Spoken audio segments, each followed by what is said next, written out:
The following is a presentation of the St. Louis Chess Club.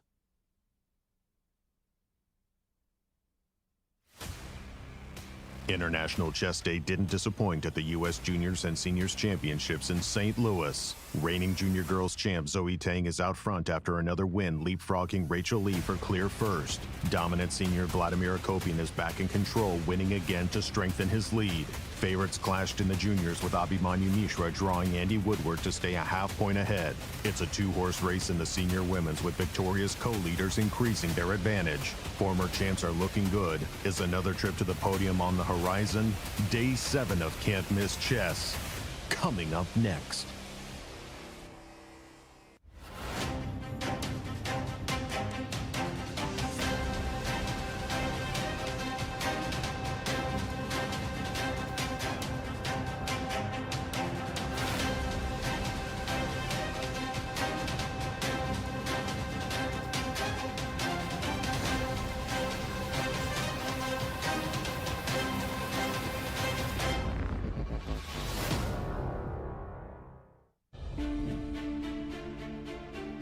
Hello chess fans and welcome back to the US Junior and Senior Championships.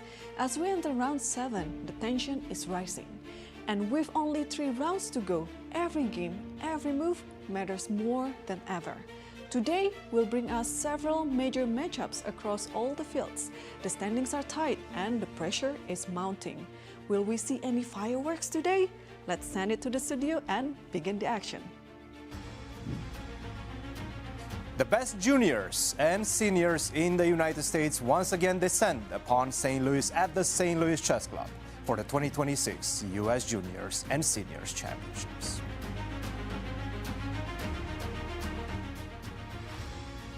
Welcome back, chess fans, to Day 7 here at the 2026 U.S. Juniors and Seniors Championships. I'm Cristian Chirila, and it is my pleasure to welcome you in our beautiful studio, where alongside my 2 brilliant co-commentators, Katerina Nemcova and Yasser Seirawan, we will be providing all the action for the next few hours. Let's get this party started.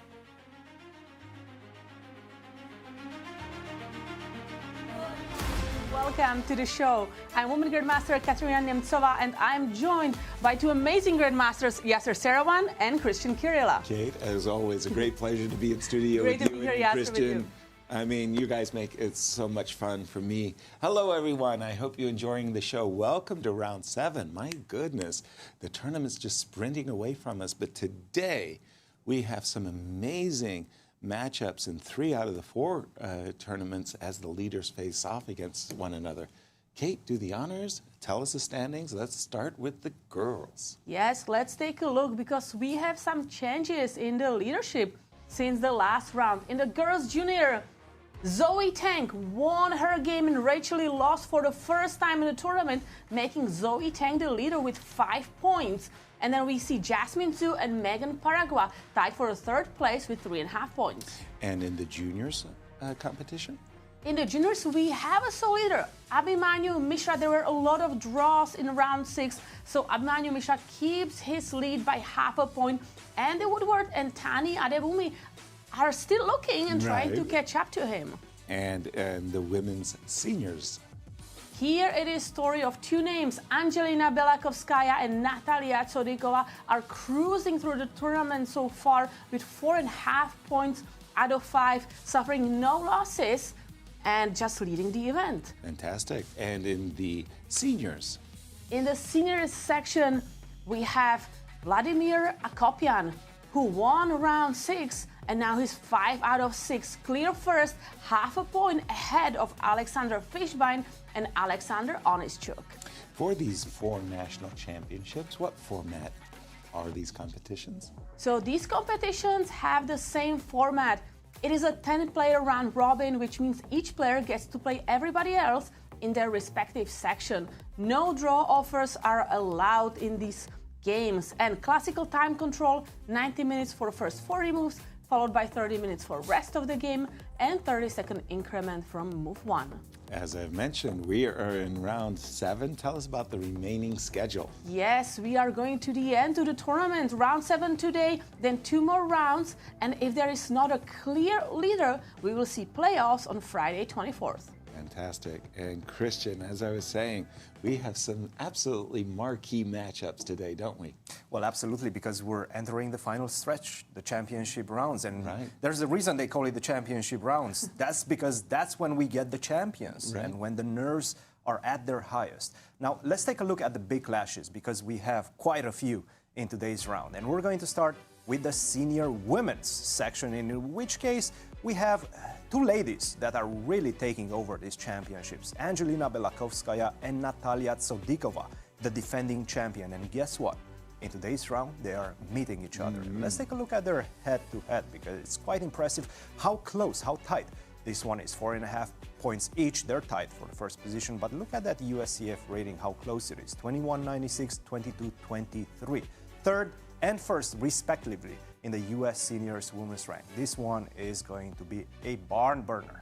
Let's take a look at the seniors, and I have to say, I was expecting this one to be a matchup for the ages when we began the championship. Take a look at that. Vladimir Akopian, who has become a champion in the past at the seniors, is facing the newcomer.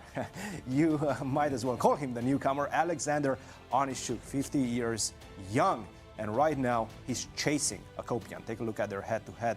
5 points versus 4 points. If Alex Onischuk wins this one, boom, he's tied for the lead, first and second. 26.07, that's the big differential right there. USCF rating 27.07 for Alexander Onischuk. Definitely a big task with the black pieces for Alexander, but if anybody can do it, he's the one. In the junior girls section, this one is a story of two girls right now, Zoe Tang and Rachel Lee. And yesterday was a big round because Rachel Lee, as you can see, she lost for the first time in this championship, 4.5 points. And guess who leapfrogged her? Well, that's Zoe Tang, who won an impressive game against Rose Atwell. They are meeting in today's round. 4.5 points against 5 points. Second against first, 24-29. Look how tight that is. USCF rating against 24-15. Third and fourth in the U.S. junior rank. Guys, in these last three rounds, I think we're going to see a lot of championship battles and clashes, and I cannot wait to see what they're going to bring. Absolutely. Thank you, Cristian. Some good stuff indeed. Good stuff. National championship titles, yes, but also nice prize funds. Yes, a lot of money is on the line. So let's take a look at the prize funds for these championships.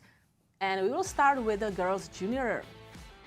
Here, a total prize fund of $50,000. First place winning $12,500. Second place $8,500. Third place $6,250. And if there is a clear first, there is a winner's bonus, $2,500. And in the juniors? In the junior section, we have a total prize fund of $75,000. First place taking home $20,000. Second place $13,000. Third place $9,000. And winner's bonus, $3,000. And the prize fund for the senior women. Seniors Women's Championship for the first time happening here in St. Louis.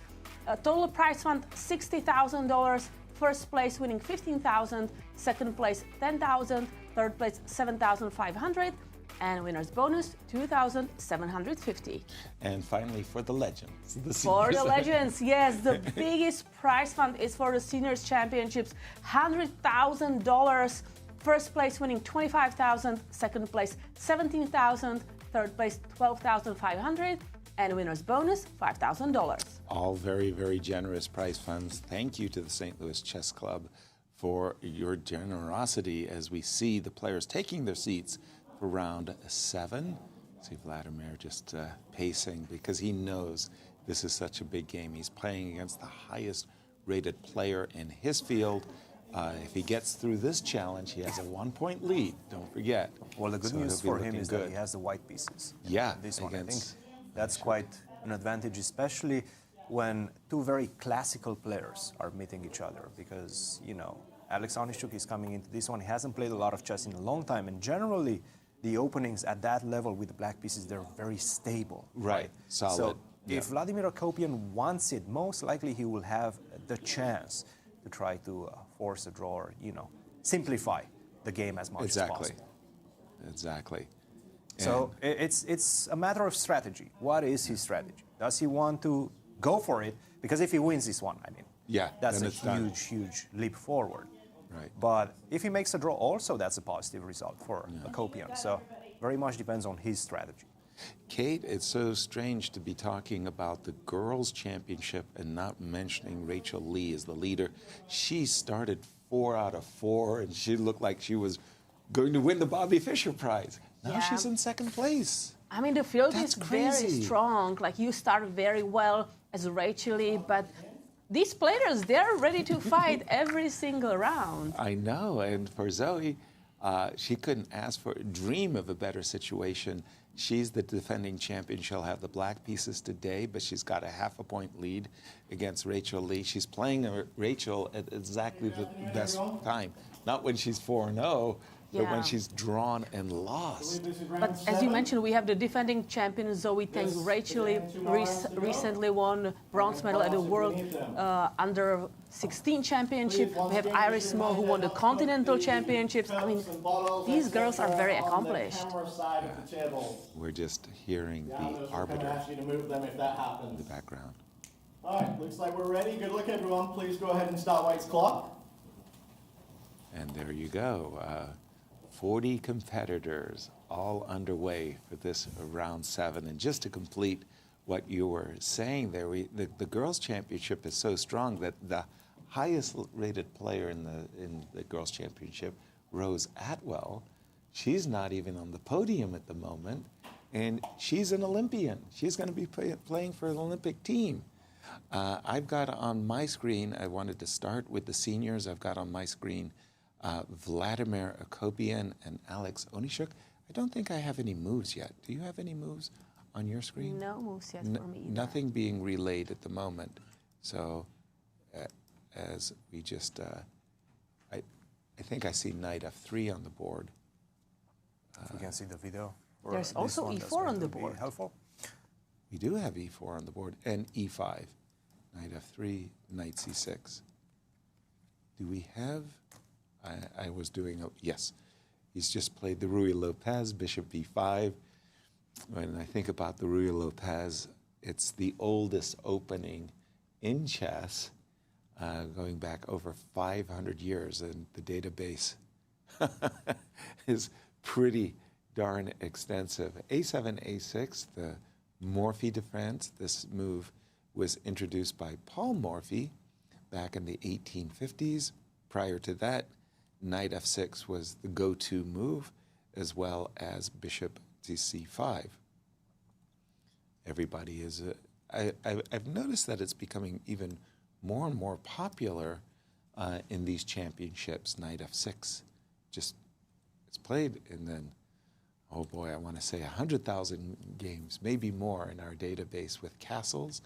And also a little bit of a modern wrinkle is to play d2, d3, which I think is a bit too modest.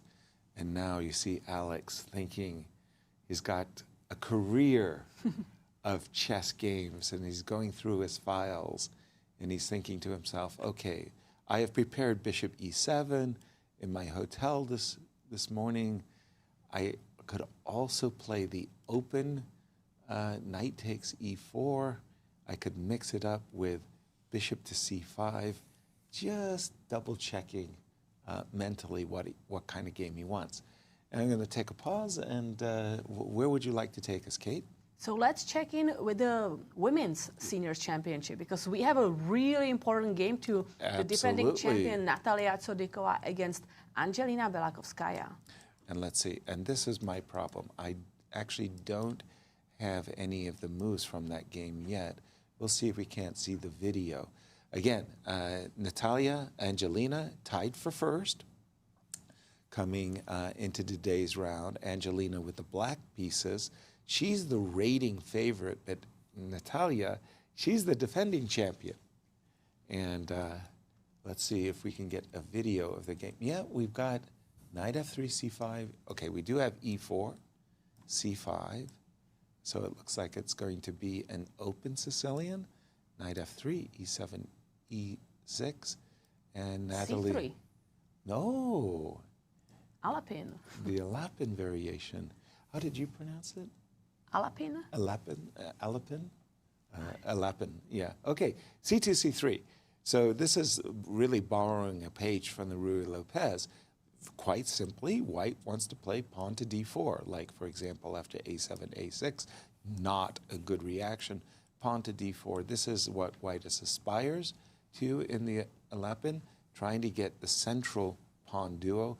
Normally speaking, the two main variations, and it's really a fork in the road, is our knight f6, attacking the pawn on e4, provoking e5, knight d5, tons of games in that variation, and then d2, d4. This was actually played in the first match between Deep Blue and Garry Kasparov.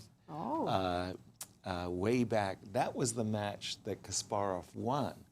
Everybody remembers the match that he lost, but the poor guy, he doesn't get any love. But there is a big difference, right, yes. with the inclusion of knight f3 and e6. Yes. And that is that white can go, in fact, e5 instead of taking on d5. I think this is one of the main big differences in this one. Okay, so Because we with the go pawn back. still on e7, which we see it very often, the direct Alapin, right? With Right. second move c3. Okay. The knight on f3, the pawn on e6 are not there. So for example, if you go c3, C3, d5. d5. Now, e5 doesn't really make a lot of sense because you can just simply go knight c6, and then if knight f3, boom, you have your light square bishop out. Right. Bishop to g4, black is perfectly fine, maybe even better already. Right. At It's this like point, a right? fantastic French. Yeah. So it's a bit different, and you do get this extra option as white, the way we have the game pending right now. Knight f3, Knight f3, e6, e6, c3. c3, d5. You do Right. have the option of going e5. And Okay. generally, black responds with d4 in Right. this situation, and then you get all sorts of complicated mess in the position. You can also just go knight c6 instead And of then- d4, and then we get the French. That transposes into the advanced variation of the French defense. Right? After d4. So a lot of minute details that I'm sure the players are aware of. Natalia, who seems to be dictating the pace and the outcome of the opening, at least as of right now, she seems to be aware of that. We'll see how Angelina decides to react to this. Yeah, we got to give Nimzovic's credit. After the move knight c6, Aaron Nimzovic would propose the move d2, d4, exclamation mark, attacking black in the center. He was very, very special as a writer. He let you know what he was doing. But I don't see e7, e5 as the move that Natalia is going to play. I think that Cristian is right that the move e5 is certainly an option, having the inclusion of knight f3 and e6. This is really what Alapin players really like to do, is they like these positions where what they're trying to do is exploit where the queen is posted. They want to play the move knight b5.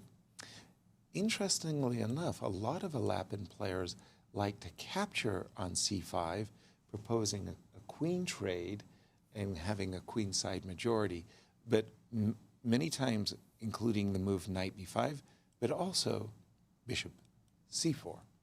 So we're going to leave this one behind us, and where would you like to Let's guide go us, to the Kate? juniors and the leader Abhimanyu Mishra against Kirk Ghazarian.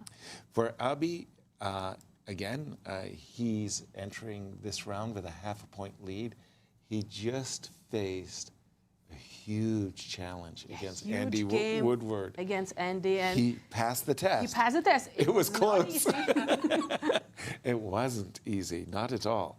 And today he is playing Kirk Ghazarian. Kirk has not had a great tournament. Kirk, I'm sure, came into this event with more ambitions. He did so well last year, and it hasn't been a tournament so far for him. But round 6, he scored his first win Yeah. against Evan Park, and every time you win, you feel better for the upcoming game. Absolutely. So here we just have a very classical French defense, a7, a6. Oftentimes, we do see a trade of knights in the center, and black plays the move b7, b5. So more or less, let me just put some moves on the board for the moment, and let me just kind of give the contours of what kind of position we might get. Black has a problem with his bishop on c8, typical French defense problem, and Black often plays for the move b5, a5, and bishop a6. That's what's happening on Black side of the board. What's happening on White side of the board is, first of all, you have to decide where you want to castle. You want to castle long or short. If we castle short, we're oftentimes playing for the move f4, f5, and trying to launch an attack on the king side. So the battle lines are being drawn. Also, instead of, let me just put this last move back, bishop e2, a lot of times, if you're going to castle long, you do it immediately. You save the tempo. Because that bishop on e2 doesn't really have that much prospect. That's right. You save the tempo and say, okay, I might, for example, after castles, let's just put some moves on the board, I might be better off playing in a position like this, h4 or g4, as opposed to developing the bishops. But this is early days for this one. I'm going to go to the game between Nico Chasin and Andy Woodward. I saw in our pairings, the pairing was Chasin-Woodward. And I'm thinking, chasing Woodward? Let's see what these two players bring. Again, Andy and Tani are in a tie for second. They're half a point behind our leader, Mishra. Nico, with the white pieces, has been giving away a lot of points. But when he's played well, Nico has actually played really well. And he is a very strong player. A 4 knights, and Nico, I think, is basically trying to get a very balanced position out of the opening. It's going to be very hard for Andy to get winning chances with Black. This is, sometimes it's the luck of the pairings, right? Right. And especially with which color you get certain players, you don't know this before the event starts, Right. obviously. At which point of the event you get to meet these players. We see this very prevalent at the candidates, right? For example, because at the beginning, everybody's ultra motivated. Towards the end, some people just fall off. Right. Now, because of the result, of course. That seems to be the case for Nico in this one as well. Nico just wants this tournament to be over, basically. He's 1.5 out of 6. He's had some really bad accidents, especially I'm thinking about the game against Mishra. Yeah. Now he has the white pieces. Yesterday we saw how he played against Brew, just tried to kill the game, tried to make a draw, and he made a draw effortlessly with the black pieces. He's trying to do the same thing with the white pieces right now. And Andy wants a fight. Andy wants to win. So the problem could is catch Mishra. Exactly. He needs to catch Mishra. Problem is Nico's ideas are very far off from that. He just wants to make a draw in this one, wants to get a very simple position in which he cannot blunder the way he blundered against Mishra.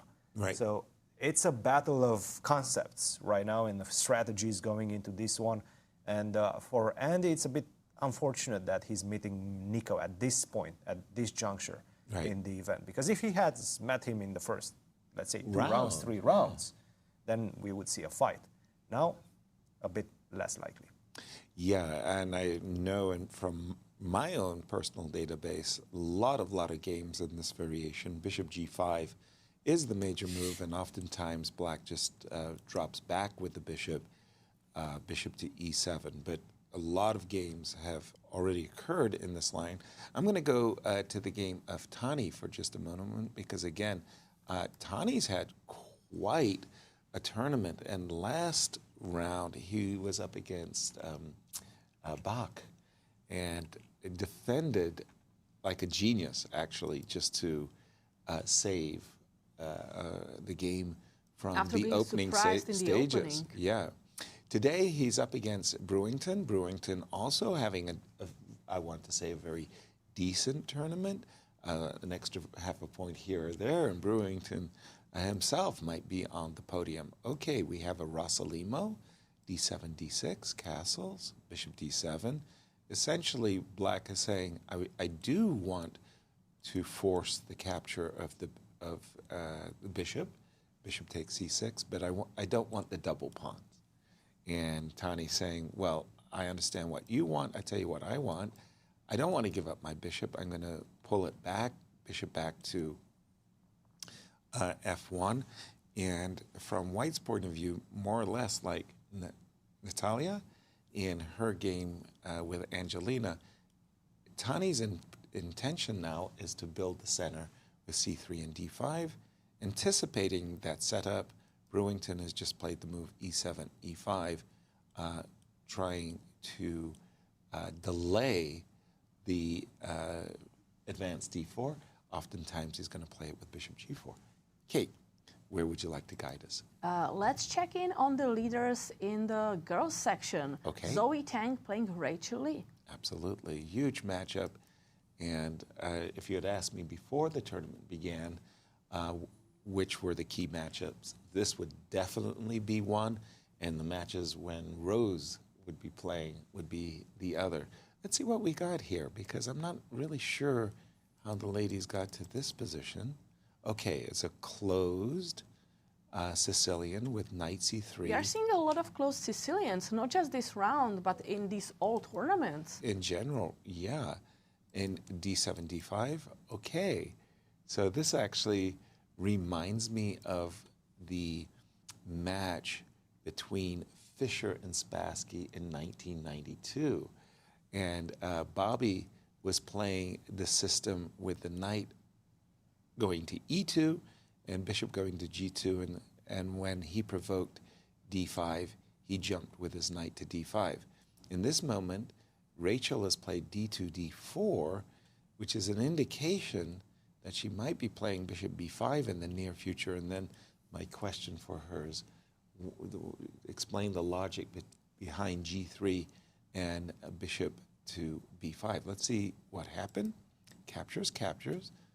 Gift me the pawn. Queen takes d5 on Rachel's agenda. No, no, no, said Zoe, you can't have it. Bishop g5, but I insist. Rachel is looking at bishop takes f6 and queen takes d5. Bishop e7, I assume? Yep. And castles. So let's be very clear. I nearly cried when this has happened to me, and I'm sure it's happened to everybody. We play queen takes d5, thinking our queen's protected, but this comes with check. We don't get the opportunity of playing queen takes d8, and after the knight, the queen has no defenders. Oops, sorry, that was supposed to be queen takes d5. My bad. And white loses. So you're not threatening bishop. You can't play bishop takes f6 and queen takes d5. So Rachel plays castles. Now bishop takes f6 is once again a big threat. Knight to c6, and Rachel played queen a4. She didn't play bishop b5. And why is this such an important game for our standings, Well, Kate? let's take a look. Zoe Tang, she won in round 6, and Rachel Lee lost for the first time, making Zoe Tang the leader. But Rachel Lee is only half a point behind her. So if she manages to win, then Rachel Lee is back leading the event. Back in business, as we would say. Okay, for the moment, the big question is how severe is the threat to winning the pawn on d5? In other words, if Zoe asks the pertinent question, I castle short, are you going to play bishop takes f6, bishop takes f6, and let's say rook takes d5?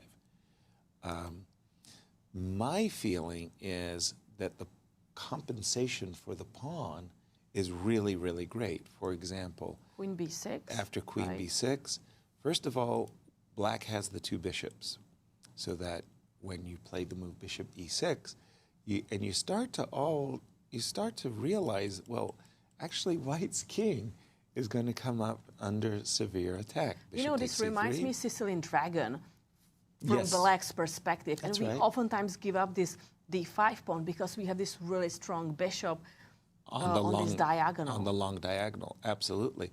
And furthermore, the half-open c-file, as soon as we play bishop e6 and rook to c8, that half-open c-file is going to be an avenue to black's king.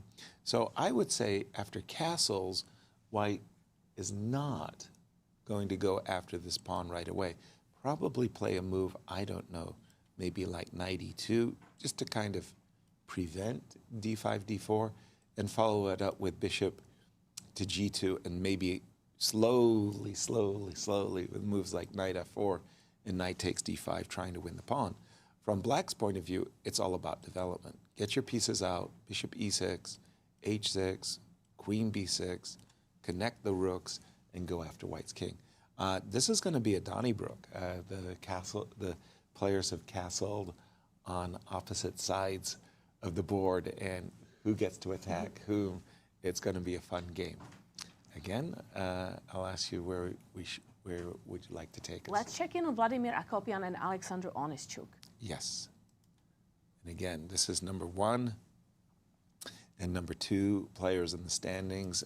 Vladimir with the white pieces comes in with a 1-point lead over both Alexander Onischuk as well as our defending champion Alex Fishbein. And let's see, this was the Ruy Lopez, but with d2, d3. I suspected as much. We're seeing modern players taking a remarkably cautious approach. You remember Iris in the round from yesterday playing the move a2, a3, but mistiming the move, and she got into trouble against Rachel after g5. Now a3 makes a lot more sense as you're just dodging that move, knight a5. Now the bishop has a pocket. You can tuck your bishop in, bishop a2, c7, c5.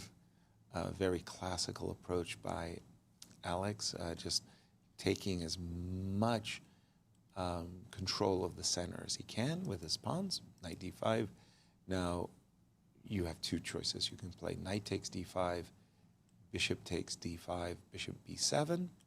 That is one approach. Another approach is to play bishop e6 and then recharge with the knight back to c6. Still very theoretical game. But looking at Vladimir's time, he has not lost anything. He's only gaining time. Yeah, he's played very, very quickly. And for Onischuk, I think what he's doing is weighing the variations, which type of middle game he wants to play. Onischuk had a great quip the other day. He said that in the senior section, everybody's playing friendly except for Vladimir. And let's stay in the senior section and maybe take a look at... Okay, but before we do that, I'm hearing that Jesse Kraai went to the confessional booth. So let's take a look. What would Jesse have to confess?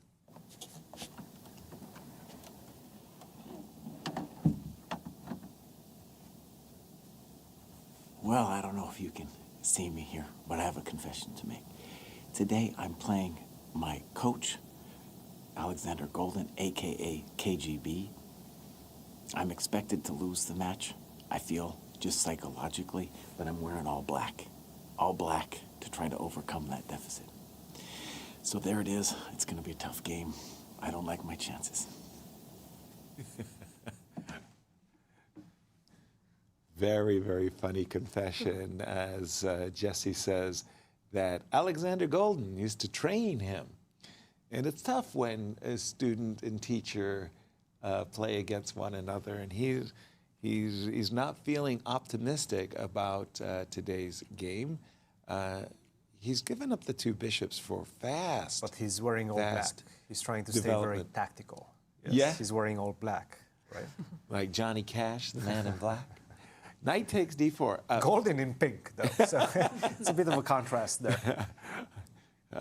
By the way, I'm told by Rex it's not pink, it's rose when the guy's wearing the pink shirt. This position, sorry, what Jesse has is absolutely new for me, Cristian. I literally, is this known? I mean, it looks completely unknown for me. I've never seen this. Has not been played. Wait a minute. That's what I'm saying. This is new stuff, indeed. That's what I'm saying. Yes, bishop to d3 already seems to be somewhat of a novelty, Not a right? novelty, but only one game has been played with bishop to d3, allowing that bishop on f4 to be captured on f4. Right. Sometimes you go bishop to g3, and this actually seems to be the main line. Right. In this case, again, it's going to be the battle between black getting the two bishops, white having a bit of a speed advantage in terms of opening, not preparation, but development in this one. Bishop to g3. He played bishop d3. And I really like the way Golden is playing this one. You know what? I have the two bishops. Right. I want to open things up. And he goes for c5. Now, at the same time, this can be a double-edged sword because, sure, you're opening up the position for the two bishops, but the problem is that you don't have any development. Exactly. So that might become a clear issue, especially with this pawn already on f4, ready to go and poke you with f5 later on in the game. Not exactly at this point, but at any point in the next few moves. Castle was played. And apparently, I'm just looking at what the engine was saying after c5. Take a look at this. d5. A pawn sacrifice, completely unexpected. This would have been, in fact, very problematic for black. d5 would have given an advantage, serious advantage to white because you're gaining more space. Black cannot really take because of knight to c3. You don't have any defenders to get to that d5 pawn. And once I land with the knight there, and I'm going to be able to cement that, I'm going to use the e-file that's open to get to your king. This is problematic. This is really bad. Right. If you try to hold on to it after knight to d5 again, there's not great ways for you to finish your development. Bishop to d6, I can even throw in a check. That's more or less going to force king to f8. I'm not even forced to do that. I can just go castle, castle, and now take a look at this. Boom! Knight g5. Ooh. Wow, this early you can do that? Yeah, With many queen ideas in the position, h5. but mostly queen to h5. Look at your pieces on the queen side. They're completely stuck. You just basically develop the bishop and hit your king on g8, but you don't have any defenders against it. And this knight on d5 controls a lot in the position as well as the knight on g5. Can you touch that? Probably not. Probably not. Take, take, take. And the simple f takes g5 with the idea of the knight jumping to f6 again. Look at the left side of the board in this one. You barely have touched any of your pieces. I have a couple of clear plans. Bringing my rook on the 4th rank, I can do that via f4, followed by rook to f3, rook to h3. I can also go rook e1, rook e4, rook to h3. Another idea would be to jump with the knight on f6. Despite the fact that you're 2 pieces up at this point in the game, you're just completely losing. Wow. It's resignable at this point. So a lot of very interesting ideas after d5. He didn't play that. And now this sort of excuses the fact that black hasn't really finished or even started his development, because I can do that with tempo right now. I can start going knight to c6, and black is starting to look good. Again, I'm opening up the position with the 2 bishops. That long term is going to favor black if I manage to consolidate, if I manage to finish my development. So this is the battle that we're seeing right now. And yeah, Jesse perhaps had a premonition that he's going to have a tough game against Golden. Knight to c6, I'm liking this one for Golden. Love it. Thank you, Cristian. I'm going to turn our attention back to the juniors, and going to send out a shout out there to Alice Lee. As she's taking a very competitive challenge by not playing in the girls, but going directly into the juniors themselves. Okay, so this is an English, but with G3 on move 2, right? So it's not a Catalan yet. It may transpose into a Catalan. Ooh, No, B6. look at this move. Knight d4. Well, B6, for those of us who do play the Catalan, myself included, that's supposed to be a no-no. Our bishop on B7, bishop on G2, pardon me, is waiting in ambush, and Alice says, just a second, knight to D4. Taking advantage immediately of the diagonal, targeting your rook. Give me your rook. So, obviously, if you capture, I will capture the rook. I'll win the exchange. I'll be a very happy camper, says Alice. No, you can't have my exchange, says Bach. I'm attacking your queen. move your queen. If you move your queen to a4, I'll play bishop to d7, which will protect my rook. With my queen, I'll take the knight. So where are you going to move your queen? Alice says nowhere. I'm going to take your pawn on e6. So right now, queen is hanging. Another queen is hanging. Rook is hanging. Knight is hanging. And if the bishop captures the knight, bishop takes e6. Then I'll have to go queen e4. Double attack on the rook and the knight that is undefended. Exactly. So, but then if Alice wins her knight back, for example, rook c8, then she's going to say, well, my queen bounced around a lot, but I won a pawn. Right, but look at the pieces, especially the the dark square bishop on c1. Yes, the whole queen side is underdeveloped, and black may say, okay, you have this extra pawn, but you have a queen in the center that I will try to target and win some tempos. Maybe we start with knight f6, and I'm looking at bishop d6 on my next turn. Yeah, so that's another tempo to be sure. But, you know, I'm reminded that Victor Korchnoi would walk through the Gobi Desert on sandals for a pawn. A lot of development, you're right, a lot of development for Bach, but Alice grabbed the pawn, and we'll see if she can get away with it. Tell us about the pairings for all the juniors. Yeah, let's take a look at the day 7 for the juniors. We have Abhimanyu Mishra, the leader, playing Kirk Ghazarian, who just in the previous round scored his first win, so he's ready to go. Tani Adewumi playing Brewington Hardaway. I know these pairs are big friends. I always see them around hanging out together, right. Also with Alice Lee. Then we have Nico Chasin against Andy Woodward. Andy trying to catch up to Abhimanyu and win against Nico, who is struggling in the tournament. Then Alice Lee playing Bach Ngo, and Evan Park against Liam Putnam. Right, and just staying with the Alice Lee game for just a moment, because we didn't look at one other possibility, and that was to capture knight takes c4, knight takes, and at first blush you would think to yourself, well, isn't this knight, you know, like trapped or something? Actually, no. After rook b8, because you want to escape the clutches of the bishop, right? You discover that this knight is actually really well positioned on c6, and it's not like you're going to win this knight on c6. Alice would be a pawn up and have the initiative, so you can't afford the trade of queens in this one. Okay, gotcha. Tell me where I'm going. So I see some interesting games in the seniors, so maybe if we can go back there. Sure. The game I have in mind right now is Alexander Fishbein against Gregory Kaidanov. Big game for Alexander Fishbein. He is 1 point behind the tournament leader, Vladimir Akopian. Alex is our defending champion. He's up against Gregory Kaidanov today. He's got the white pieces, looking to keep pace with Vladimir Akopian, hoping for a win. Let's just go quickly from move 1. Gregory with the black piece. Guess what? It's a 4 knights. I don't know why. H3. H2. You wouldn't, not going to believe it, but it's actually becoming popular. I've seen A3 being popular, but H3, okay.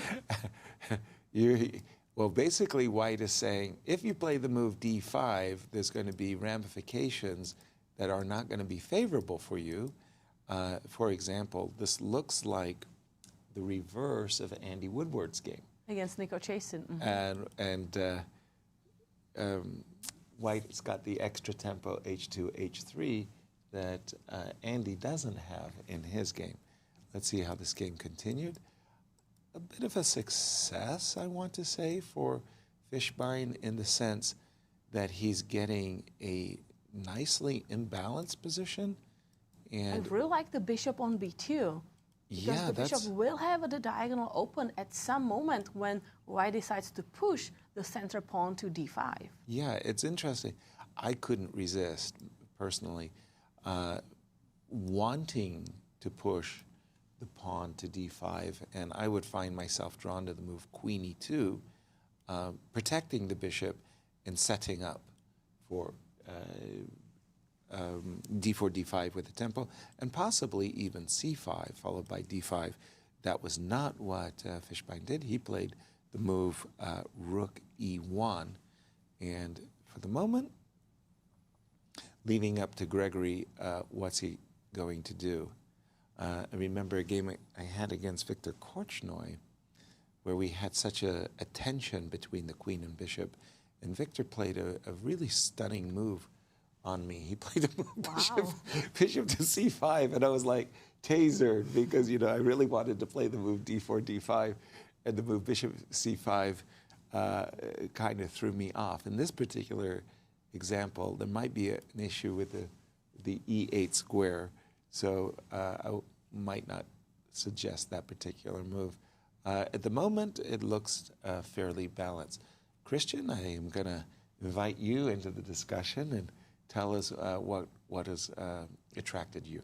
Well, first, let's just stay really quick with the seniors, and then I'm going to be moving to the juniors section, just to give you an update on this big clash, Akopian versus Onischuk, because not a lot of things have happened. In fact, we just literally saw a move right a couple of seconds ago by Alexander Onischuk after a very long think. Right now, he only has an hour and 5 minutes.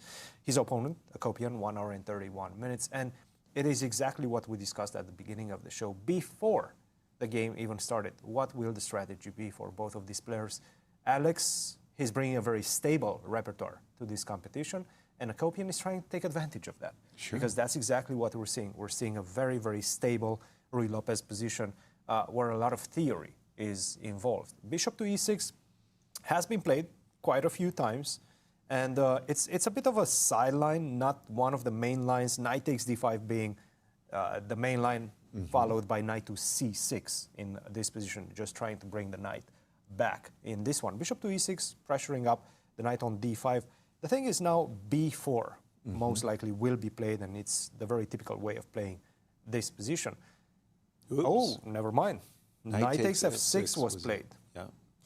Knight takes f6, bishop takes f6 still has been seen in this one. In fact, only one game between Thomas Bjertsen, right now a grandmaster, back then in 2014 when this game was played, only, I would assume, a FIDE Master 2260 at that point, and Eric van den Dole. You probably know these players, Yasser. Eric van Dole, for sure. They're from the Netherlands, so... Yeah, Eric won against me once in a game in the Dutch league. Exactly, so, yes. Yeah. And he won that game as well.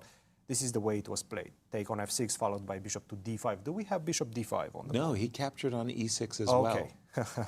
So that tells me, let's shutting liquidate down as much the game, as possible. Let's liquidate as much as possible. Yes, Yeah. bishop takes e6 is on the board. F takes e6. Slight advantage for white, but this is a very typical position in which black generally, with the limited material, shouldn't have too many issues achieving full equality either. Nevertheless, Akopian, it is more or less saying, let's make a draw perhaps in this one. Or, I'm not going to try for too long, and I'm not going to take too many risks in the position. Or perhaps he actually knows some sort of theory. He's played theoretical b4 knowledge quickly. that we don't know about that would give him the advantage. The way I see it is just a safe option that he's choosing to employ. Abhimanyu, switching to the juniors section, Abhimanyu versus Kirk Ghazarian. Let's give you an update on this one because it's very similar in terms of time expenditure to the game that we just saw, Akopian versus Onischuk. Abhimanyu has an hour and 5 minutes against Kirk, who has an hour and 32 minutes right now.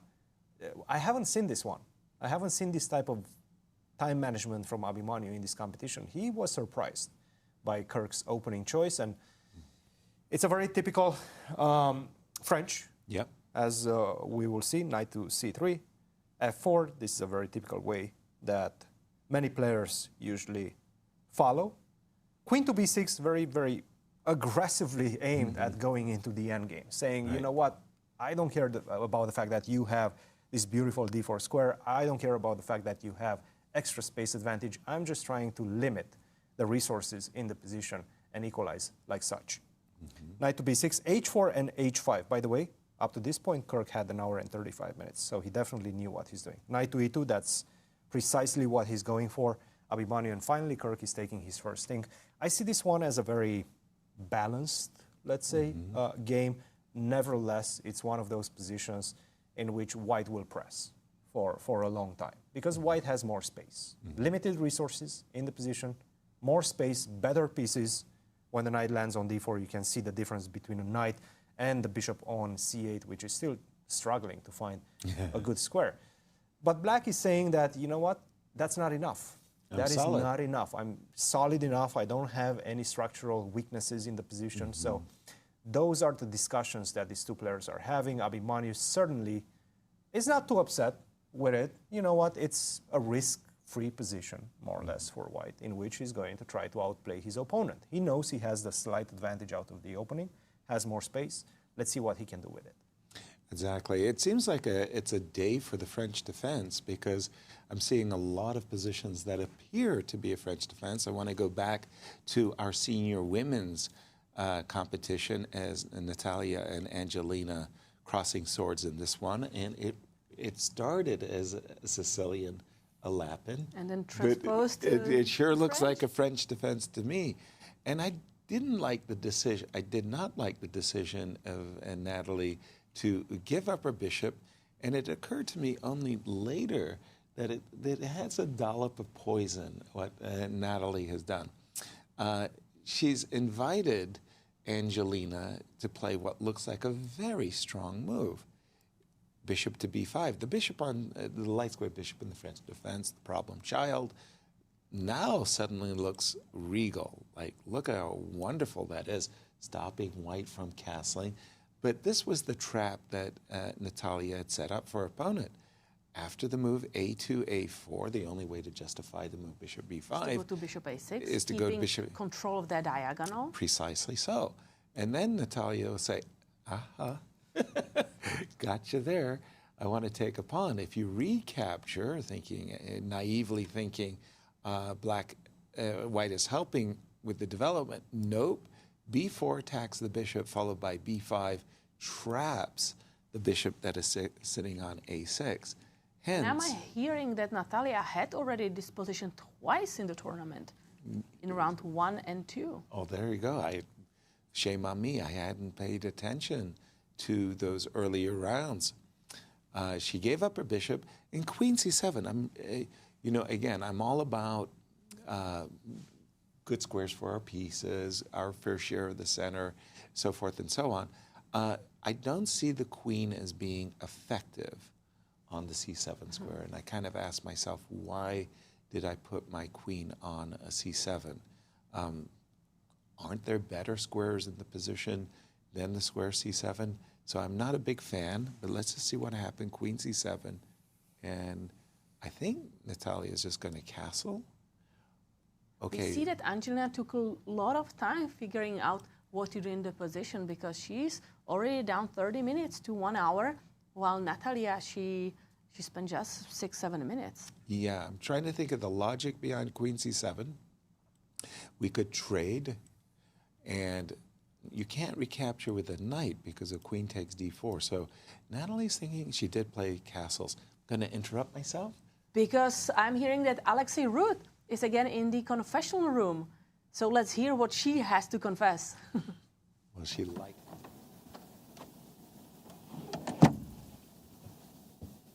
Hello. So I tried to repeat the position. She had played knight c3, and I played knight d5.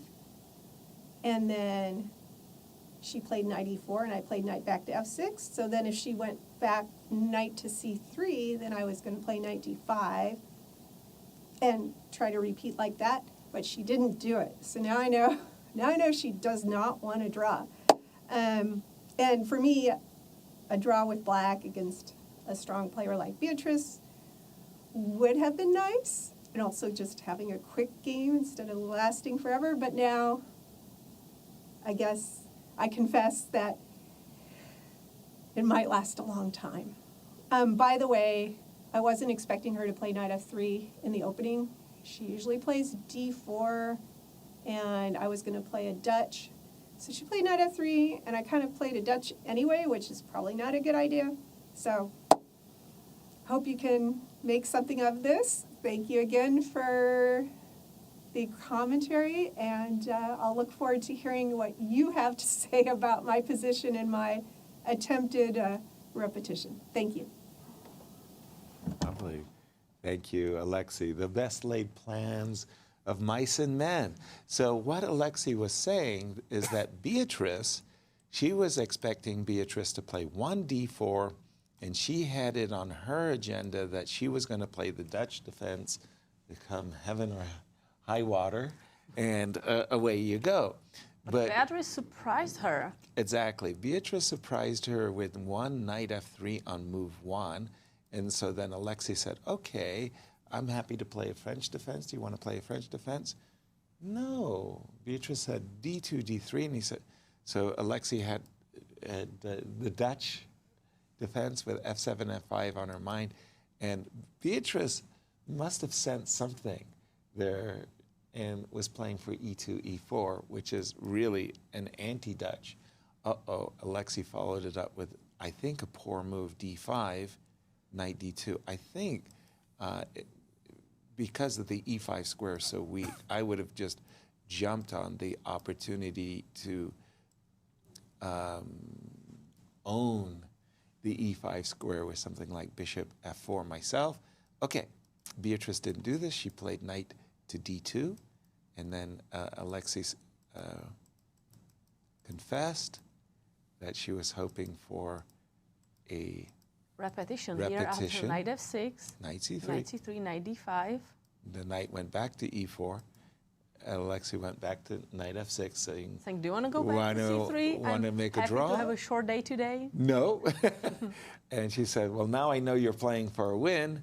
Castles, c2, c3, knight c6, bishop a4, and we're picking up players. They have a middle game position where Beatrice is basically saying, look, you're the one who got a pawn weakness by your insolent defense of the Dutch. What are you going to do to defend this pawn weakness? Also, if you look at the knight on c6, yes, the knight really cannot do much either, right? Because we have this nicely positioned pawn on c3, guarding the square on d4 and b4. So the black knight is a little useless, and all white wants to do is to castle and then put pressure on that pawn on e6. Exactly. Castles, rook e1, and happy moves for white. I would be concerned if I was Alexi by just everything you just said. I would think that this bishop on needs a better place, and I would try to play the move e6, e5 in order to develop my bishop on c8, which I feel is a passive piece. For the moment, it looks like Beatrice is the one with a plus. And where would you like to go?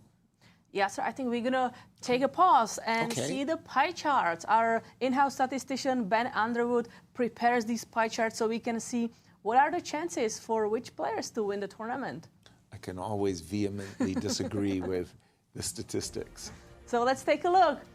And we start with the girls' juniors. Pre-tournament favorite Rose Atwell, 43.4% chances. And then two more names, Zoe Tang and Rachel Lee, being the tournament favorites. But now let's take a look how the situation is right now after round 6. Now it's Zoe Tang and Rachel Lee. Wow, Zoe Tang 55.7%, Rachel Lee 42.8%, and that's it. Then everybody below 1% chance. Including Rose Atwell, our Olympian and pre-tournament rating favorite, not even a 1% chance. And in the juniors? In the junior section, pre-tournament favorites, it was about two names, Andy Woodward and Abhimanyu Mishra. Clear favorites, 38.8% chances and 35.6% chances.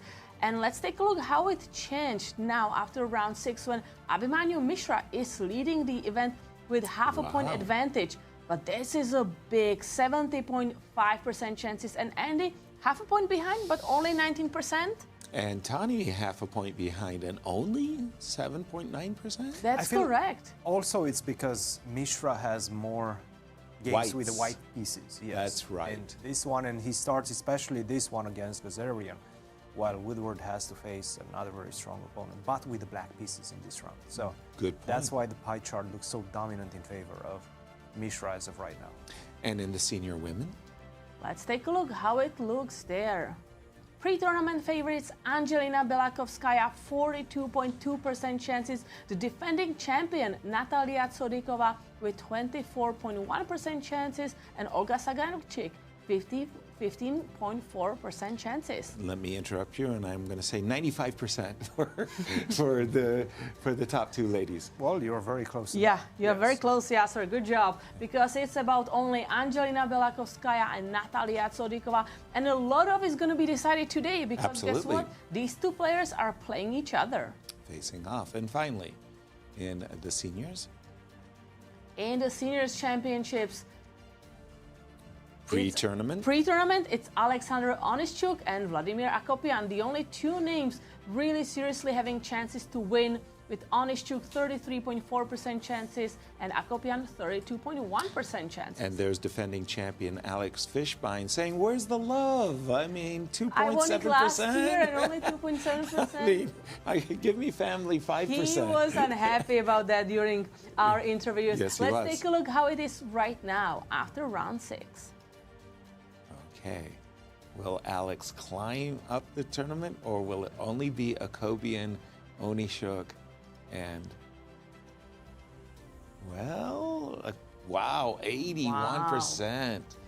A 1-point lead. That does speak for itself. But you see, Alexander Fishbein is third now. He still doesn't get the 5% Doesn't love get that even he's. more than Only 3%. 2.9%. Goodness. Only Wow. I mean, 2.9%. Ben is stingy. I tell you, he's not. He's not giving Alex Especially any. with Fishbein just really in the mood to win this event. I mean, he Right, wants to defend the title. competitive and really He came to this show fighting. and he told us many times, every single time he's been here, he's like, look, I want to win this championship. We really need to do mean- something about those odds. 2.9% is not enough. I'm the mean, defending champion. Give me at least 5%. His son is crying like that. I mean, these guys hate you. Okay, let's pick up the action. We've got Rachel Lee and Zoe Tang talk about, whoever the outcome of this game is really going to determine, I believe, the champion. Zoe did a move that I'm not a big fan of. I think she's doing very well after castles, inviting the move bishop takes f6, bishop takes f6, and we were discussing that in that circumstance, I like the compensation for her pawn sacrifice. Another very natural move for me would have been bishop e6. She played the move queen b6, and the reason I don't like this move is because bishop takes f6, bishop takes f6, knight takes d5, I understand. There is a big problem. Queen is coming down on the b2 square, right? Oops, that's not what I want as white. The problem is that at some point, the queen on b6 is a potential target for the bishop coming back to e3. I'm not a big fan of giving up the bishop, right? So bishop e3 might just drive you back. Rachel, she thought that the f2 pawn really needed defending, and I'm not 100% sure I agree with her on that score. I might have played the move knight f3 myself with the intention of playing bishop to e3 and then playing a strategical game where I'm playing for the d4 square. That didn't happen. We have rook to d2 on the board and Zoe to play. I see my chess thermometer saying it's an even position. What are you guys yakking about?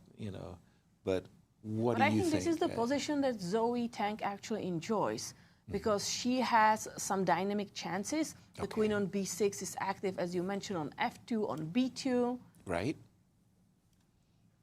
And now the question is how to continue. If we just castle. Castle's very, very natural move, 100% move.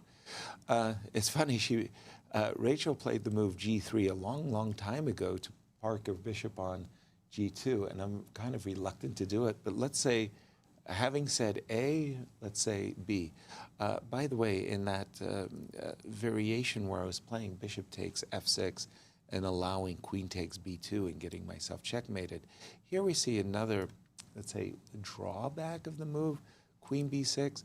When you play the desirable advance d4, it's in this situation that I can really play bishop takes f6 and knight d5. No queen takes b2.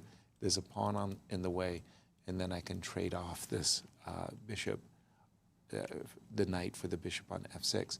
So I suspect that Rachel wants to play the move bishop g2. And we will be following this game, but Yasser, I think we have Yes. a blunder alert. Blunder alert. In the game of Alexander Fishbein and Gregory Kaidanov. Okay, that could be a big. Whoa. Because I'm seeing the thermometer, as you mentioned, Yeah. is really unhappy about bishop e6. This Well- is incredible. Just an incredible mistake by Kaidanov, who right now is going to be facing a position without a piece. All I have to do is defend the pawn on c4 with my queen, go queen to e2. A move I And really how wanted exactly to play. do you defend against d5? I'm just defending the pawn on c4. I'm getting the queen off the d file so that you don't have after d5 any sort of discovery attacks or defenses, I might add. I'm sure Gregory had. What does he want? Queen, bishop takes c4, queen takes c4, b5 in mind. I'm sure in his mind's eye, he was trying to set a trap for Fishbein that queen takes c6 would walk into, the old discovered check. Well, first Picking of all, up the queen. that's great and all, but this is still a winning position for white. What is? I have 3 pieces, this one. I have 3 pieces for the queen.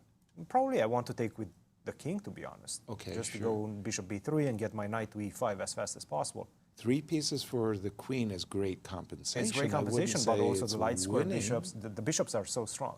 So even this is good, but I think I have even better things in the position.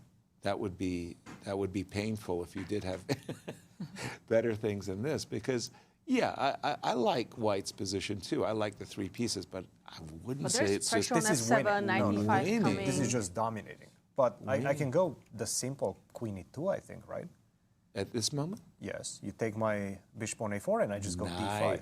This is what he might have missed, is that, oops, that's a massive blunder right there. That's a discovered attack against the queen, and there you go, the double attack. So you're But, absolutely right. Just go back for 1 second. Yeah.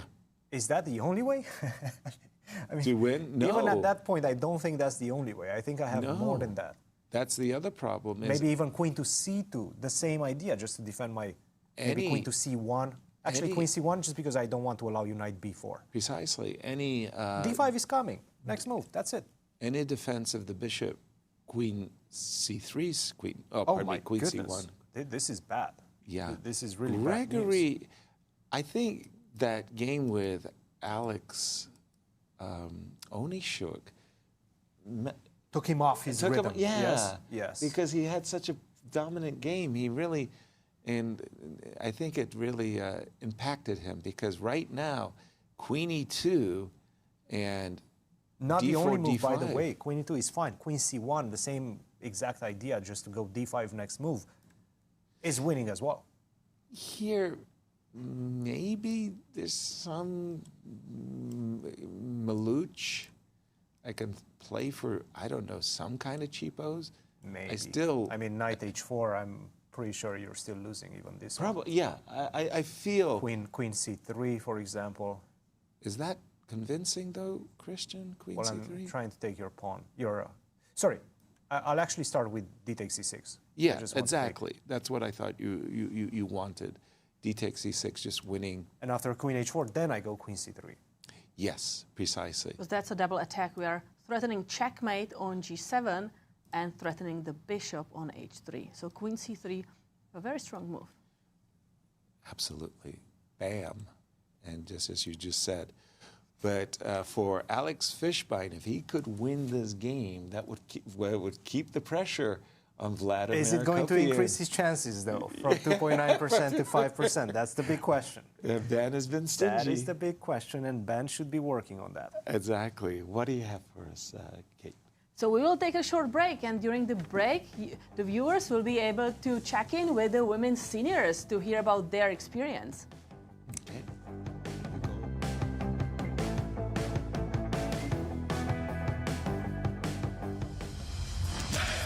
world's best are back stateside in the chess capital of America for the fourth stop and the first U.S. event on the 2026 Grand Chess Tour, the St. Louis Rapid and Blitz. Players will have to keep the pedal to the metal for the fast-paced time controls or risk falling behind as they chase incredible prizes and crucial tour points. Tune in August 2nd through the 6th as the battle continues for the right to be crowned the 2026 Grand Chess Tour champion. Watch live at grandchesstour.org.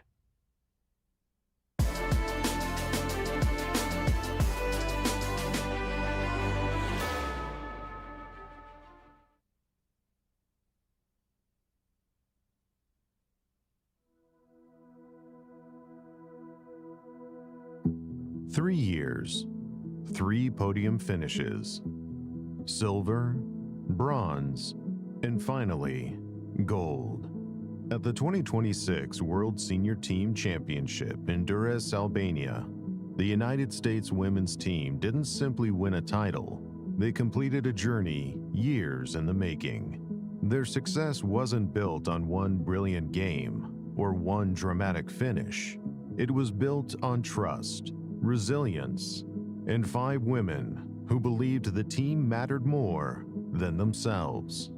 You know, I love chess.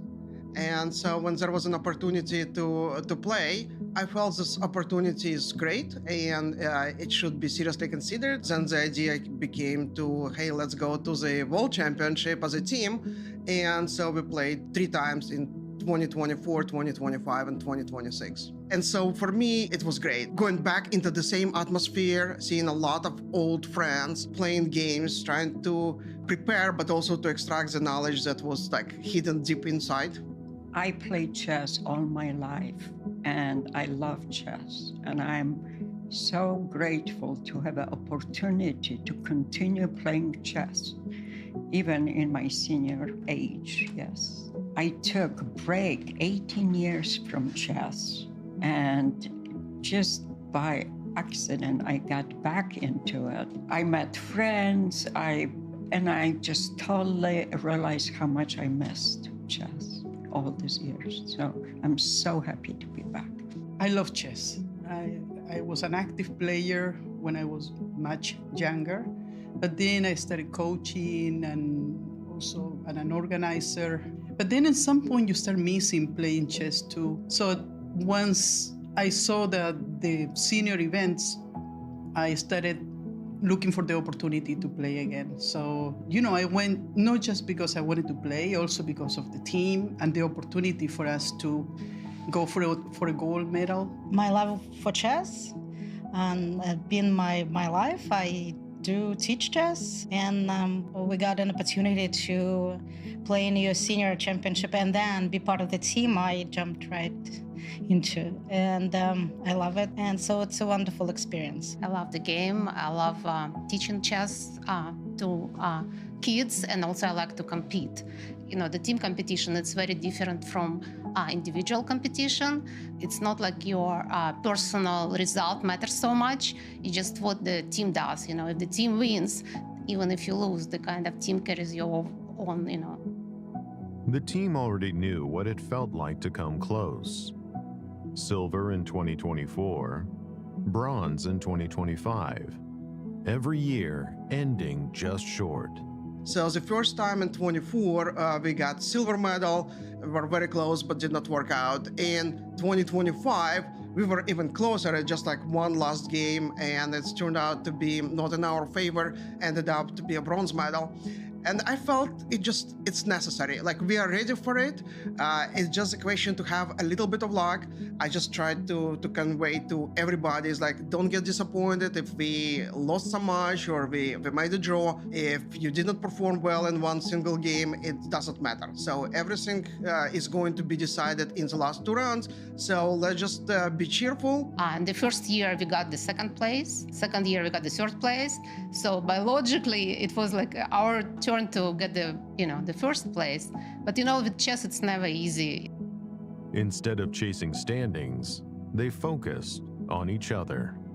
Let's walk together in the evening after the games. Let's make sure that we are the team. We were all united. We were all together. We were supporting each other. We ate meals together. We were walking on the beach, and it's worked out. I just love playing on a team. If you have a bad day, somebody else has your back. Our whole team went for walks after dinners, and we bonded very much. And then this was like the first year when we felt like a team. We bonded very well and spent a lot of time together. We supported each other. We walked together. We ate together. We supported each other. So it was a very wonderful experience. You know, work as a team is a team effort. So we didn't have any issues. So we need to decide, you know, who's in better shape, who's like doing good, who can rest during the round. Yeah, it was a great experience. The sacrifice showed up on the chessboard as well. Our goal was to win every match. So there were occasions in which I had good positions or promising positions. And instead of going for a continue playing, if making a draw will make the team win, I would have taken the draw. So we all focus mostly on the team result more than our individual desires to play the game. Out of the 8 games that I played 7 blacks. Olga, who was board 4, she played mostly with white pieces. So it was very interesting and fun. I played 7 out of 8 games with white color, which was like unheard of. Beatrice unfortunately had to play black 7 games out of it, but she didn't mind, and it turned out to be a really great success for our team. When the standings were complete, the United States women's team had done enough. For the first time, they were world champions. And it was like nail-biting experience because until the last game finished, we didn't know for sure whether we win or not. And also this year I was the team captain, which makes me happy. I brought the trophy home because we had like this kind of tradition, whoever is the captain, you know, we got the trophy and it's like on my display in my home. So everyone was very happy. We all like kind of got to swim in the Adriatic Sea, I believe so. So it was like, yeah, happy, very happy experience. We've tried 3 times, so this is third time a charm.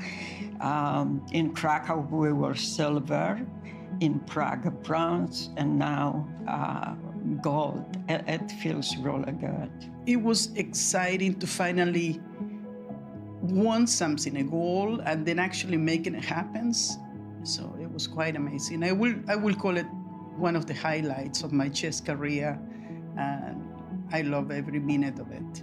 We've been second, we've been third, and finally, you became a world champion.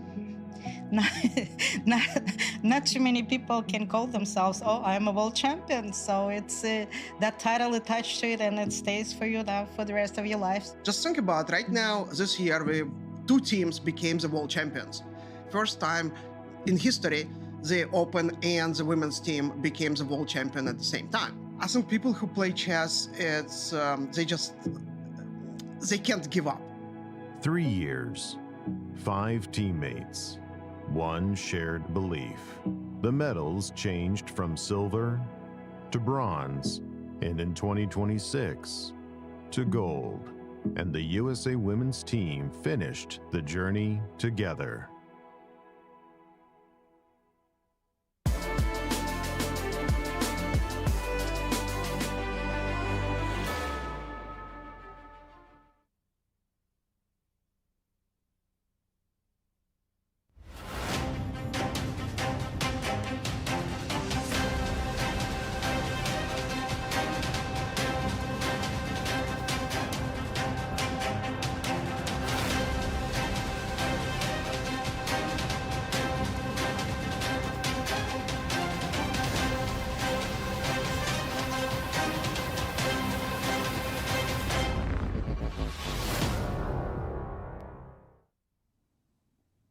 Incredible story about our senior women's team at the Olympics, but we do have a very special guest with us. We have Sean Broker with us, attorney at Townsend Coburn. Yes, Sean, welcome to the show. Now, for anybody that's not familiar with you and your work, please introduce yourself and tell us a bit about the work that you're doing with the St. Louis Chess Club as well. Yeah, so I am part of the Strategy Across the Board chess organization here in St. Louis, and one of our primary obligations is to host the annual chess gala here at the Chase Park Plaza.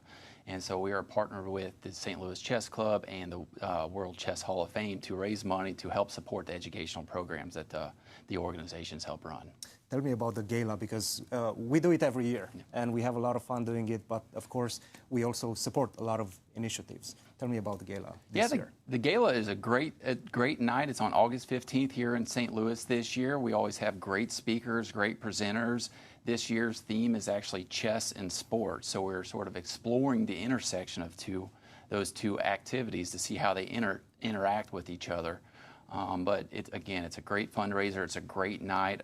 You get to meet a lot of different interesting and unique folks that, for me, I don't typically interact in these circles, so it's really fun for me to come in and hang out and spend time with everybody. You mentioned we're going to explore the interplay between sports and chess. Why do you think they fit so well together? Well, I think they share a lot of common threads together. I mean, we just came off the World Cup. If you watched that game on Sunday between Spain and Argentina, congrats to the Spanish team. Unfortunately, the U.S. couldn't pull it off this year again.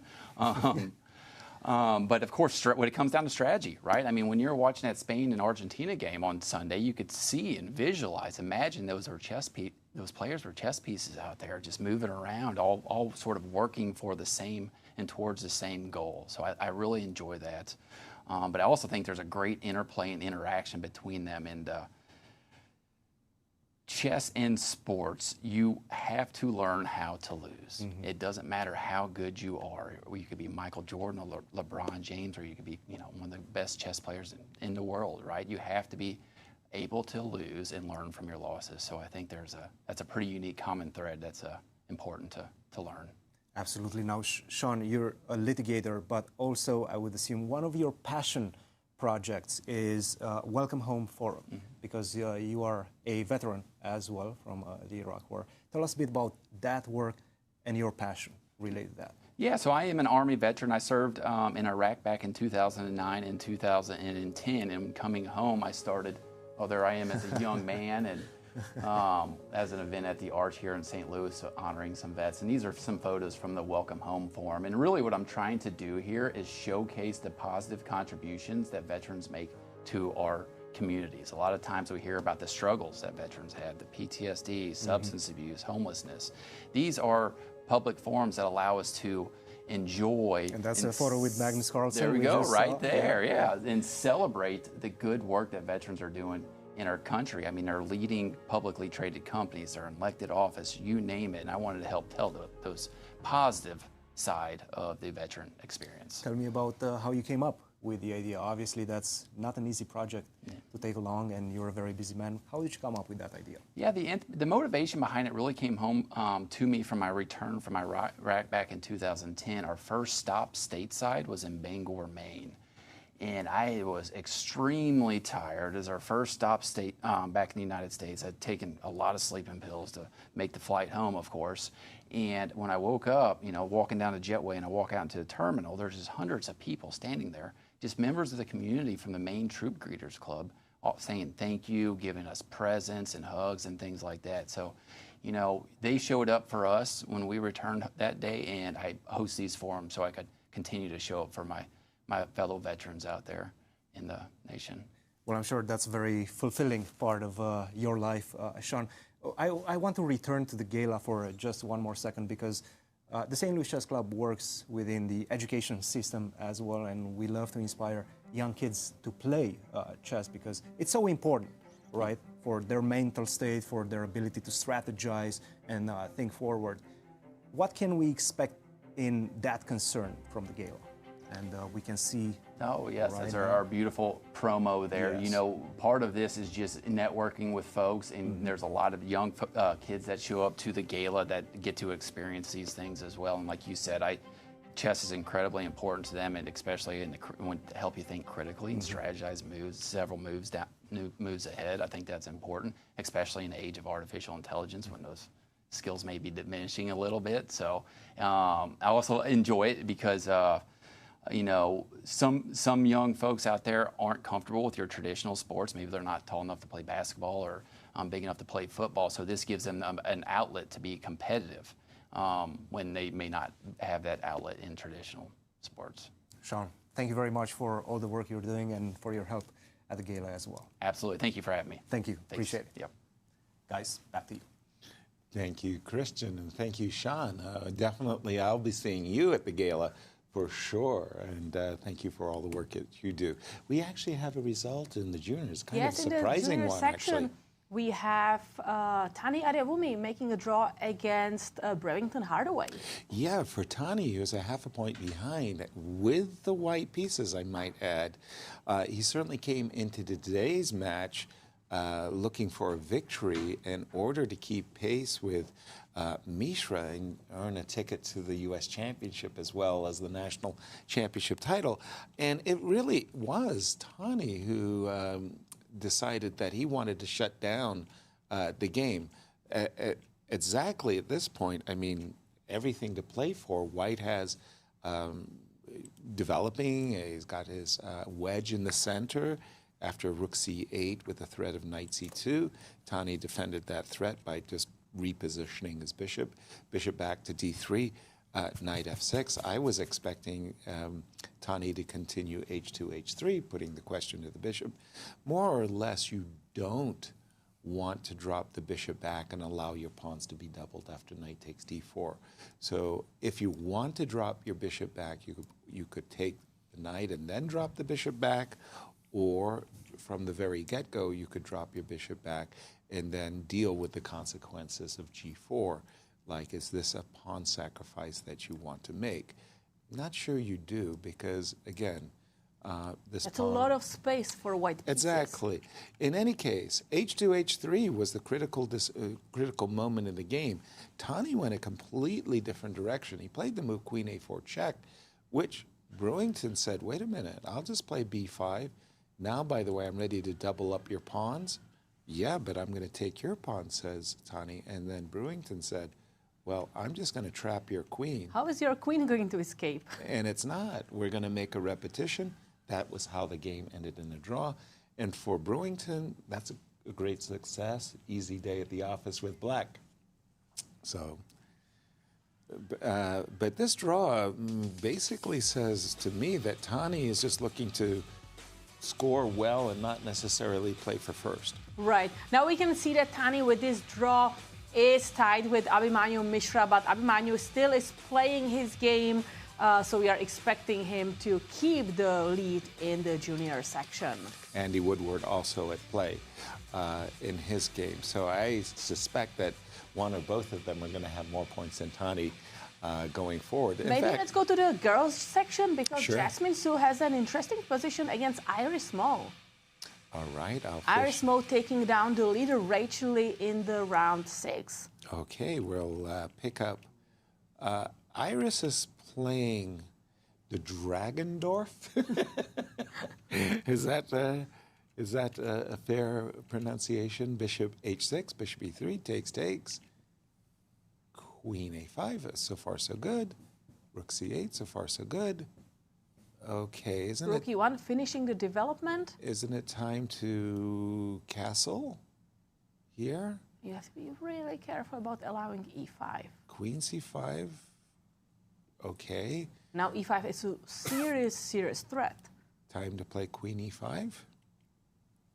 Yeah, I'm... Because if black castles now, thinking all is good, finally my king is in safety, we're going to push e5. That's a wrong judgment, because e5 is extremely strong for Jasmine. Look at those white rooks ready for the files to be opened. Oh, gosh, yes. No, this would be just a disaster for black. E7 pawn is hanging. Tactical target. By the way, this bishop is suddenly superb. The bishop on b3, eyeballing the pawn on f7, and defending the king. No, everything went wrong for Iris here. I'm just wondering if she does play queen e5. This is a pretty good ending for white. I would play Especially the move knight to D5 d5, and I would think I have a very big advantage with the white pieces. So something has kind of gone wrong here for Iris. Also, I might just say that after queen e5, don't have to trade queens either. Queen h4 looks like still playing for f4, or even queen g3. No, wait a minute, I just have to be careful about rook takes c3. But right now, I like Jasmine's position, and Cristian, as I look over the games, big games going on, but which games have caught your attention? I'm looking at the Nico Chasin versus Andy Woodward Yes. game closely, because I have a feeling that this one might be over sometime soon. Really? Take a look at where we are right now. Rook a to e1, and I think this was quite an important decision for Nico. So well played by Nico, because if you go something like bishop to h4, first of all, you have to contend with ideas of bishop to g4, and then we get a complicated position, especially if you go after bishop takes f6, bishop f3, bishop takes d8, rook f d8, take on f6, take on f4. This is the type of position with the opposite color bishops where it can get unpleasant. You definitely don't want to see this, because black just simply has the better structure, the Right. easier targets down the b file. So black is the one that can create unpleasantries in the position for white. What he did after something was a rook a to e1, and I'm seeing this very, very critical and very concrete line. After bishop takes b2, hey, am I just losing a pawn? Probably not, because now you can in fact just simply take on h6. Take on h6, take on h6, check first to the king, king to h8, rook takes e6, everything is forced. F takes e6, black has to accept that sacrifice. Knight to g6, king to g8, and knight to e5. There's no mates in the position, but there's an easy way to force the perpetual. There's no way to go with the king. You can only go back to g8, and now knight to g6, followed by knight to e5. That's going to be the perpetual. That's one possible way, and I do believe that this is what Andy's trying to avoid at this point again. He's the one that he equalized out of the opening. He knows he Right. equalized out of the opening. Nico wasn't really trying to get a big advantage with his opening choice, but right now, he has the option of, after bishop takes b2, more or less forcing Nico to take on h6, and that's likely going to end up in a perpetual. He still has to calculate all of those complications that I've just shown you. Or he can try to go defending that bishop on e5 with the move queen to d6. The problem is that whenever you do that, after take on e6, take on e6, now we have the same imbalance in the position, the opposite color bishops, but whose bishop is the more dynamic one? And that is white's bishop on d3, because it helps promote, this battery along the Right. b1, h7 diagonal that might become unpleasant for black to deal with. For example, I'm just going to give you a nice way in which this game can finish in 3 moves. Rook e7, you're saying, you know what, I'm going to check, followed by bishop to g6, and that's a mate in the position. So obviously that's not going to happen, but this can happen, and you can see the strength of the light square bishop for white. So I don't think he wants to allow that. I think we're going to see bishop takes b2, and then we're going to see that whole variation that I've showed you. Unless, and I see, Yasser, you're making some moves on your board via bishop to g4. Yes. Yeah, it's a tricky move, yeah. It is a tricky move, but again, after bishop takes f6, queen takes g4, white doesn't have any issues in the position. The pawn is not on f3 like the one where we were Double pawns. looking at before. Yeah, this was the position with the pawn on f3 that sometimes can get unpleasant for white. With the pawn on g2, this is perfectly fine. Yeah. Perfectly fine, completely equal position. I'm not seeing a lot of imbalance in this game. I'm seeing Nico achieving his goal from the get-go, which seems to have been, let's just make a draw. Yeah, doing a good job of that. Bishop takes b2 is a crucial move. Thank you, Cristian. Gotcha. Let's take a look at the first board in the girls' juniors. Rachel Lee against Zoe Tang. The engine really dislikes Zoe's last move. Okay, let's jump to that game. Queen b6, and guess what? Rachel did play bishop g2 after all, trying to provoke her opponent to play the move d4 so that she could play bishop f6 and knight d5, as I prescribed earlier. bishop e6, knight e2, a move I've been thumping for because you're controlling the d4 square, and really you're also aspiring for knight f4, so you can capture or the pawn on d5 or provoke it to move forward. After knight e2, this was the move g4. I meant. The players actually made more moves already, but knight g4. That was the blunder or mistake, if you will. Maybe positionally not that great, because after Rachel captures the bishop, which happened, now she played knight d4 and can position this knight beautifully in the center, focusing on developing the last rook to e1 potentially, and then putting pressure on the d5 pawn. As well as maybe an e6 pawn as well, just as we've seen in Andy, the analysis that Cristian drew us.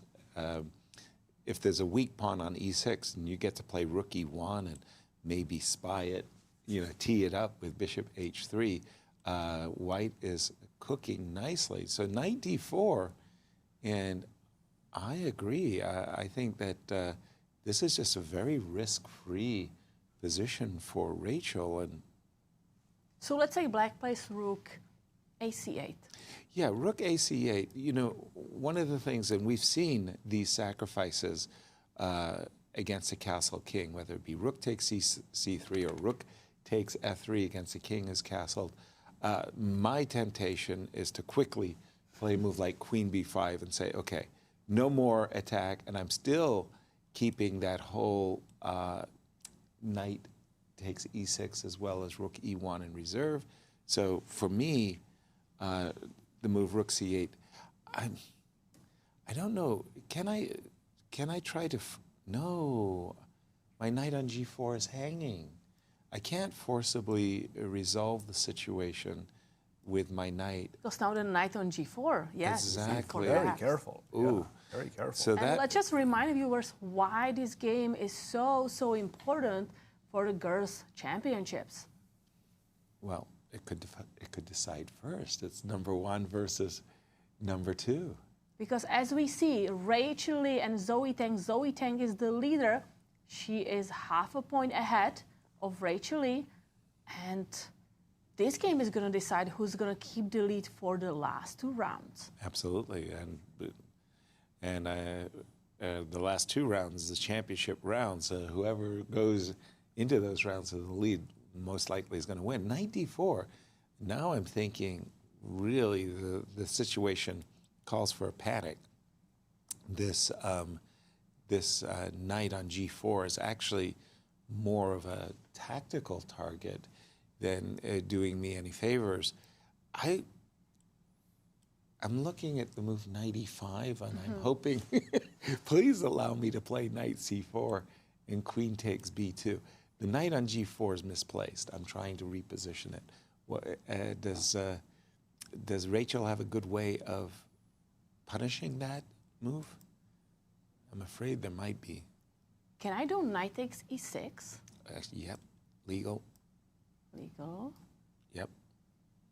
Have to recapture. I'm trying to still use that your 2 knights are on the file, but I don't see, because your knight c4 is actually pretty strong. It's attacking my rook and threatening that queen takes b2. Exactly. If there was a rook on e2 or e1, I'm.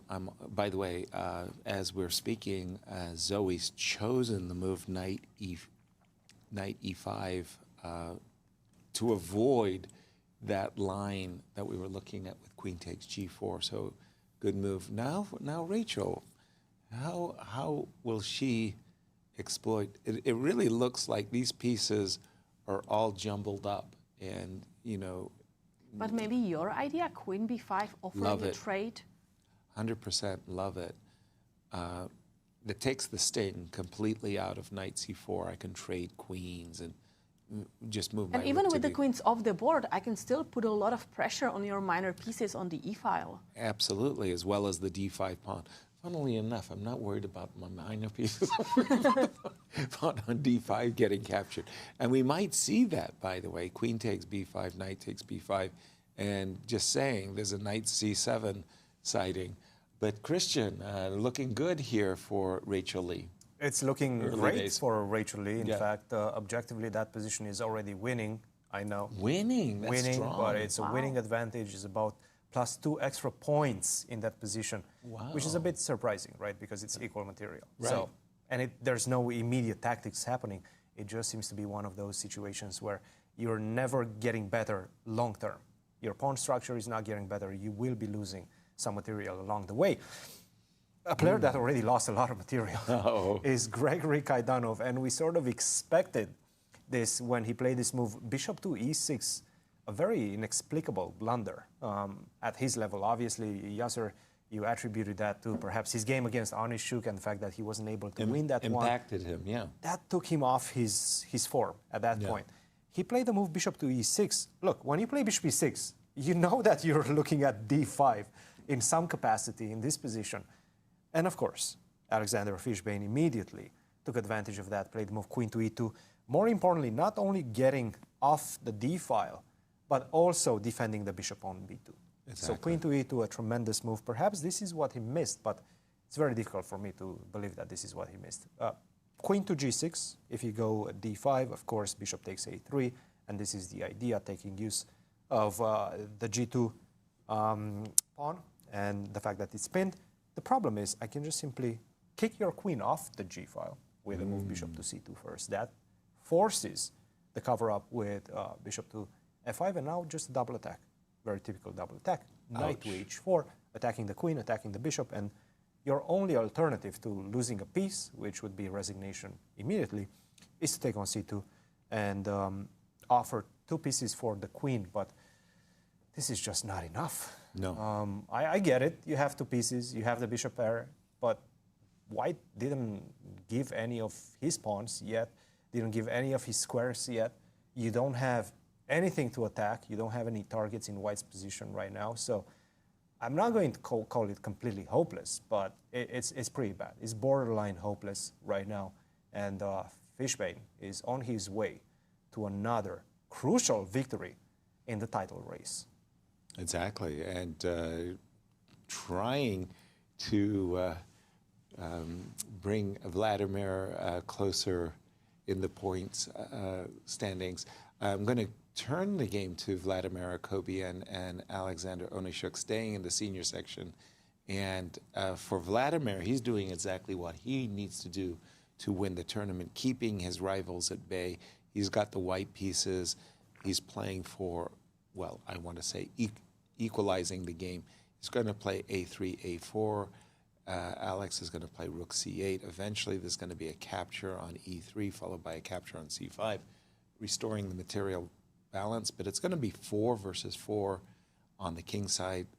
Slightly better minor piece for Akopian, but I think the game inevitably looks to be a draw at this moment. And I think we have a really interesting position now in the game of Joel Benjamin and Stuart Rachels. Okay, because if we move just a few moves back, it seems like a very calm Sicilian position. I was going to say a French defense. Or? Oh, sorry, that I hit the wrong button there. Okay, definitely it was a French defense and a Sicilian. And it just kind of feels like it's transposed. But now look, Joel Benjamin decided to sacrifice and say, I'm going to attack on the king side immediately. Bishop takes h6, g takes h6, and whoa, followed it up with rook d4, not going for queen takes. Why didn't he play queen takes h6? What am I missing? I thought h6. Okay, so knight takes e5.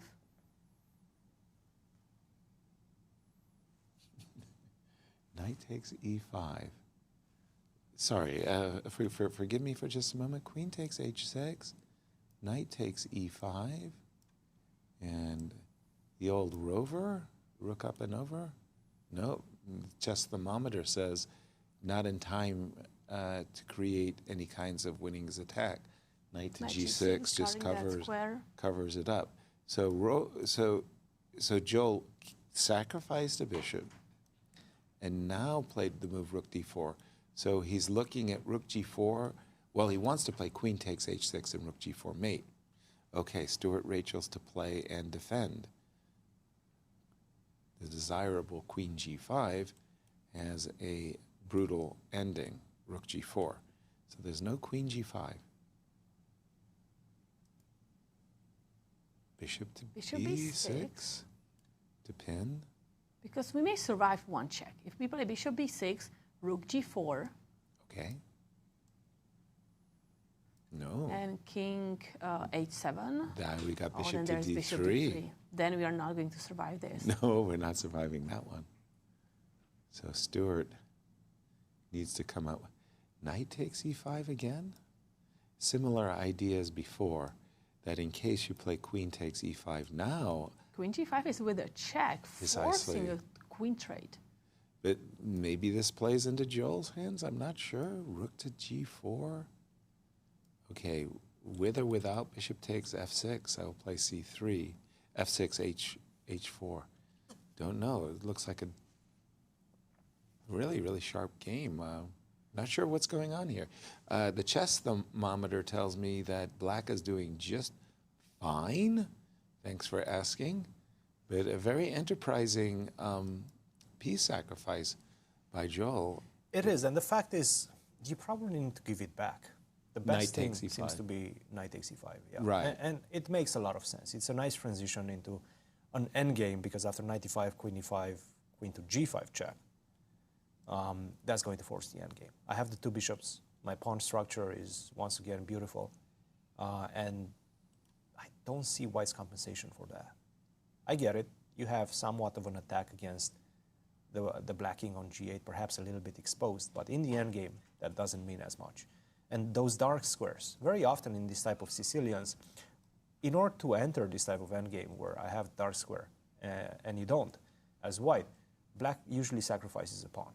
Mm-hmm. In this case, there's no sacrifice. Exactly. So it's looking good. Black has the center, two bishops, very mobile center, by the way.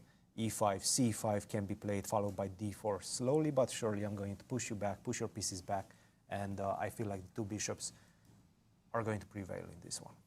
The chess thermometer agrees with you and says that black is for choice, and it wasn't that intuitively obvious for me either. That, I mean, at first the piece sacrifice looks dangerous, but once you look at it concretely, Stuart's got a lot of defensive resources in this one.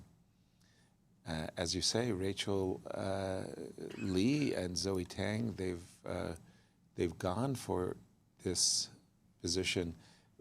By the way, Rachel didn't play queen b5. She played the move queen b3, offering Similar trades. idea, right? Still trying to Right. trade the queens. I thought queen b5 was a little bit more brutal. In your face. Yes, exactly. In your face, brutal. Let's trade queens. And Zoe said, "Nah, I don't want to trade queens. I'll go queen to c5. If the queen had been on b5, that wouldn't have been possible." But Okay. wait a second, can we now do knight takes e6? Yes. Because we now... go. No choice.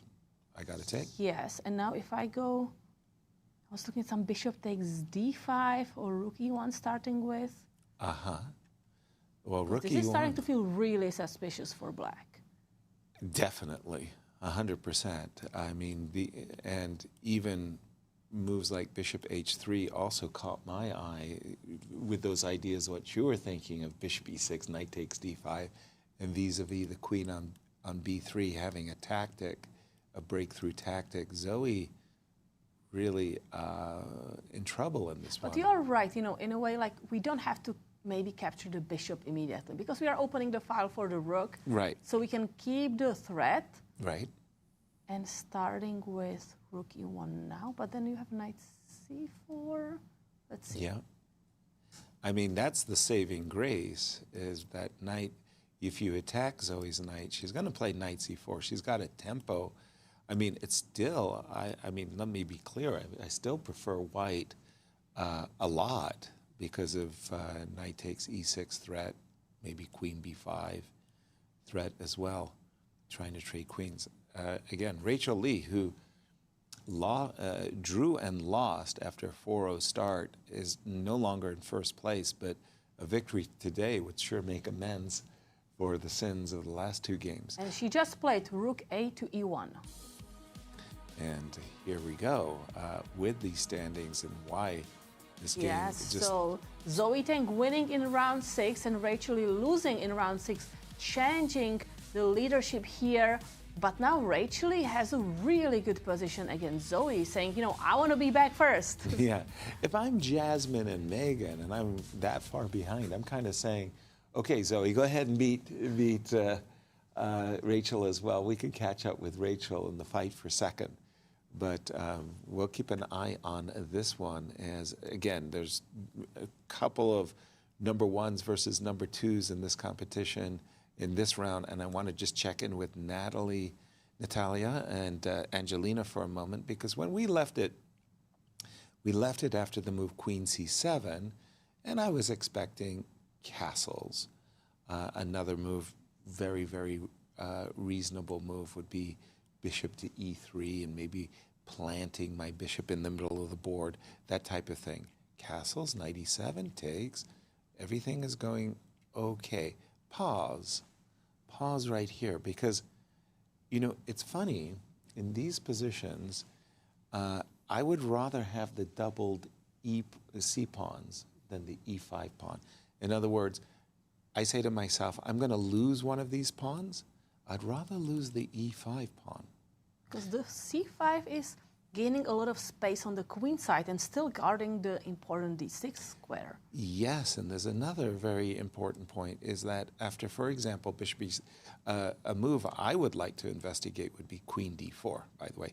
But let's start with bishop e3. And my thinking behind, you know, losing or sacrificing the pawn on e5 is that my bishop takes up this really nice diagonal, making it awkward for the bishop to develop. So, for example, let's say you go back to c7. I'm not suggesting that's a good move, but you can say after rook e1, oh dear, black is in a cramped position, and as soon as this knight comes to glory, right, you know, get to the e5 square, white is going to be doing very well. This did not take place. What Natalia did instead was she decided that she wanted to keep her e5 pawn, bishop takes e5, and chase the bishop backwards. King f8? What? Is that a right? King f8 or castles? Castle. I see castle on the screen. Yeah, I got a relay error. King f8 was not played. Castles was played, right? And you saw it on the video, right? I see that Angelina Belakovskaya has a castle on her board. Did you say Angelina Jolie is? I don't know what that is. I might. I don't know if she would play. I'm trying to play for Natalia here a moment. She's expanding on the queen side, and the only reason I might justify that expansion is that she wants to trade light square bishops, dark square bishops. Frankly, with the pawn on e5, the normal routine idea is to be playing h4 and h5. If she wanted to trade dark square bishops, she could have saved herself a lot of time by just saying, let's trade. I'll play bishop e3 at once, or started with the move h4. I don't like these last few moves by... So we have castle, queen e2. Oh, we do have a move. Queen, not b5. Queen e2, okay. Bishop d7 back. Okay. And knight d4. Bishop to d7 back, knight to d4. And I think white's in big trouble after f6. Now, just look at the rooks. We're already connected. It's essentially the opening is over for Angelina, and she's thinking that she wants to provoke captures on f6. And look at white's pieces. You know, if you put the knight on b1, on f3, and the bishop on d2, I think it's a fair game. I think that this is advantage for Angelina, as she's looking to just burst open on the king side. And this would be I think maybe just a losing position for white, actually. So you can't maintain the pawn on e5 anymore after the move f7, f6. Angelina is in good shape in this one. Kate, what would you Another like player to who is in good shape is Jasmine Su against Iris Mo. So if we can go back to this game and see the last few moves. jump over to the girls' junior section, and we liked white's position right here because we felt that the move e4, e5 is actually a winning move, and Iris had to prevent it. She did. She did play the move queen e5, and we thought that Jasmine's position is much better, including just trading queens and playing knight to d5. This is a fun, easy position for white to play. But she decided to keep the queens on the board, and I like that very decision. Good. Ooh. I didn't do that. That wasn't me. This isn't me either. Okay. Okay, then maybe we will just come back to this game later, just having or one more try. Yeah, giving it a no. Still okay. Third time's a charm. So she did retreat her queen. Queen went back to a5 and f4. But if we can come back a few moves, just the queen a5. What do you think, Yasser, about queen take h2? I love it. I would love it. You cannot mention this potential capture. Exactly. No question about it. Queen takes h2. I would have to ask myself, what are the ramifications of this position, though? Can maybe knight d5? Excuse me, I'm not sure. Am I tactically? Well, I guess not. Second, yeah. What? Queen takes h2, unless there is a bust. Knight f6. Knight here. Knight e4. I was even thinking about the rook e4. Whoa.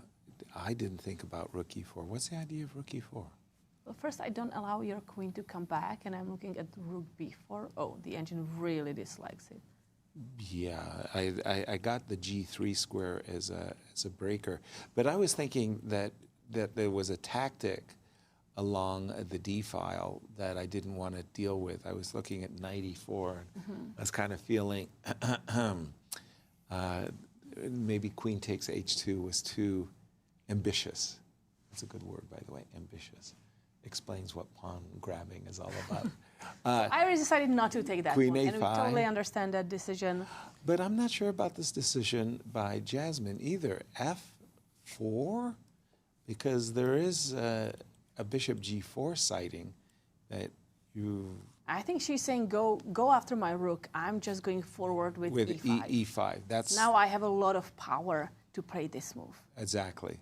So let's just have a quick look at it just to make sure that we're not blundering everything. e5. Knight back. In case you take, not the only move. Sacrifice. Oh, excuse me, I'm blind. There's a. I thought I was winning an exchange regardless, right? But you can block, and you've won a pawn already. You can block, and I'm not winning the exchange. So none of this is good for Iris. My bad. Knight e2 blocks that. So, okay, how is Iris going to handle e5? That's a great question, and I don't think Iris has an easy answer, and she's down to her 33 minutes. Right. So she's really considering how to best continue in this challenging position. Not easy. If I play bishop g4, e5, let's just go down this pathway. This is horrible. I want to emphasize for black. If I take this rook, you take my knight, and you're threatening rook takes on e7. If I block the two pieces, bishop takes e6 is also. I like bishop takes e6. That could be, but this is absolutely excellent for black as well. So that's not a good answer. Jasmine's in trouble here. queen takes h2 was more, it was more attractive than this position. Maybe rook takes c3. How do you like that? That is a possibility. Rook takes c3. B takes c3. Yes. I'm still going to play e5. You sure are. There's just no escaping that reality. Bishop here, e5, knight e4. Rook takes e4. Give back the rook. Give it back. Yeah, this is just. And I will take on d6. Excellent for. Excellent for white. What can I do? I'm not. Engine says this is winning, and I don't disagree. I think that this is actually just winning for Jasmine. Iris in trouble. Cristian, jump in. Tell us where the attacks are happening. Not in as many places as probably you would like, Yasser. I would love to hear about them. Yeah, go. Let's move on to the juniors for just a second, Exactly. right, and see exactly where we stand, because we do have a big race going on between Mishra and Andy, and they're both in the heat of the battle right now. Exactly. And we were saying, I'm going to start with Nico versus Andy. We were saying that this one, after rook a2 e1, a great decision by Nico, bishop takes b2 would lead to that forced variation with the p sack on h6, bishop takes h6. But Andy did not want that. Andy did not want to allow the p sack and the forcefulness of that variation that goes into a perpetual check. He wanted more. He wanted to keep the game going. And that's exactly what he's aiming for and what he got with the move queen to d6. We looked at this and we said bishop takes f6. Now if you take with a bishop, then I can just simply take, and then we were discussing about the difference between the two bishops, the light square bishop versus dark square bishop for black, and the light square bishop on d3 is much, much more potent in this one. But he took on f4. It's a completely different approach. Bishop takes f4, forcing more or less g3, take on f6 with a pawn, and now g takes f4. Of course, if you take with a queen, this is bad news, because in fact, at the end of it, your rook gets trapped with bishop to h3, so don't allow that. But I will take with the g-pawn, and now again, it's a question, who's attacking who first? It is white going to be able to set up something down the g-file. Maybe black is going to try to do exactly the same thing to counter white on the g-file. Also, whenever you go king to h1, and that happened, right, you also need to be careful about these ideas of d4 followed by bishop to d5, right? This long diagonal, long light square diagonal could become a danger zone for white's pieces also. King to h1, rook to g8, this is where we stand right now. All I know is that Andy managed to keep the game going. Right. And that's exactly what he wants against a wounded opponent. Nico is a wounded opponent right now. 1.5 points out of 6. He was coming into this tournament as one of the first half, let's say, favorites. First half of the roster favorites. Because he's a grandmaster, he's in very good shape. Unfortunately, it's not his tournament. Right now, you can see him at the bottom of the standings, 1.5 points. Andy really is trying to get more from this game. And he's taking some risks in this one. Nevertheless, it feels like Nico still has a lot of things to achieve before he can get an advantage with the white pieces. Rook to g8, the game is close enough, but I would say victorious Andy Woodward, because right now the game continues and it doesn't finish in a draw. In the current position after rook g8, I would have assumed that Nico's move, rook g1 is forced. It's not. No. It's no, not? Not even close. No. F5, in fact, seems to be the better move in the position. Really, I would, as white, I would love to play rook g1 to rook to g3 and get my king off the diagonal. But you can start going for the attack already. With f5. With f5. It's not an easy move to make. And the bishop would drop back. And now queen h3. Straight for the attack. And saying that if you go queen to f4, try to defend like that, then I get my rook involved with rook e7. That I could understand. But with the pawn on f5, aren't I safe? Or is there rook e6? And that's why I don't think he would go for it. But rook yes, you do e6. have rook to e6 in this position. And in fact, it's very bad news for you. What a move. I mean, there I was thinking that the e6 square was nicely protected. And, 3 times protected. And look at that. Enough. Wow. Okay. So f5 is a legit. It's a serious attempt in this one. Staying with the juniors for just a second, should we check on Alice? Let's do it. See what's happening against Bach. Bach has been having a very decent event so far.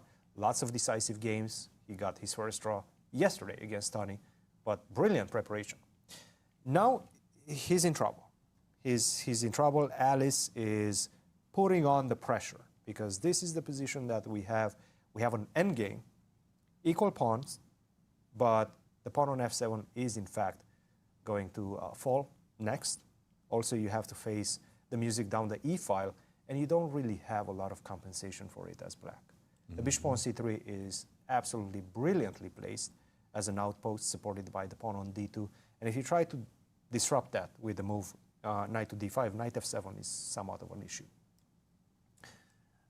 Knight f7, and just to show a nice little variation, if you take on c3, and you continue taking on c3, knight to d6 is coming, and that finishes the job. So it just doesn't seem like the position works for Bach. This one is Alice's. She knows she has a decisive advantage. It's all about converting this decisive advantage, but it's looking good for Alice, who started off very poorly, but stabilized the event since. Got a win against Nico, then lost against Andy, and then that draw against Kirk yesterday that we've seen. That was maybe the longest game of the championship so far. Should Alice go on to win this game, she's taking down a very serious opponent, Bach, who's played a very good tournament thus far. Whoa, bishop c3. Alice looks like she's definitely in the driver's seat on this one. All right, and now that we're here, let's just check in on Mishra and Kirk. And let's see, we've kind of been seeing a repetition for the last few moves, but Mishra did not go continue the repetition, but he's allowed the trade of knights. Knight takes, rook takes.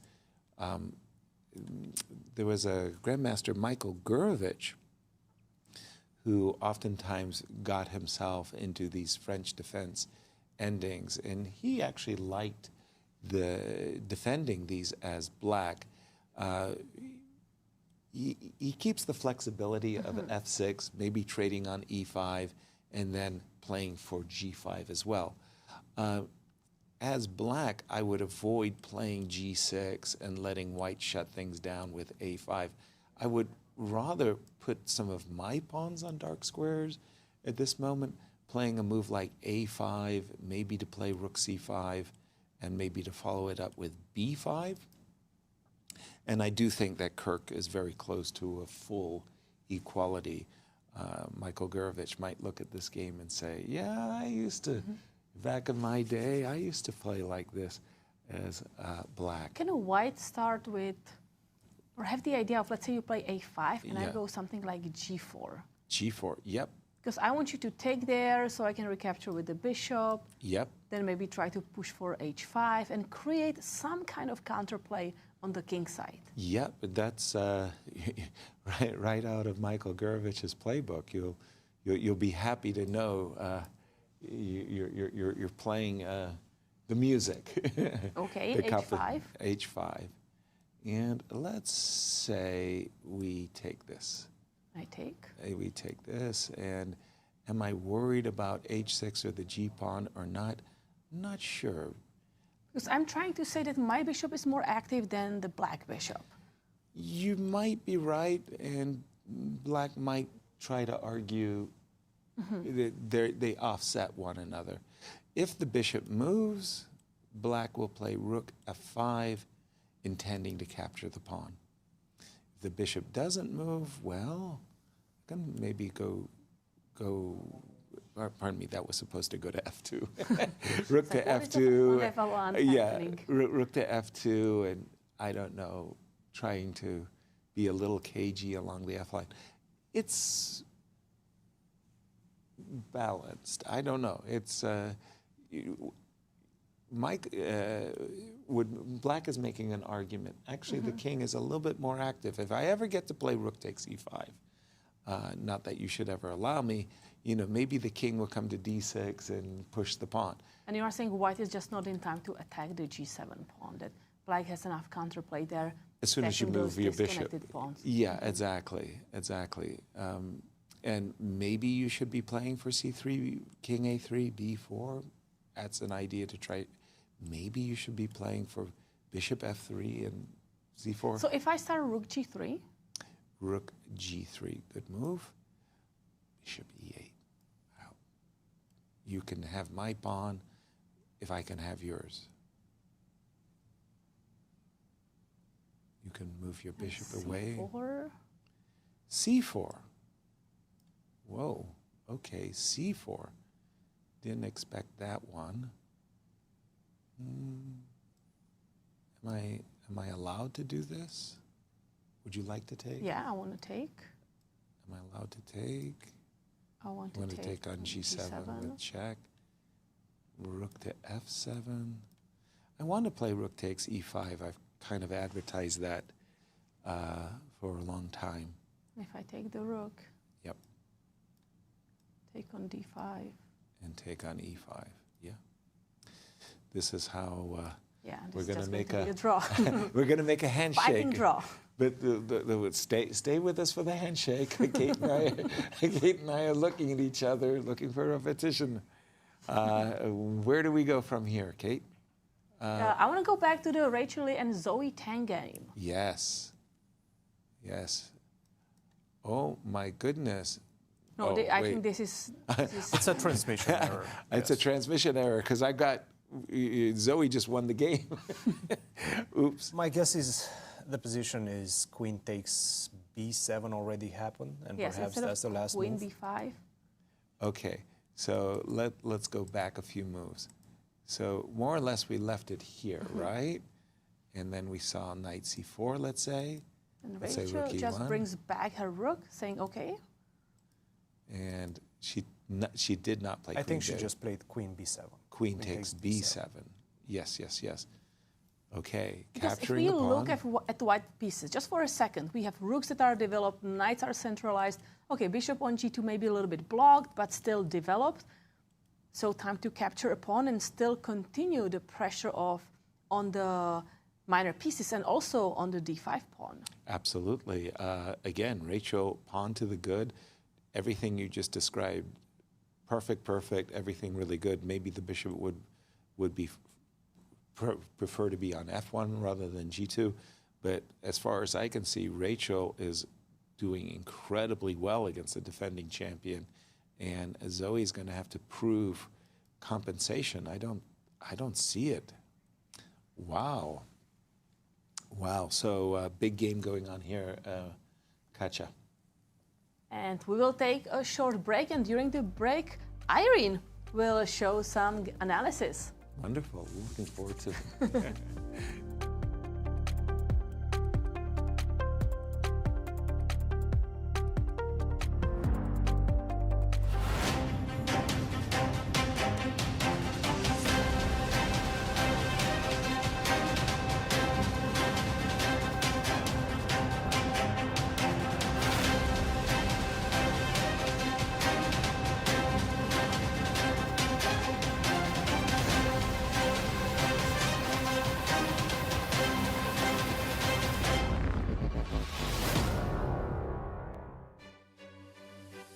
Hello everyone, welcome back to the show break with me, Irene Sukandar. I'm going to take you to some of the highlights of today's rounds. As we know, today is a very important day because we have so many major matchups across all the fields. And one of them is the game between Tani Adewumi versus Brington Hardaway. We kind of expected that this was going to be very exciting, but turns out they agreed to settle in for a draw. So let's take a look what happened in their game first. So the game starts with e4, c5, and it already gave us a sign like, oh, Sicilian, it's going to be exciting. And then after bishop b5, we know this is the Rosolimo. And Brewington chose this Moscow variation with d6. And after a few moves, everything is on the main line of this Moscow variation, and then e5, c3, everything went well.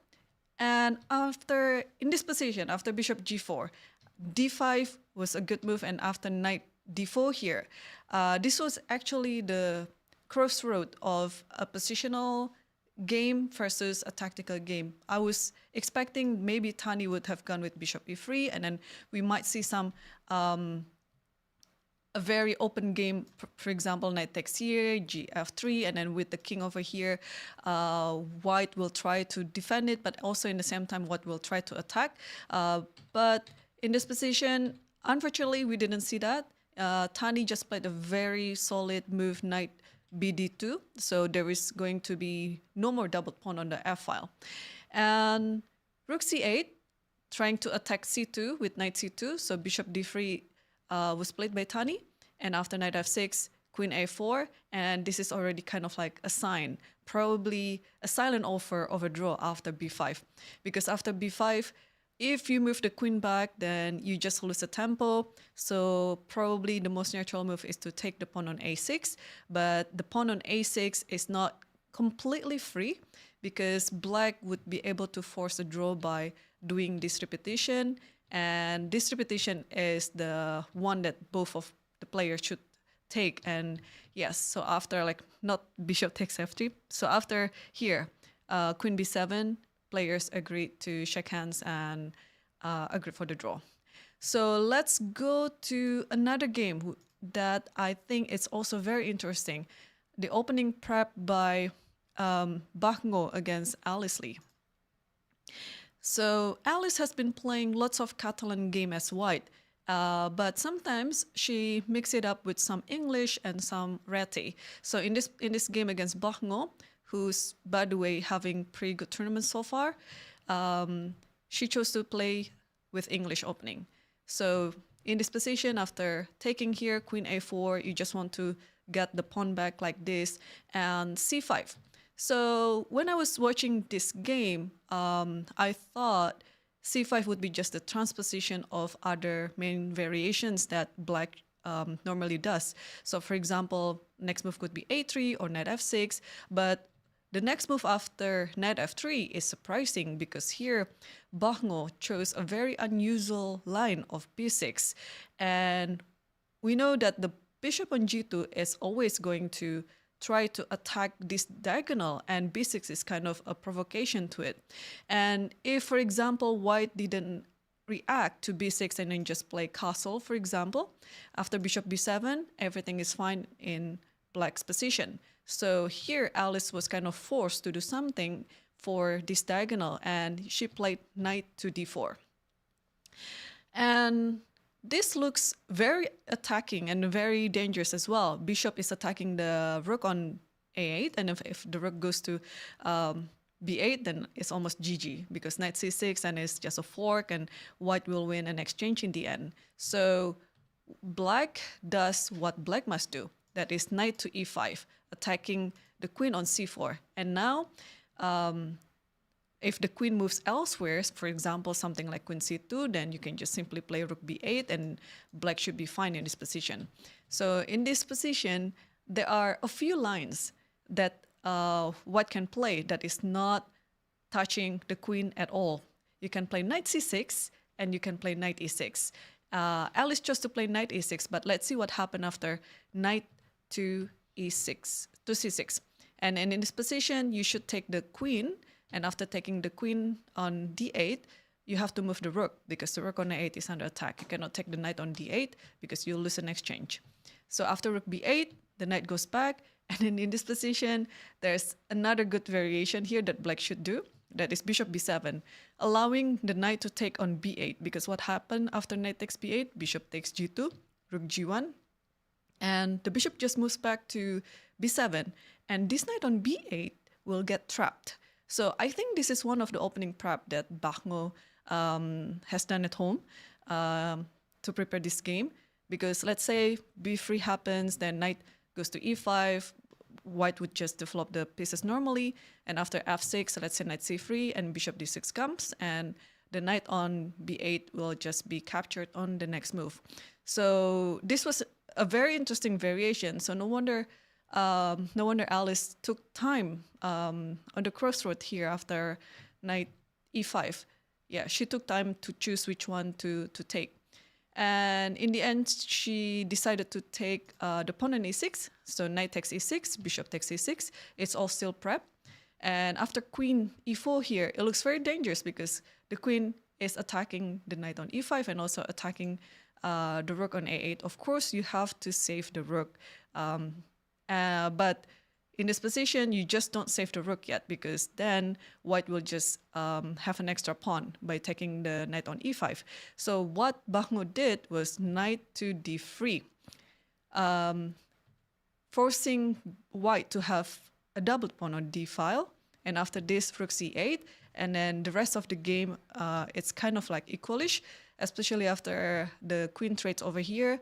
And, well, a pawn is still a pawn, so white is still slightly better, but black should be able to defend this position. So that is very interesting prep by Bach Ngo and a very good reaction by Alice Lee as well. But also let's take a look at the game in the senior, because we saw some blunder alert earlier in the game between Alex Fishbein versus Kaidanov, which, by the way, just finished. So let's take a look at what happened earlier in the game. And then we might be able to chat with him after this. So this was a reverse Scotch. And everything was so good so far for both sides. But I think one very neat idea that we've seen in many other openings as well is if your opponent is controlling the center with the pawns like this, with the c4 and d4, it's time for you to break it open. So I think the most critical point in this position is instead of playing bishop e6 like what Kaidanov did, black should have played b5, and then white should be losing control over the d5 square. So after this will be like a very thematic strategy in the middle game that we've seen in many other games as well. So those three, I think, are the most interesting highlights of these rounds. But of course, there's so many other games that are still currently playing, and then we'll see if we have mini fireworks on the board on round 7. So yeah, stay tuned in the broadcast and see you on the other one.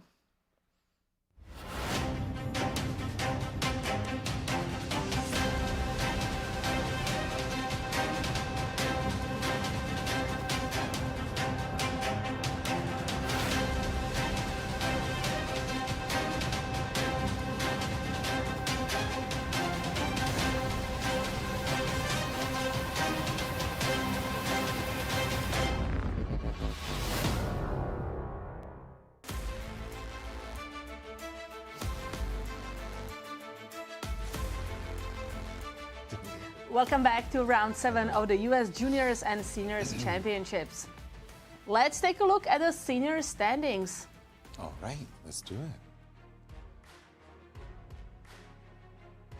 We have a result. Alexander Fishbein won that game after bishop e6, a big blunder by Gregory Kaidanov, which means he's tied for the first place, and he's going to be saying, I dislike that statistics, that 2.6% chances of me winning the tournament. I'm serious about pushing in the last rounds. Absolutely.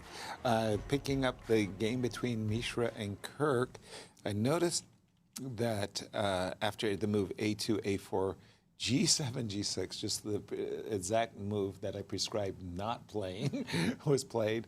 And then Mishra captured on a c3, on c6, instead of withdrawing his knight to f3, and then followed up with rook c3, which is a very strange series of moves by Mishra, because I think now, after a6 to a5, the game is completely been balanced and nothing to play for. I see this game is heading towards a draw, which opens up the door, window of possibility for Andy if he can win the game. But I'm just sorry, I was paused because we had been looking at this position. We were looking at queen h3 And Nico actually came up with a different approach. He played the move queen to e3, Still which targeting has that pawn on h6, but also looking, yes, on that e7 square. yeah, it has a double purpose. This move queen e3. But was that a good move? Imagining that we play rook g5. Let's be our usual aggressive, tenacious, fighting selves. We are inviting any h4 moves because that probably only weakens the white king, like h4, maybe. Rook h5. Right, and yeah, h4, you didn't do white any favors. We have rook g7 on the board, not rook g5.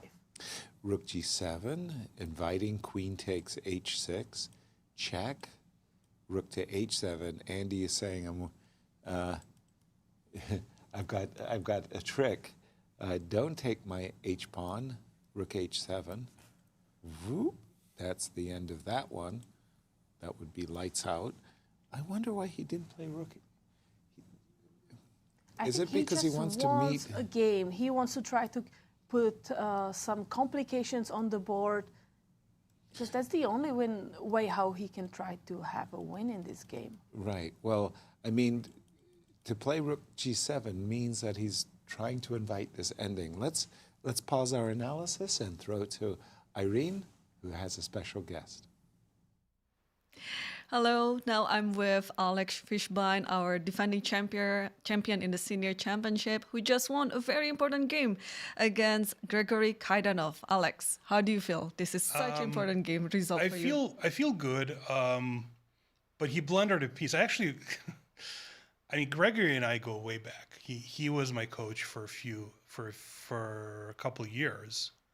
And while I had the fellowship back in the early 90s, and he likes to tell the story of, he's frequently told the story of how he came to the U.S.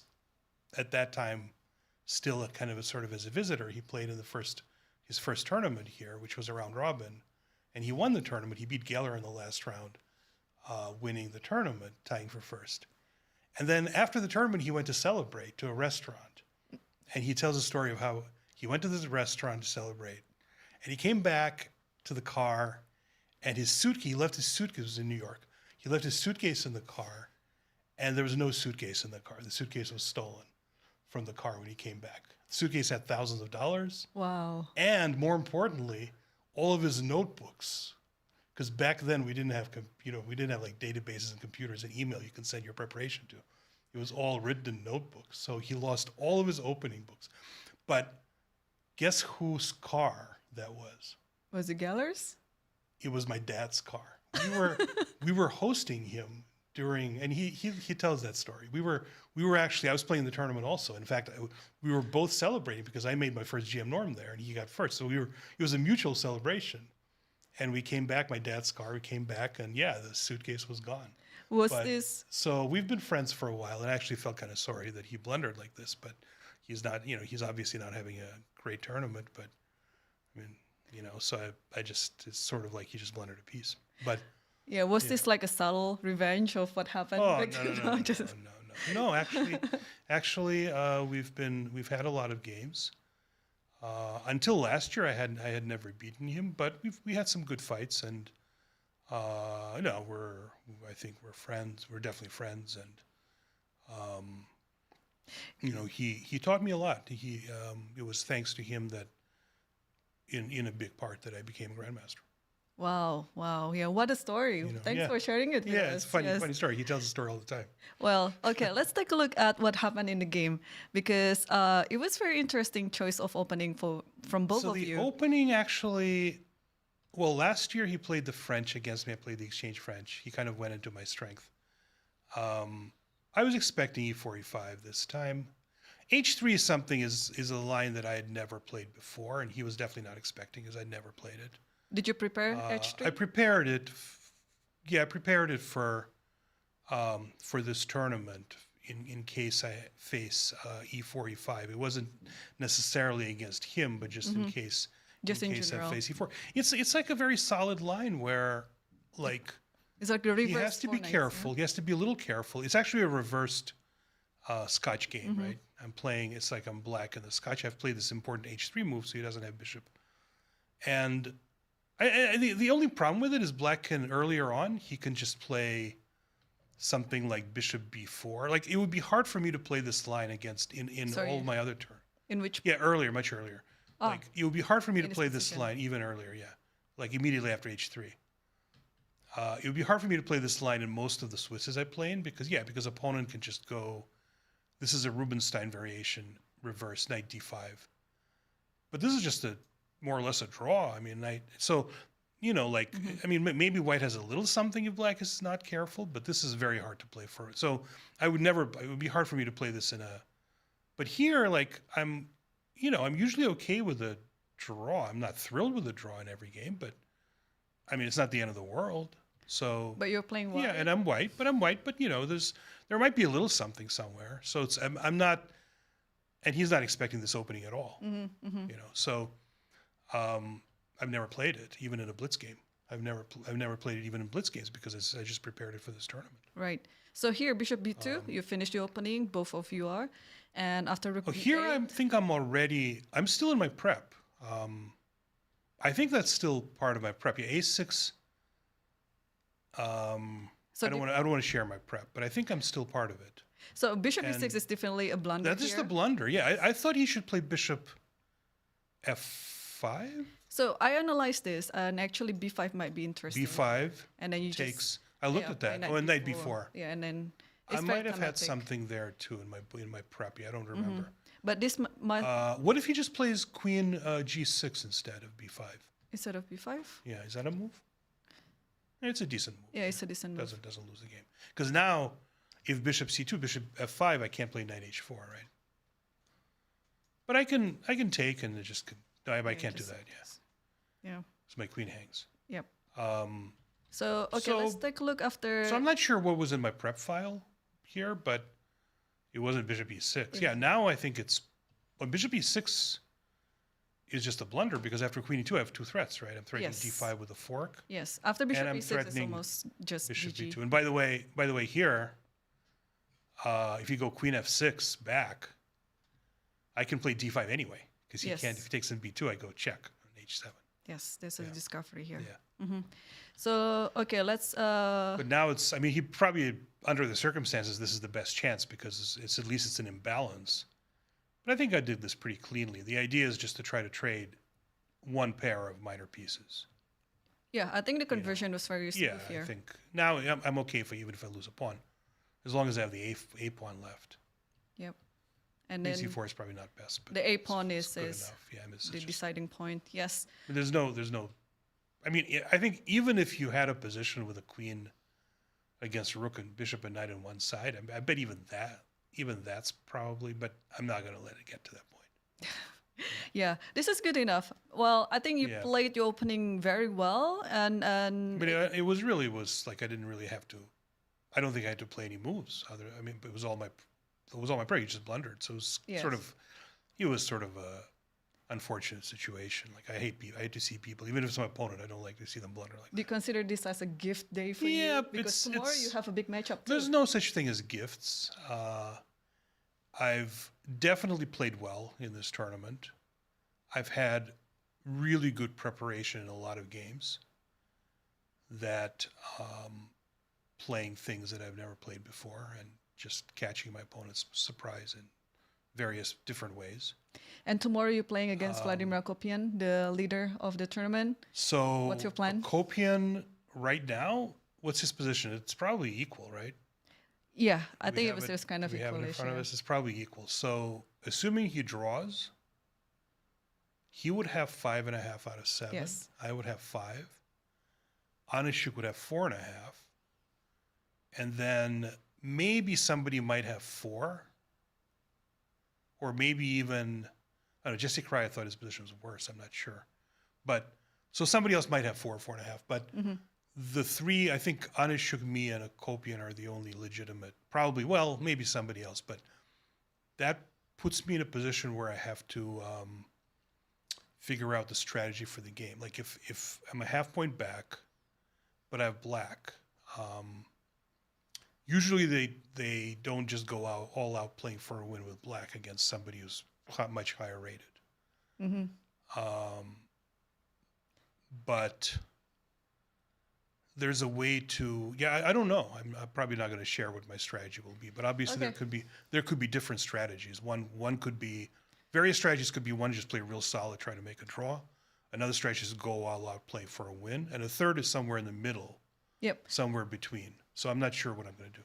Well, sounds good. And we're looking forward to see your match again, Akopian, tomorrow. Well, thank you very much. Good luck. Thank you for having me. And I guess, this was just a lucky break for me, but I'll just watch the rest of the round. Right. Thank you, Alex. Okay. Thanks. Get back to you guys. Congratulations, Alex. I hope Ben Underwood is going to give you a better than 5% chance in the event. But a big win, and kind of got a gift. Just because he mentioned the game of Jesse Kraai and Alexander Golden earlier in our broadcast, Jesse had gone into the confession booth, said, Alexander Golden, a.k.a. KGB, was my trainer many years. He taught me a lot, and I have a bad feeling about today's game, and right now, in fact, Jesse is worse. Alexander Alex has really good pieces, the rook on g6 with the bishop on b7, putting pressure on that diagonal, and then in the future, the g2 pawn. Yeah, this nice pawn structure, too.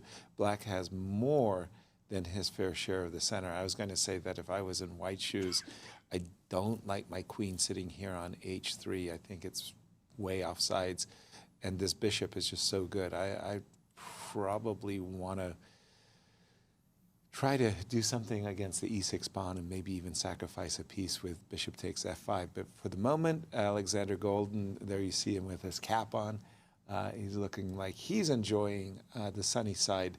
Cristian, over to you. The Akopian game seems to be winding down, and perhaps we can stay with the seniors. All right. That one doesn't look like it's going to go anywhere. The players have exchanged a large majority of the pieces, and right now we are looking at more exchanges in the position. Whenever white is going to attack this pawn on b5, or maybe even now, you can just simply take on c3. Black has accomplished, let's say, the goal of the opening, which is to equalize. Alex cannot be too upset with the fact that this game is most likely going to end in a draw. Take. I take on b5. You can give a check. I go back to f1. There's a lot of ways in which we can find, in fact, repetition in this one. For example, rook to c3, king to e2, and then we sign the score sheets. Quite a natural result, given the opening choice from white, from Akopian, who signaled the fact that I'm not looking to take any unnecessary risks in this one. Somewhat similar to what Mishra is doing as well, but we can take a look at that one in a little bit of a time. Now, Nico versus Andy, I think that one is a crucial one, and we should really drill down on that, because things are happening, and the position is still quite complicated. We were discussing it at length and saying that perhaps, Andy will not find a way to complicate matters, but it seems like he did. And this is the position that we have right now after rook to h3. By the way, the only move after d4. If you don't play rook h3, you resign after bishop to c6. You need to keep contact with the third rank so that you can cover whenever bishop c6 comes with the move f3. So we're going to see something along the lines of rook to e8. Now you have to take on f6. Take a look at this. Rook to e6, queen d8, rook to e8, probably not the right decision, but rook to g8, queen to h4, and we get some sort of a complicated mess in the position that seems to be quite balanced. Black still has his attack. White is building his attack as well, and this queen on e7, for the moment, it looks like an asset, right? Ready to jump to f6, ready to pick up some pawns. It could become a liability if you don't manage to get back to the defense quickly enough. Nico with 25 minutes. He was way ahead on the clock at the beginning of the game. Andy with 30 minutes on his clock. Complications on the board. Still, the position is very balanced. A position that's not balanced is the one between Alice Lee and Bach. In fact, Alice is just about to finish this one. I don't think we're going to see too much of this game for very long. It seems like Bach is just about to resign as soon as he loses that pawn on b2. As soon as Alice manages to find a way to consolidate, and she just did with this move, rook to c5, I think this is all she wrote. This seems to be going towards a victory for Alice. Piece up. There's no way to help the pawn promote. The only asset that you have as black in the position, the pawn on b2. You're going to take on c5. I'm going to bring the knight back. At that point, knight to e4. You go back, let's say, to c2. I can start collecting pawns again. It takes forever to get anywhere close to your pawn. In the meantime, I will just start pushing my pawns, and I have an extra piece on board as well. This one is looking like a job well done by Alice, who will be picking up another victory in this tournament. Yeah, an important one for Alice, no doubt about it. That was it's been a nice game for her. I want to go to our girls' championship game, because I really feel more and more that this game between Rachel Lee and Zoe is somehow, this is going to decide this championship. And well, when we left it, Queen takes b7, and we really thought that Zoe was on the back foot in this one. Knight c4. The engine says 2 question marks, but this is incorrect. This is a very good move, knight db5, forcing some trades, and you will see that once simply moving queen away immediately is giving back white the advantage.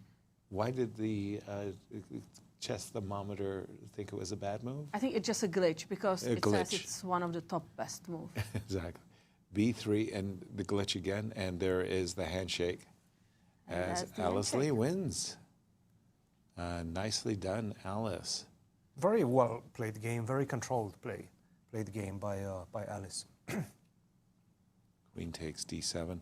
So going back to the Rachel Lee game, right? We have some simplification. There are some traits. Well, you have to.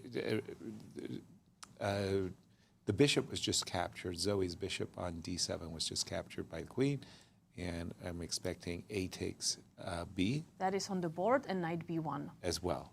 So those two. We're dropping back the knight because it was attacked, but also we are guarding that a3 square, so the queen cannot go there and checkmate us. Exactly. That was the threat of maiden 2 on the table. Queen a3 and queen b2 checkmate is what Rachel prevented with the move knight b1. Now rook takes a2. Looks dangerous, but queen takes e7, right? We are taking the knight and guarding still a3. There is no knight a3. If you play knight a3, kind of saying, take my queen, because I have rook takes c2 checkmate. I'll first actually take the knight, and everything is defended. I take the queen. Oops, sorry. Knight a3, take the queen, and allow rook takes c2 checkmate. Well, that's a Verrassing, a surprise. Very nice, the checkmate, but as you said, don't take the queen, take the knight, and that would be an easy win. Am I right? Yep, yes. Because the queen from e7 is guarding everything. Well, here we play queen e5.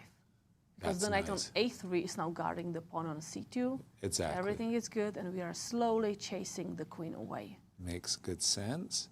So current position is there's a... Knight b1 is the last move. Knight b1 is the last move. This knight is hanging, but this knight is hanging too. So you just told me that queen takes e7 is a really good move. So let me get this knight out of the way. Would you capture here? Yes. Because now, after rook takes a2, I'm threatening queen b2. But so we have queen takes b5. But bring back the queen, capture a pawn, defend b2. Everything is perfect. I know. A moment ago, you were playing queen takes e7, and the queen was defending along the diagonal. Now you're defending along the file with queen takes b5. So Zoe in real trouble here. What could she do to make this tricky for Rachel? I think she needs to move the knight from e7 away. Because that knight, if you lose it, I think the game is over. So knight g6 or knight f5. Is knight f5 a little bit trickier?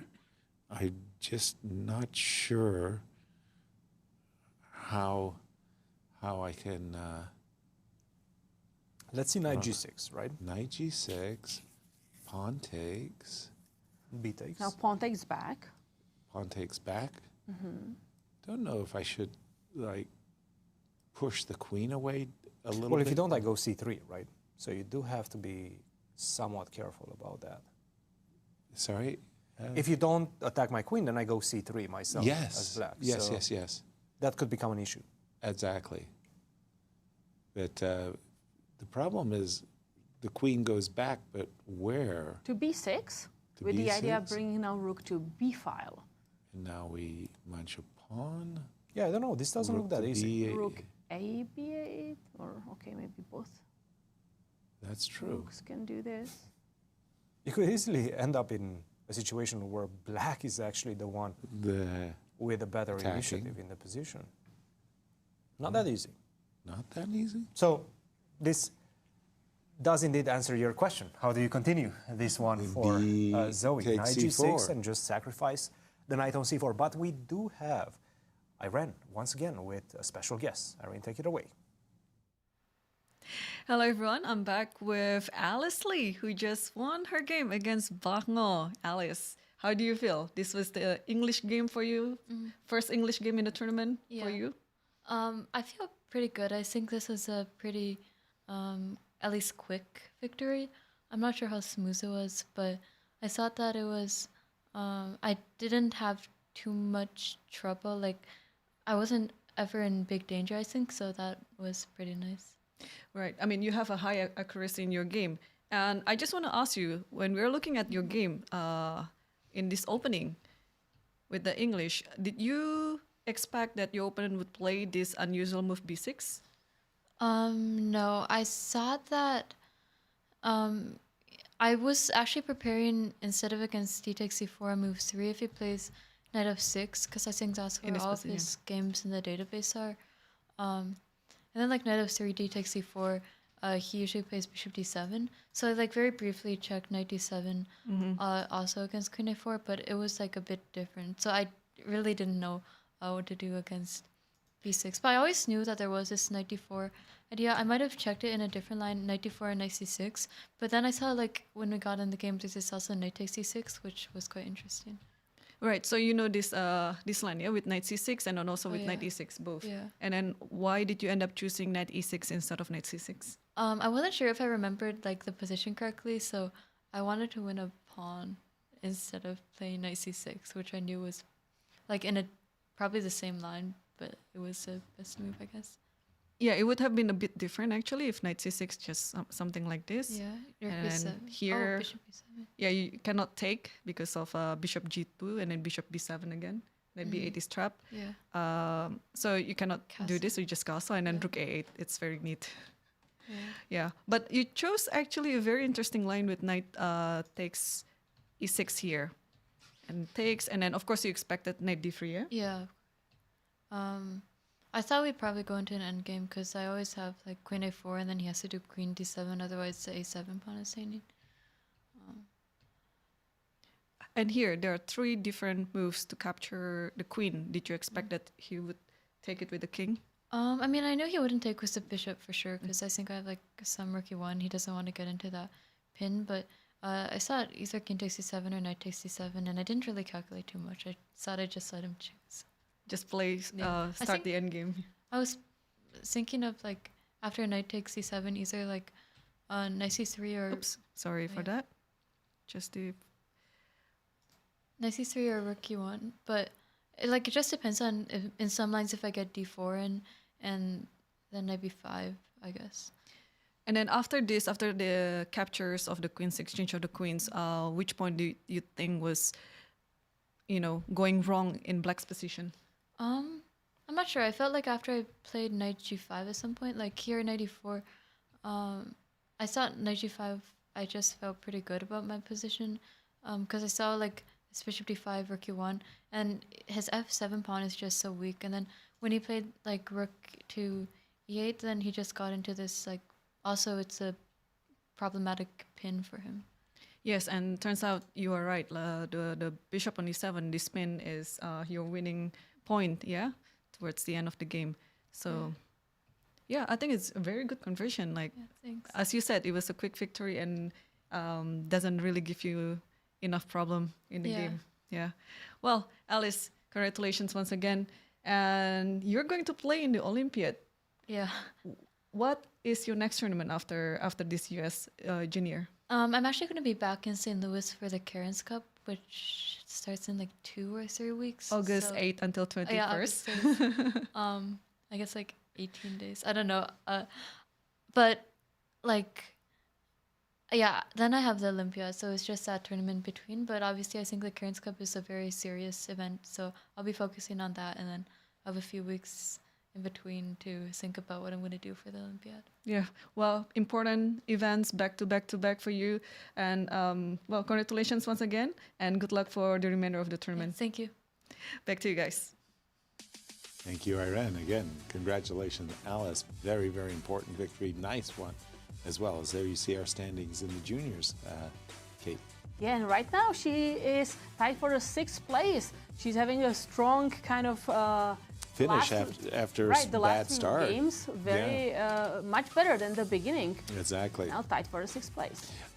It looks like Mishra's game with Kirk is heading towards a draw, but the game between Andy Woodward and Nico is really livening up. And I've been looking at the current position after this last move, Rook H3. And if we'll pick up the action for just a moment, I think what I'm about to show you is pretty forced. There's the move Bishop takes F5 in the position for Andy. So just winning a pawn and say, do your worst. You can't take on F6. Queen takes F6 would be a blunder. Bishop E4 check, a discovered attack. So we've got to recapture, or rather capture the bishop. We'll capture this bishop. Rook takes H6 check, King G8. Now in view of the threat of Queen F3 mate, we defend the threat of mate with Queen takes F6, defending F3. Now we give a check. Now we play F3. Wait, but Queen takes C2. Now we take the pawn on C2. And Queen G2. And it, you know, all of these moves are really forced. I don't see how either player can deviate. I've got to defend, Nico has to defend the G2 checkmate. We will take, and at the end of the sequence, white is threatening mate in 1. And players are following the line, Yasser. Rook takes H6 is on the board. Yeah, and it all looks very forced. And in view of this threat, Queen to E2, never mind. No queen takes F6. Oh. That's a wrinkle and somewhat of an unexpected one. I was expecting a perpetual check. Sorry. So they deviated from our variation. He did play, Andy, that is to say, did capture, capture, capture. And instead of queen takes F6, which I thought was forced, Queen E2. Okay, stepping back from that confrontation, defending the F3 square. Looks okay. So I what is don't the see material anything. balance? It's still equal. Yeah. Okay. So then my first question would be, can I threaten checkmate and can I threaten the rook? The answer is yes, I can. You can do that, but there is Queen F3 defense. I'm defending the checkmate and attacking your rook as well. Yeah, and that trade I don't think is beneficial for Andy. I don't see. Can we start with Queen D5? Because I want to invite you to play F3. Okay. To kind of block your queen from maybe going to the H file and doing some dangerous stuff. Invitation accepted, because I didn't really feel like I had an alternative. I must accept your offer. Okay. Okay. So now I will continue with, I want to develop the rook from B8. So maybe rook B8. Okay. Rook from A8, pardon me. All right. More or less I've been reaching for that B pawn for some time, kind of stumbling around in the dark. This rook, which looks actually really forlorn and misplaced, does threaten a pawn for what it's worth. Rook takes F6 on white's agenda.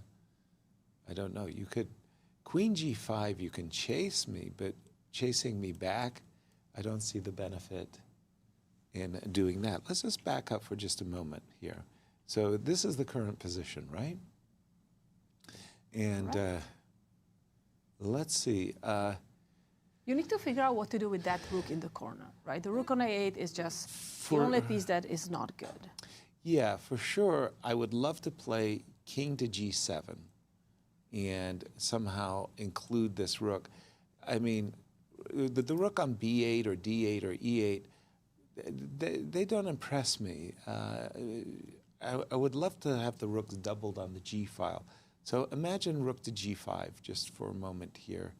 And essentially what I'm hoping to do is bring my rook to either the h file. So now in case of rook h4, by the way, queen d5 check. You don't have to play f3. You could consider queen e4. Queen e4 a bit for active. what it's worth. Okay. This is still, golly, it's still pretty balanced. At the end, I mean, we're in a rook ending. Yeah, I'm not sure. I'm not sure Andy's getting anything here. No, queen e2. I don't have a good move for Andy. I was thinking that that queen takes f6 was forced. Queen e2 looks like a really completely legit move. A player that is getting something is Jasmine Zhu. So if we can switch to that game against Iris Mo, and let's try to figure out how she can push for more. Well, I thought Jasmine just had a complete lockdown on the position, and she does. Yes. I mean, this is just... she has a battery on the d file. Absolutely. 3 pieces really strong. The bishop on b3 is targeting e6. I'm looking at the move like queen d3 here. Queen d3. So my idea is I'm looking at that pawn on a6. I'm looking at bishop takes e6 as a potential sacrifice. So because now that your queen is on d3, you want to play queen takes g6. Can you be a little bit more direct, though? Is there any... f5 or queen d4. If you castle, I'll take the bishop. And queen d4 is on the board. Yeah. Jasmine just played it. Because you're stealing away Iris's potential of castling by trying to get her to move the rook, and you were groping for that pawn on the queen side, the a6 pawn. Maybe the b6 pawn isn't so bad either. So, for example, let's just play a move, right? Rook here. Okay, now you're harvesting a pawn. Queen takes, and I win a pawn, and I'm not giving any counterplay either. Maybe I'm winning 2 But I'm pawns. even looking if I have more. What if I play queen f6? Also very like a complete lock on your position. I like that move. That's just positional overkill. I think this position's hopeless, actually, for Iris. So she's in what we call an eternal pin on the d file. The bishop on d7 is pinned to the rook on d8, will never move. The king can't move. Well, the rook can move, but not to anything like an effective square. This looks completely overwhelming. And then the question is only how to kind of finish the job in this position. Exactly. But I'm sure there's many ways. Cristian, what do you have for us? Well, I have the big game in the Senior Women's Championship. Yes. Belakovskaya versus Tsodikova. Belakovskaya is just absolutely dominant right now. I think she's just about to finish this one. In fact, after the last move, queen takes c3, the material balance already dictates the fact that black is in a winning position. Queen and 3 pawns for 2 rooks. That's enough. Not only that, but these 2 pawns in the center of the board, e5 and d5, are going to start running. You also have the 2 bishops. Take a look at the knight on a3. Completely out of play. You will lose that knight also in the position. So this one is, that's it. The game is more or less over. If white doesn't find a miracle save in this one, which simply doesn't exist, the position is also quite simple to play. I think this one is going to finish very, very soon. And this would be such a crucial victory for Belakovskaya because Tsodikova was also keeping up with her, and she was winning game after game, and she's the defending champion. Matching. To win it with the black pieces, to win this game with the black pieces in such a dominant fashion, will give her a boost, not only in the standings, but also a boost of confidence that will, well, it's going to feel like it's going to take her over the finish line. Exactly. Going into the final two. So definitely Angelina Belakovskaya is looking amazing in this one. Oh, wow. Thank you for that. Yeah, that's an absolutely fantastic result for her. I don't see ways to continue. No. I just simply don't see ways to continue. You can drop the bishop back to f2, but then I just take on b4, and my question is, how do you defend against me taking your knight on a3? There's just no answer to that. No answer and no counterplay for white. So it's looking great for one of our leaders, Angelina Belakovskaya, and staying with the ladies. Well, actually not staying with the ladies. Let's move to Rachel Lee versus Zoe Tang. Since we're on this trend of checking up with the leaders and what they're doing, after a very long think, Zoe Tang did play the move knight to g6. a3 was played by Rachel Lee, but I'm looking at the clock. This was, and when I say a very long thing, I mean it. She went from about 20-something minutes to what we have right now, 7 minutes on her clock with 16 moves to go. Such a complicated position, a complicated Sicilian position in which you sacrifice the piece to try to find that compensation, which it is on the board. There is compensation, especially after queen to b6. You have to stay on the dark squares. You have to create your own threats in the position, including queen f2, including rook to b8, followed by an attack on the b file. And also, you have ideas. If this rook leaves the e file, then you get the check on this diagonal. So keeping the queen on this diagonal and specifically on this square b6 is crucial. We'll see if she plays it. I'm concerned about her time expenditure. That's the only thing I'm concerned. And that sort of tells me that she thinks she's lost. She thinks that she doesn't have any compensation for the piece. This is what she tells me, because it's obviously that she's struggling to find any good moves in the position. But the bigger impact of just losing a piece, I'm afraid, is psychological right now. And her time management tells that story. It's looking good for Rachel. On the other hand, I've seen this very, very calm demeanor by Zoe in positions where she's a piece up, or even in these positions where she's a piece down. I'm sure she's thinking about queen b6, followed by rook b8, and just trying to hope that her compensation exists. For example, yesterday she played against Rose Atwell. She also had much worse position, but then she tricked her. And turned it around. But the time management is what concerns me. If the times were reversed, with Rachel having 5 minutes and Zoe moving quickly and making her decision quickly with 20 plus minutes, then I would say yes, I feel like she has practical compensation. The fact that she's spending so much time is what worries me for her case right now. Leapfrog after leapfrog after leapfrog. I mean, this could be another leapfrogging day in the junior girls section. If Rachel wins this one, she's going to overtake Zoe at the top of the standings going in the final two. Big, big clash right now. Right. Yeah, big matchups. A game that we had looked at earlier was a game in the senior section featuring Joel Benjamin and Stuart Rachels. That was the game that Joel had lashed out with a big bishop sacrifice. Bishop takes h6. But Stuart responded with the best move, knight takes e5. Right. And we thought Stuart is getting that advantage. Yeah. It's like when I was a kid, I had this book on combinations and tactics, and it seemed like every combination, every tactic ever played always won. So here we have an instance where Joel had made this tactical sacrifice, and at the end of the position, he was actually worse. Queen takes g5, h takes g5. I preferred Stuart's pawn structure as well as the two bishops. But the current position, actually Joel is for choice, which is quite remarkable.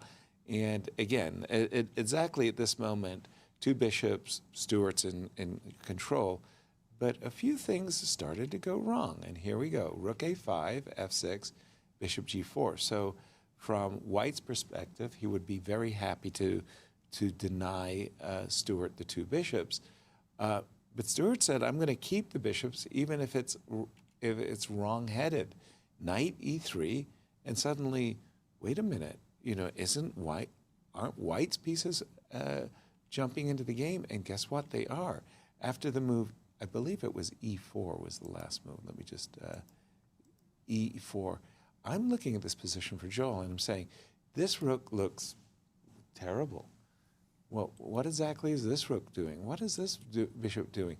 Until you start putting a couple of moves together. You go bishop e6 check, king g7. You go c4, and you suddenly, like out of the blue, there's a coordination between the rooks that hadn't previously existed. At the same time, you're trying to create a pawn weakness on d5 by playing c4 takes d5, and then doubling the rook on the d5. The white rooks are active, right? It's awesome. And then if you, as Stuart, if you try to chase away the rook with a move like king g6, it's not an effective move, because after g2, g4, maintaining the rook, it's actually Joel who's the one enjoying the position. So all Joel has to do, let me just, again, I'm going to live. This is the last move, e4. Bishop e6 with a check, followed by c4, undermining Black's pawn structure and White's in the driver's seat in this one. Kate, where would you like to take us? I'm looking at the ladies section, so maybe we can go to the game of Ivona Jezierska against Olga Sagalchik. I liked how she has an active position with her pieces attacking or having chances to attack her opponent's king. And let's be clear, these two ladies are definitely fighting for 3rd place, and so the outcome of this game could be important for that. First blush. Careful, Queen G6, careful. Queen G7, that's a two-mover. That would be a two-mover. So do I have to play Queen G4 here? No, I do. I think I do, right? Because this is just simply too powerful a threat. And maybe on a good day I get to take this pawn. That would be nice. What happens? So I go... What happens next? I'm going to give you that pawn. So knight e3. You're just a very nice person. Very nice person. I took it. Knight f5. Maybe not so nice. I'll take it back. Knight f5. Okay, evil intentions. I can see that you want to capture on g7, forking my queen and my rook. Probably I have to go bishop f8. Just hang in there for a move or two. Roll By the with way, we are punches. being told that Onischuk and Akopian did draw their game. Oh, yes. Result that we expected. That was some time ago. Yes. So bishop f8, rook f3. Rook f3. Rook e3. I'm planning to go rook f3. Unfortunately, I cannot do that immediately. I think you tipped your hand on that one. Rook e3. Okay. But the engine is unhappy, so maybe I'm too slow. Maybe I'll just shut you down. I don't want to see rook f3 appear, and the queen has to keep contact, right? Mm-hmm. Yes, no, I agree. This is good for Black because you're going to start pushing my pieces, and I did not accomplish anything. So, by the way, Queen G4 is on the board. Right. Olga did play this move to go after the H5 pawn and to defend exactly this square on G6. For sure. Okay, now, you could have played Queen H7, and that kind of forces me to play Rook G8. Mm-hmm. I kind of felt obligated. Well, no. Wow, look at that. Oh, no, bishop takes e7 is not a threat. You know what rook takes e7? We start with knight e3 here. And queen h7 is on the board. Yes, that's the move that Ivona needs to kickstart her attack, keep it going. So she wants to play knight. Did you like knight e3? Sorry. Yes, I like knight e3. Knight e3, queen takes h5, knight f5. So the inclusion of queen h7 and rook g8 makes all the difference in the world, because now I'm threatening to capture pawn as well as bishop. And against bishop f8, what's my deadly attack? maybe bishop takes g7, this type of a tactic. Ooh, this is getting grim. Olga's losing. Queen h7 was a star move. Did she play rook g8? No. No, it's still her turn, and she's figuring out what she wants to do in this position. Well, apparently there is a move here, and it's definitely not rook g8. What could it be? Rook h8, trying to force a queen trade?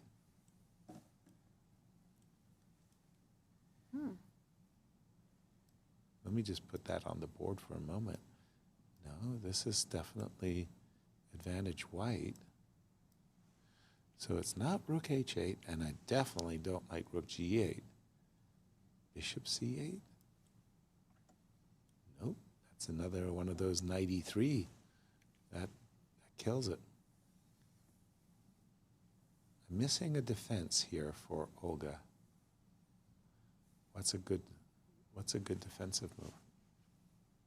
Bishop f6 is, I've tried just about everything else. Let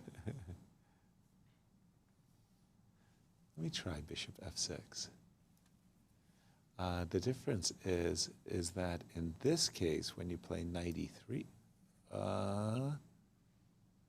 did you see what she played? I didn't. Queen takes h5. At least I think she did play bishop f6. Yeah. Well, it's just the point that everything else is very bad made me find bishop f6. And we will come back to this game, but we have a really amazing move in the game of Jasmine Su and Iris Mo. So if we can come back to this game to see how Jasmine is really calculating precisely in this position. Okay, queen d4, that was the move we really liked. And we thought the moment that her queen lands on the f6 square, it's lights out. So king f7 and f5. Dang. I am crashing this defensive kind of wall of pawns and putting a lot of pressure on your king. Well, we can see that e6 takes f5, queen f6 is deadly. Game over, because on the next move I will take that rook in the corner on h8. Or mate on f7. Yeah. Or that.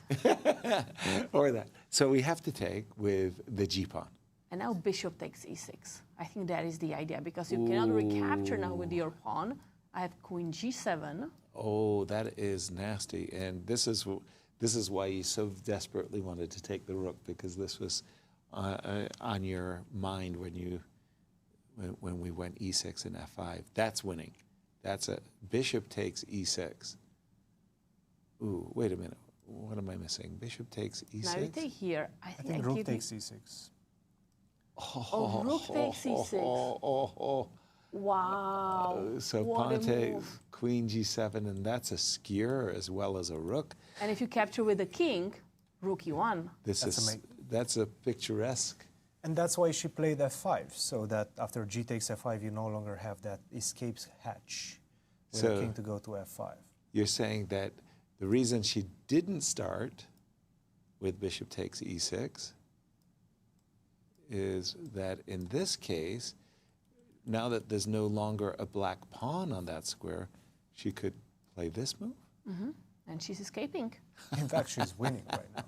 That is craziness. But by including f5, oh, sorry, I made a mistake. By including f5, and do we have gf? Yes. We do. Iris recapture with the g-pawn. The moment of truth has arrived. Bishop takes e6. Jasmine reaching, double-checking her calculations. But that's a gorgeous... Wow, that's a beautiful geometrics. Yeah. Bishop takes e6. Bishop takes e6. And rook takes e6. Spectacular. King takes e6, and now rook e1. No king f5. Fantastic.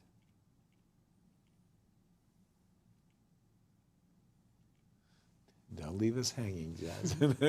You played f5, you calculated it correctly. Go ahead and play bishop takes e6. Yeah. This is it. She needs to find it, and she will. This is it. I mean, if you don't see bishop takes e6, you don't play f5. Exactly. Right? But it's not forceful. You don't have to give up this pawn. You Of have course not. other moves that are putting pressure. You also can capture the pawn on b6 that was completely for free. Yep. So Yes. you play f5 only because you see this bishop takes e6 variation. Precisely. I mean, you might be looking at checks on h4, but I don't think that's the case. Bishop She's e6 is done on the it. board. She spots it, she executes, and now she's on her way to finishing this game in style. Yeah, it was the follow-up to f5, but Another it's contender really- for a brilliancy I know. prize, if there was one. Iris is in contention for both brilliancy prizes. One as a winner, which is great, but also one on the receiving end. Not so great. Bishop takes e6. Very, very nice. Great finish. Very precise calculation by Fantastic. by Jasmine. Can we check in on Rachel Lee and Zoe, because Zoe did play rook. No, she played rook on a8 to b8. That's so confusing. Well, I think more importantly, it was Rachel that played f4 after queen b6. Okay. And this was a very crucial move, because if you don't play f4, in fact, black is completely back in the game. Right. This was a very, very good move. Not only that you're opening up the bishop, you're also very much controlling the knight right now. You're dominating the knight with your pawn structure. The knight can only go backwards on e7, and that's an occupied or at least controlled square as of right now. So your knight is completely out of play. Rook a to b8 was played, and for understandable reasons. Because if you went rook f to b8, then bishop takes d5, not only that it hits the pawn on f7, but it also hits the rook on a8. So that's a problem. Mm-hmm. She wants the rook on f8 to control f7, but also get ready, or at least hope that at some point you're going to be able to use that rook to go to d8 and target the queen on d7. So it's still somewhat of a complex situation right now. But So- Zoe, once again, 2 minutes and 20 seconds. So just to give an example of how you might be able to use the rook going to d8, something like this. Although this doesn't seem check. I don't think that's going to be King enough, h8? right? No, this is not. Just queen c6, probably. Just queen c6. It's funny.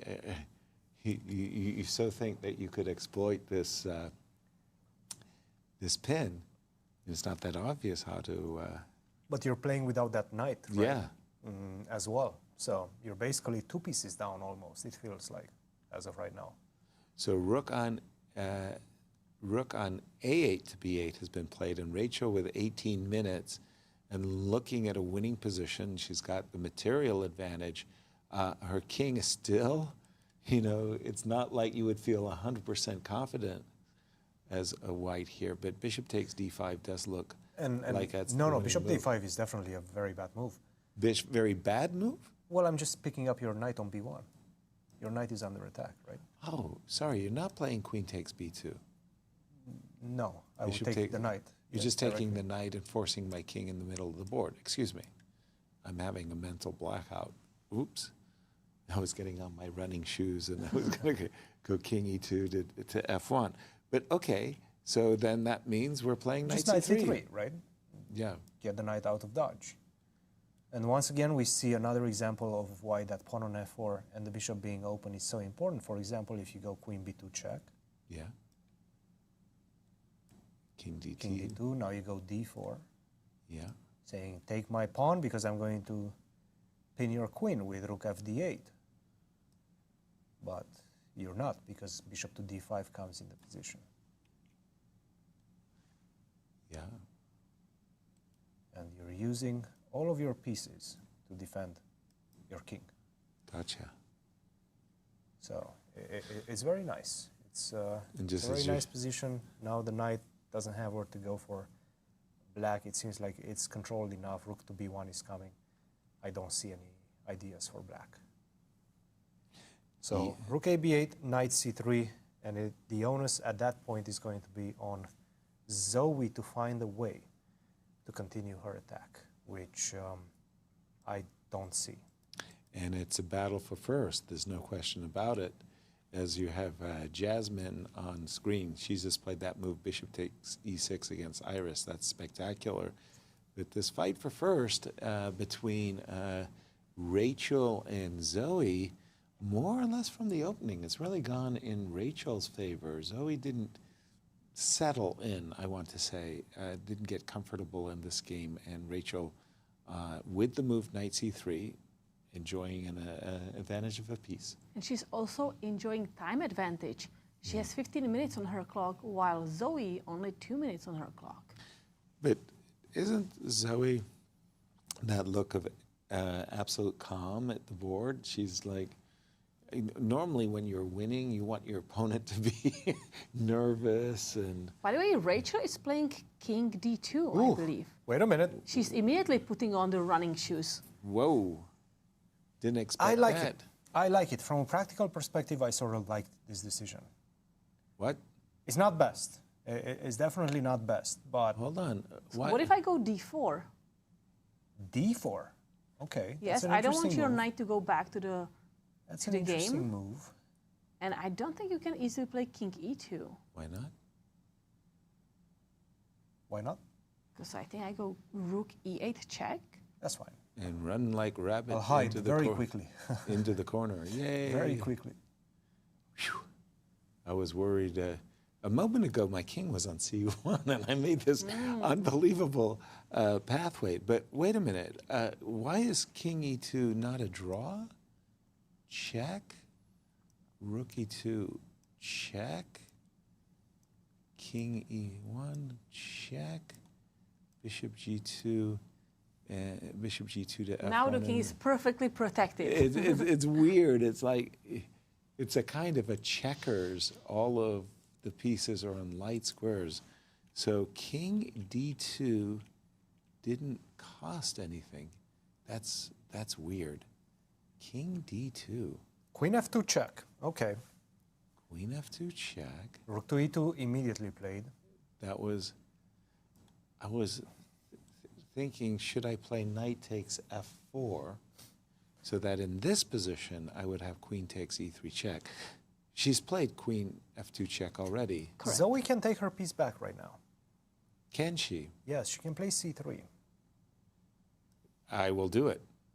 c3, knight c3, and queen to d4. I will be very, very happy. She's going for it. I'll be very, very happy to... and Rachel says, no, I'm not giving you the King piece. d3. I go king to d3. I'm starting to worry about this king. Is it really that safe? I guess Rachel believes that it's safe enough. Queen c5. Queen c5? Well, there's a big threat, well, of queen c4 check. Now, how could I have won my piece back? Well, if knight recaptured on c3. If knight takes... King d3 is somewhat of a practical move, I would say. It's probably not the best, but for the situation, especially on the clock right now, I think that's the right decision. Queen to c5, though. Zoe's playing quick. She's gaining some time, and she knows what she needs to do. Queen c4 is coming. Okay, but knight now took a pawn. Well, if you take that, then I go queen c4, and then we enter the same position, right? King d2 and queen d4. Ah, And, it's a way of transposing. It's a transposition, yes, it's a transposition. Nice. Okay, gotcha. I can also go rook c8 after knight c3, and that opens a different can of worms. But transposition, bishop take... Queen a4, okay. Queen a4. Yes, good move, good move. Queen a4 is a good move. Okay, so that stops the desirable queen c4 check, defending the c4 square. And white just wants to recapture, knight takes c3. d4, perhaps? Just trying to keep the king in a bit of a box. keep the knight at bay as well. Now, my idea was that if you took on d4, then I would trap, pin your queen. So how would this go? And she's done it. Yeah, d4. Zoe has no time on her clock. These ladies are playing for first place in the tournament. Zoe leads Rachel by a half a point, but Rachel has an extra piece in the position. Just a very unsafe king. I'll leave it at that. I don't think Zoe has compensation, but practically, it's so a position. So can we play rook e4? Yep, it's legal. I Looking at double-checked. recapturing the pawn. Okay, the engine does not like it. But it's legal.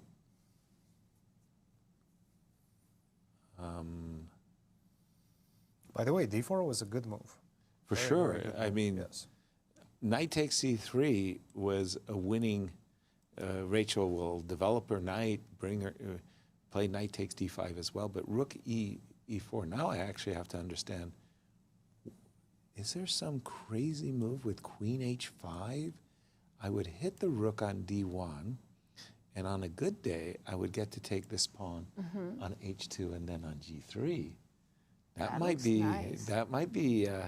I'm really worried about a king on d3. Exactly. Again, practical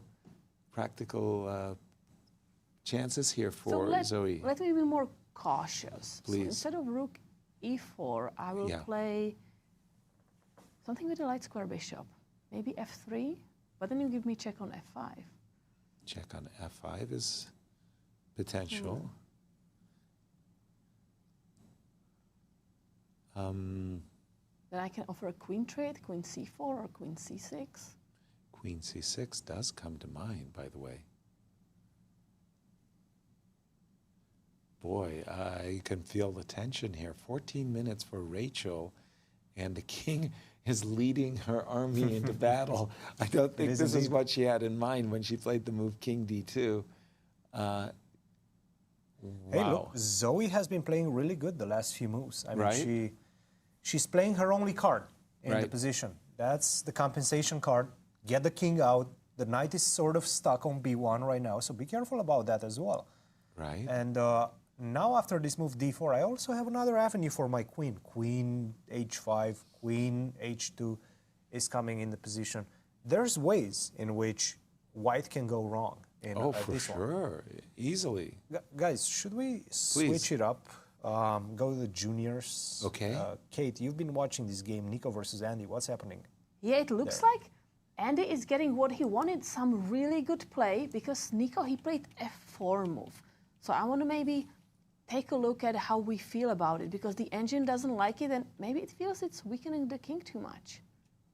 Oh, this is terrible. Wow. Horrendous move, f4. What is f4? Wow. No, I mean... Well, the idea is you push your rook, and now I get to play rook h5. And I may be getting some space, but I think that my king is going to be really weak forever. This is shocking to me. For sure. This is absolutely shocking, the last move, f4.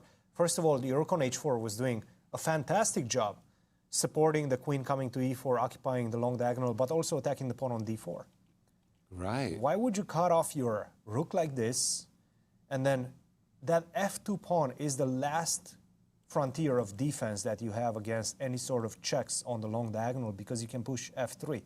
Suddenly, you're taking it out of play. This is shocking development right now. And this one is over. Jasmine has won against Iris Mo in a really brilliant fashion.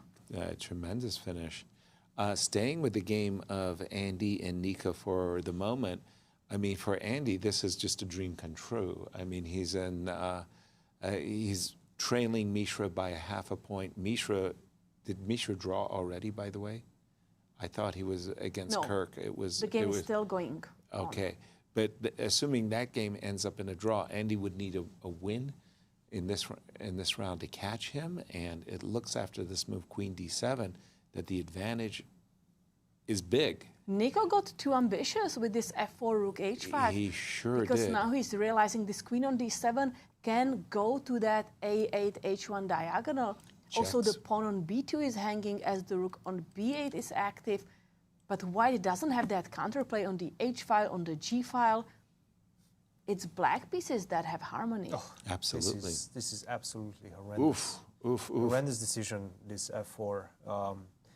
Big strategical blunder. Showcasing the fact that this is not the Nico that we're used to Yeah. in this tournament. He's just making this type of inexplicable decisions in positions where he would easily find the best or much better paths forward.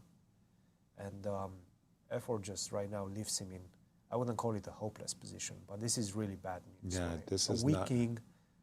The rooks are coming into play. That queen on d7 supports the move, rook to e8 as well. Once you defend the pawn on b2, everything is with tempo. You don't have time to regroup in the position. Yeah, exactly. I was thinking, how are we going to get this rook on a8 into the game? And just, well, Nico forced Andy to find the answer, which is bring your rook to e8 with a gain of tempo. Yikes. Definitely things are going well in Andy's game for Andy. Let's go to the game of Mishra and Kirk, because when we left it, I'd seen the move a5, and I thought, okay, that basically secures the draw for Kirk. But Kirk has kind of been doing a little bit of nothing the last few moves, and Mishra is at least attempting to get in an advance b4, which he has just played. And now Kirk has played the move bishop to c6. So I'm assuming we want to settle in with rook e6, rook d6, pardon me. Trying to keep... But then we have bishop takes a4. Bishop takes a4. Good move. Not enough to win the game, I'm afraid. Bishop takes e6. You don't have to do anything. I can just come back, bishop c6. Exactly, bishop c6. No, it's a drawing. Let's break our analysis for a moment. Yes, and Irene is with a guest. Irene, over to you. Hello everyone, I'm back and now I'm with Jasmine Su, who just won her game against Arismo. Jasmine, what a game! I think I've been serving like a tactical masterclass when watching your game. Congratulations. Thank you. And would you like to take us to a critical moment to the game? What went wrong in Black's position? Or how did you prep this opening? Well, she played a new opening, and the idea of this line is that Black trades the dark squared bishops, and then tries to like put the bishop on e6 and then queen on a5. So I played bishop c4 first, so there was no bishop e6, and I feel like this position is already slightly better for me. Yeah. So this h5 variation is quite unusual as well. Did you prepare exactly for this one? No, I was like, not this game, but I remember like a long time ago I had a preparation, and I think I sort of remembered the line. Right, so this bishop h6, and then you just decided to trade the dark square bishops, and after this you felt comfortable in your position? Yeah, I have a clear plan. Just Black can't really castle because I can always go queen h6, and the g6 pawn is very weak because due to the bishop on b3 and there's a pin. So you just develop all your pieces. I think you just played a good principle chess here. Like after queen f4, I think there was like a silent draw offer in this position, yeah? Yes, but not gonna trade queens and not gonna draw either. That's a very good spirit, yeah, because I think you felt the position is much better already, and then you just push for a fighting chess. And yeah, after this, tell us, like, what did you feel after you played the pawn to e5? I wasn't sure if I was supposed to take with the, after d takes e5, I was supposed to take with the f takes e5, and then possibly knight g4. So I wasn't quite sure what to do after that, and rook e5. And then I get the 3 pieces all in the d file, and it's very pleasant position. and there's almost no counterplay. So I chose this variation. Yes, I think you chose a very clear plan here without any risk whatsoever. The king is still in the center, and I think my favorite move of this round, not this game, this round, is after king e7, you played f5. Did you see all of the tactical sequences here? Yeah, I was calculating bishop e6 before f5, but it doesn't quite work because after bishop takes e6, and then if you take with the rook takes e6 and king takes e6, the king can go to the f5 square, and there's no like direct mate, and black is actually doing quite well. Right. So that's why I played f5 first, and black can't really do anything but take it, otherwise I played f6. Yes, and after this, yeah, just bishop e6 is already like the killer blow. Whatever she does, it's just gonna be losing lots of material or a checkmate, yeah? Yeah. And yeah, I really like this game. I think this is one of my favorite games in the tournament so far because you played so well and then you finish it off with a very stylish tactical rook d8 here in the back rank. Well, congratulations. Before this round, you were on the 3rd place, and now this is a very important win. How are you looking to the last 2 rounds? I'll just try to play my best and not worry about the standings. Sounds good. Sounds like a good plan. Well, congratulations once again, and good luck in the rest of the tournament. Thank you. Bring it here. Congratulations, Jasmine. Let's go see the Zoe game, guys, right now. Big moment. Let's see the video because she has a winning move. Yes. Rachel making a blunder with queen c4, and now Zoe has 2 ways to win this game. She found it. Yeah, queen f5 is on the board. She found the start of it. Now, if you play bishop e4... Both of them running exactly into the same problem. Knight takes f4. Check. G takes f4, opens up the 3rd rank. Queen h3, boom. Check. And there's no cover-up. Bishop f3, queen takes f3, mate. Cristian, over to you. Put it on your, and in case of rook e4? In case of rook e4, which exactly was the played, same thing happens. Rook and right e4. now, if you try to run away, queen to g2 comes. Yeah. If you try to run away to d1, that's a mate. You cannot go there. Yeah. And if you go to d3, I'm going to zigzag my way, controlling the e2 square. And winning this game, guys. You have to draw. Winning this game. Zoe in a forced winning position. By the way, the last move she made with 5 seconds on her clock. Oh dear. 7 moves to make. Winning position, everything with check. Rachel just queen absolute c4. blundered with that move, queen to c4, taking away one of her very important escape hatches of her king, that square c4. The best way for Rachel to have won the game is when ahead material, just trade. Rook e8 check was a winning move. Oh, yes. Her queen c4 just actually suffocates her king. You're taking away king c4. I was telling you, the king d3, I mean, that king just looks uncomfortable. Well, it was the king d2 move that led to the king d3. Rook My e4 goodness. on the... is rook e4 on the board, No, by not the way? yet. Hasn't Rachel played. is thinking how to block this check.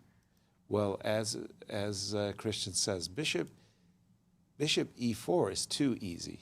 That's just knight takes f4 and queen h3. So you have to play rook e4. And then, once again, knight takes f4, g takes f4, queen check. Okay, I understand the zig and the zag. That's pretty straightforward. Is this completely done? Well, I I'm suppose taking it is, on e3 right? with a check. King takes And now I c3. go e2 with a check. Where's the king going? That knight on b1 is completely useless. If it was on c1, I'm good. Knight d3, blocking. Yeah. Where's the king? Oh my goodness, what a turn of events, guys. And look, if Zoe wins this one, she's going to be a point and a half in the lead with 2 rounds to go. That sounds like a lot. The way she's playing it right now, the fact that she actually managed to not only survive, but completely turn things around, and you can see it on Rachel Lee's face right now, she realizes the extent of her blunder. Rook to e4, keeps her poker face though. But Zoe, by the way... Knight e5, which wins as well. If you compare Zoe's expression currently to what it was 15 minutes ago. I don't think there's been any change of expression.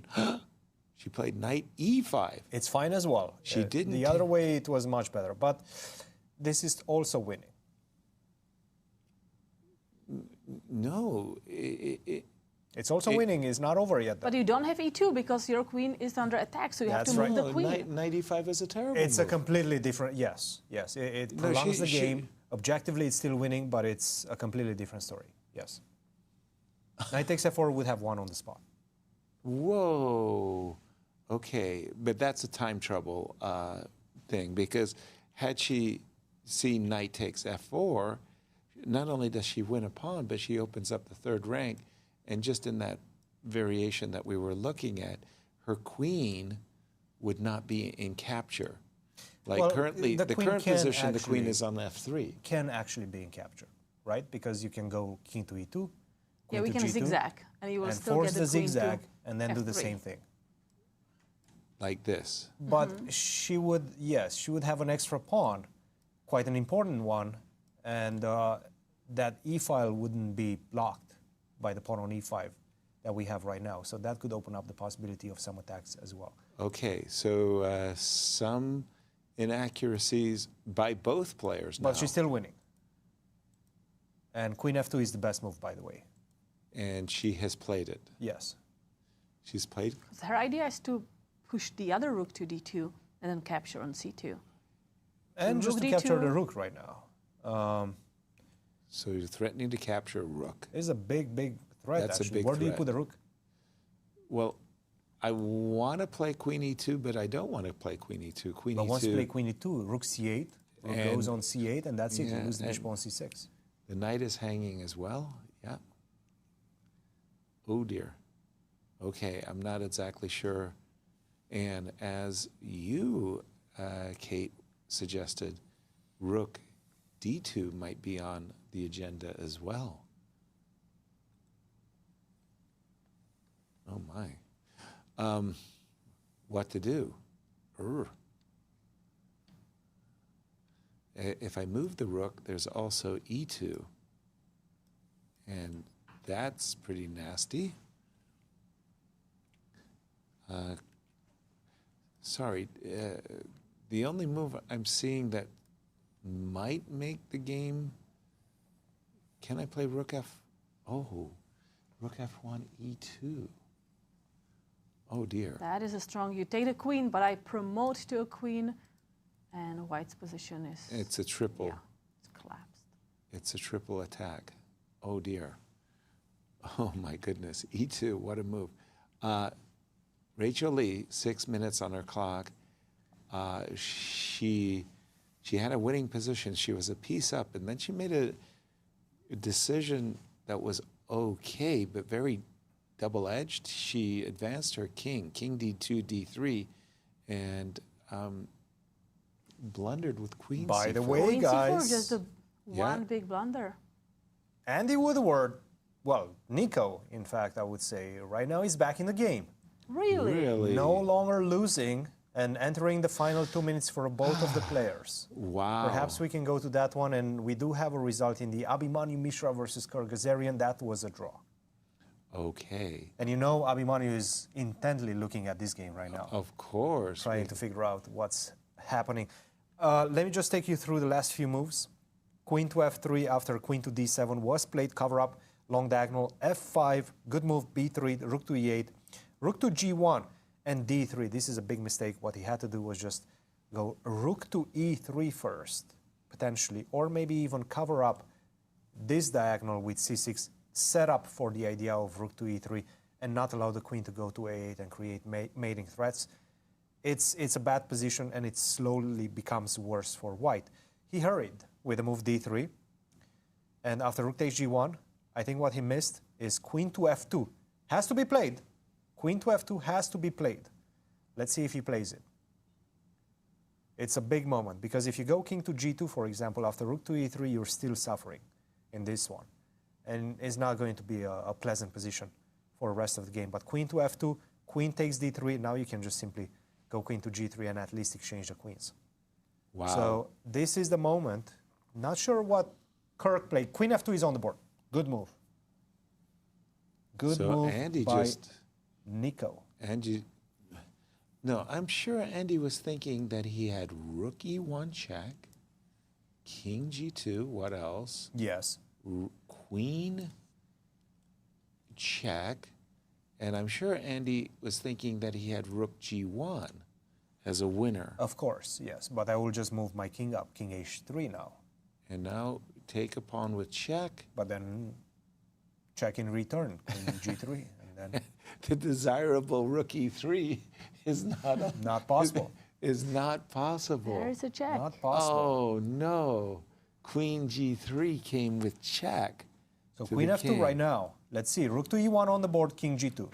Yeah, I'm sure Andy had this in his head when he played the move d3. He calculated rook e1, king g2, queen d5 check, and this move king h3, queen takes d3. Oh no, he's going to let Nico escape. What an escape that would be too. Huge for our standings. Also, yeah. Very, very big result right now if Nico manages to save this one. Can Andy keep the game going with rook e3? He certainly can, but then I have a check on g5 followed by rook g3, right? Gotcha. So which sort of forces g5, king matters once again.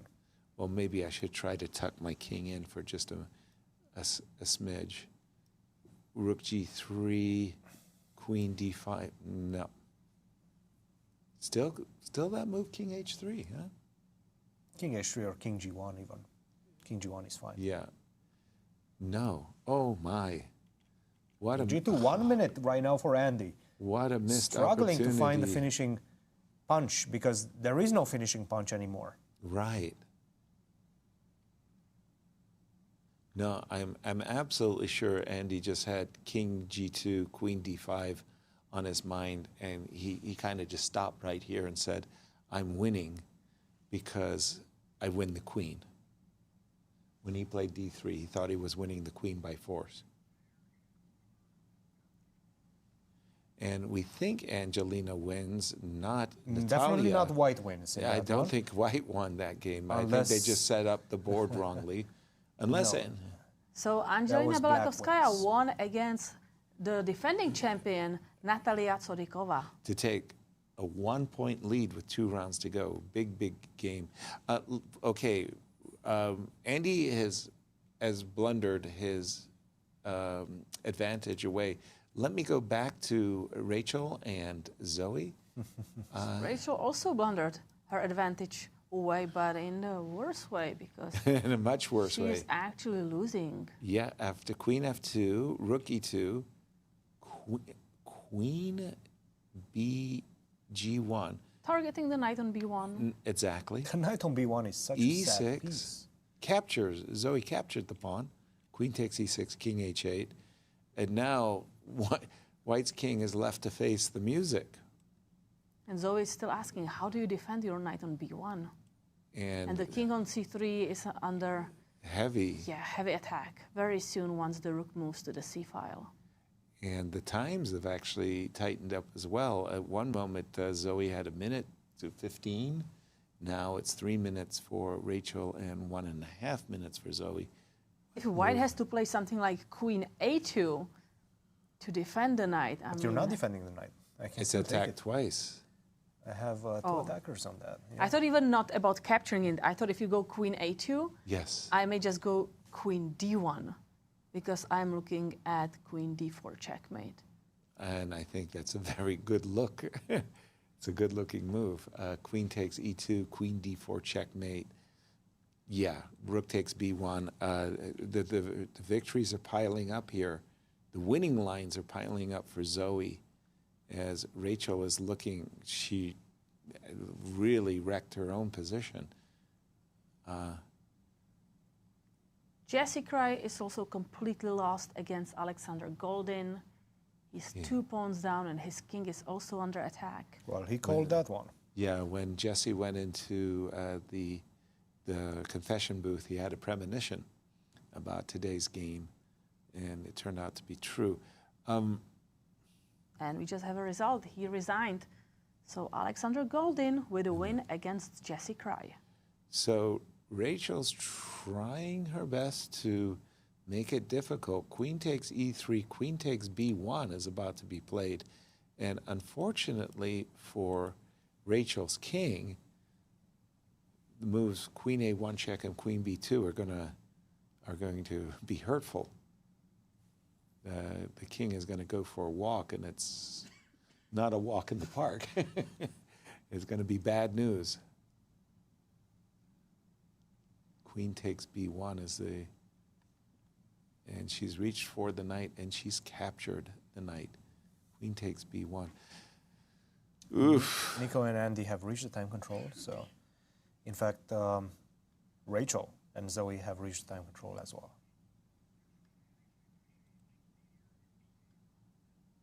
All right, with the results that we've had so far, things have changed. Tell us about them. Yeah, let's take a look at the Women's Seniors Championship. So Angelina Belakovskaya with a super important win today against the defending champion Natalia Sodikova, making her the sole leader with 1 point advantage. And Chochanik Arapetian winning against struggling Catherine Dodson.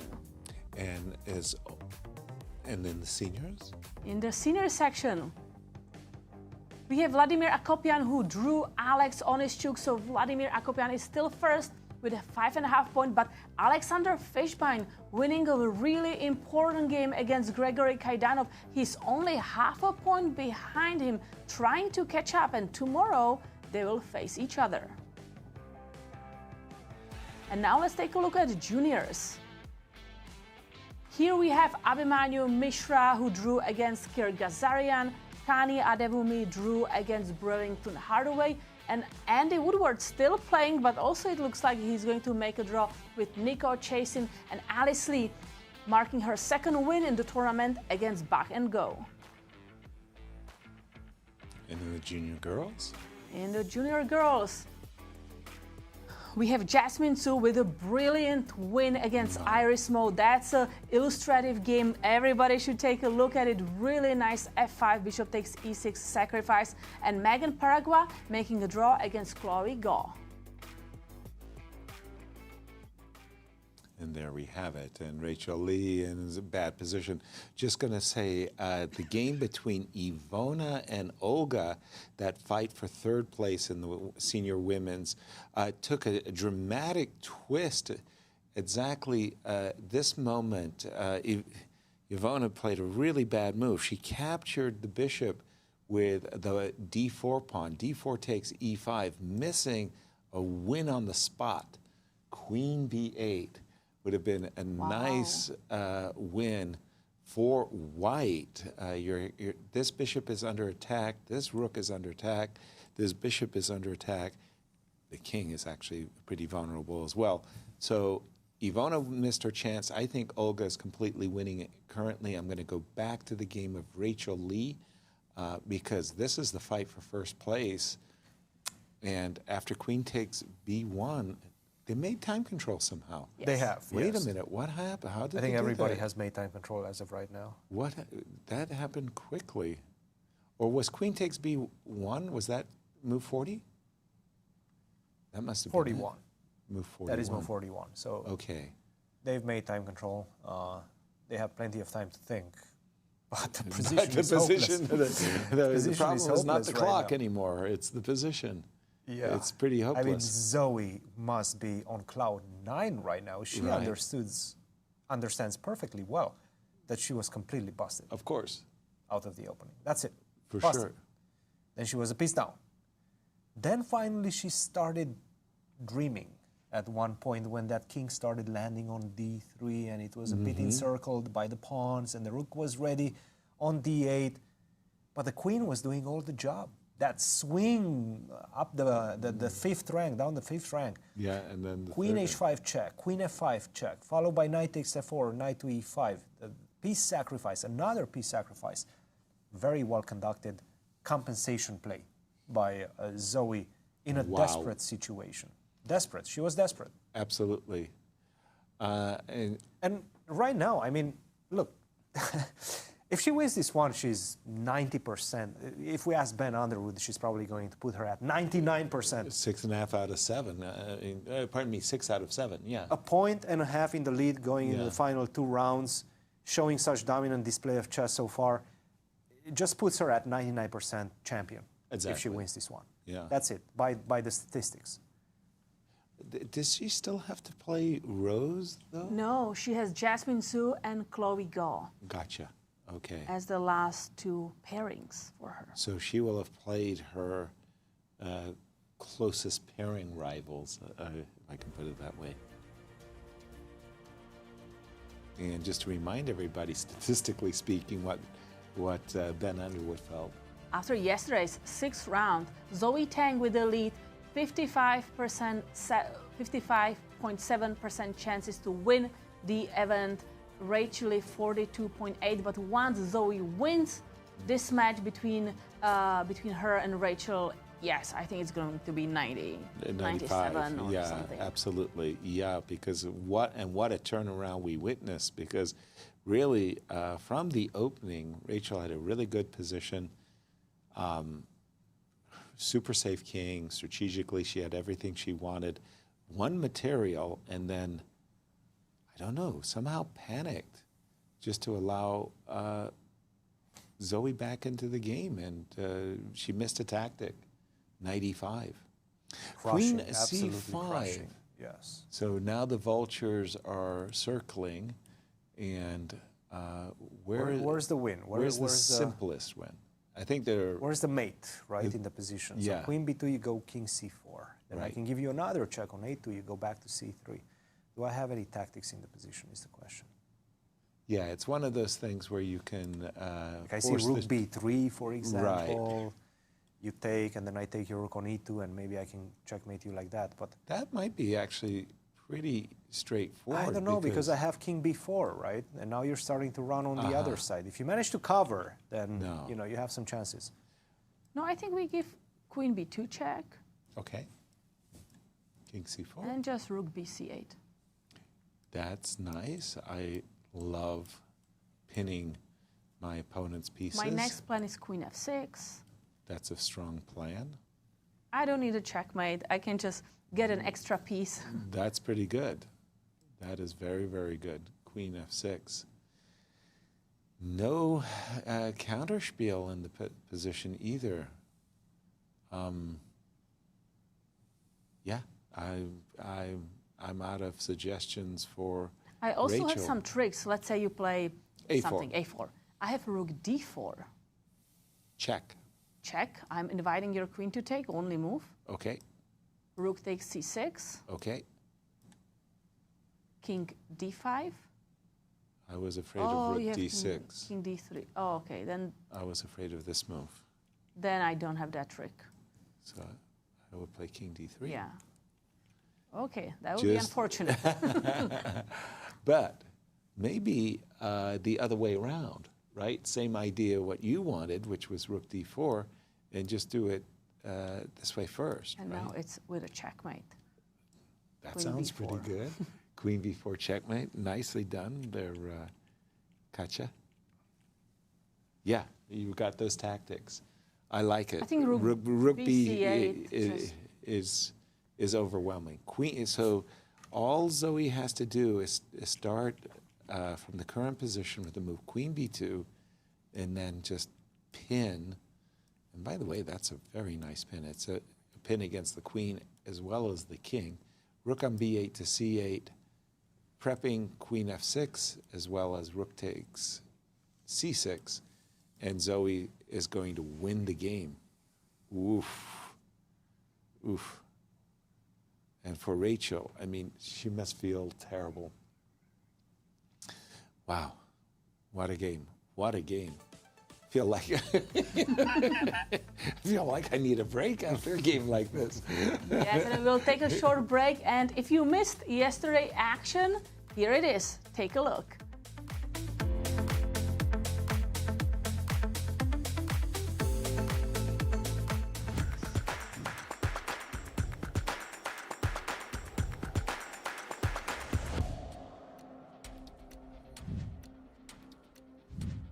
Round 6 saw a back-and-forth battle between Mishra and Woodward, where Mishra was able to eke out a draw to maintain sole first place in the junior section. When have you seen the diamond pawn formation? It looks, what a game. Right yeah. I knew that this matchup was going to be a great one, and the players are certainly delivering it. As Andy is facing the position, did he play Queen G5? No, I think he's starting to, this is the first time he's actually taking time to figure out what he wants to do and how he wants to continue in this position. White is slowly trying to create threats in the position, trying to open up the position for his pieces, his bishops in particular. Rook to A6, rook to D1. We were looking at A3. He played rook to D1. Knight to D3. And now B3. I feel like Andy is taking over. Ups and downs we go, and Abhimanyu is back in the business. Given a Respiro moment right here because he's once again back in business. After rook takes F5, the right approach, e takes F5, what he had to do to get the winning position was bishop takes D5. Simple chess. Right. He took on C4.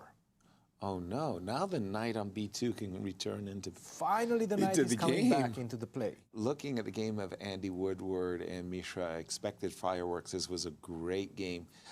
Andy missed a really sharp moment where he could have played bishop takes D5 and likely scored a victory. As it currently stands, I think a draw is now inevitable. Finally, naked kings in this one. Great game. Two marvelous rivals. Andy Woodward draw against Abhimanyu Mishra. Wow. Vladimir Akopian cannot be stopped as he picked up yet another win against Gregory Kaidanov, maintaining his lead in the senior section. We left this one off between Gregory Kaidanov and the leader Akopian. After H3, bishop to E8. And we were saying that, you know what, white really needs to stop black from achieving his purpose of launching an attack on the king side. Right. With queen E7 followed by E4. E4, start with E4. Sure. You want to delay that one move, probably not the best choice, but he played the move rook to E1 and was given another opportunity with the move queen to E7 to go E4. Again, you really need to go E4. You already played rook to E1, so why not support that and continue with the move E4. He played knight C5. But this is a huge, huge mistake because right now, everything is ready for my attack. Right. E4 came in the position, bishop to F1, queen to E5 came in the position. Very we have to defend against checkmate with G3 and H5. This is what we have. And Fabulous. Akopian is breaking through right now. And that was it, just resigns. Wow, big victory for Vladimir. Does it mean he wins the tournament now? Let's take a look at the standings. Not yet. Well, look at that. He's 2-point 5 out of lead. 6. That's a, 2-point lead right now. Wow. Alexander Onischuk looking very good in his game, so he'll probably try to, catch up with him. But this is a solid, very solid game by Vladimir Akopian. Angelina pulled out another victory, maintaining pace with Natalia for a tie at the top of the standings. As I'm going to take a look at the Angelina versus Ivona game, it's funny, from White's point of view, White's doing everything possible to prevent D5. And Ivona said, I'm going to play D5.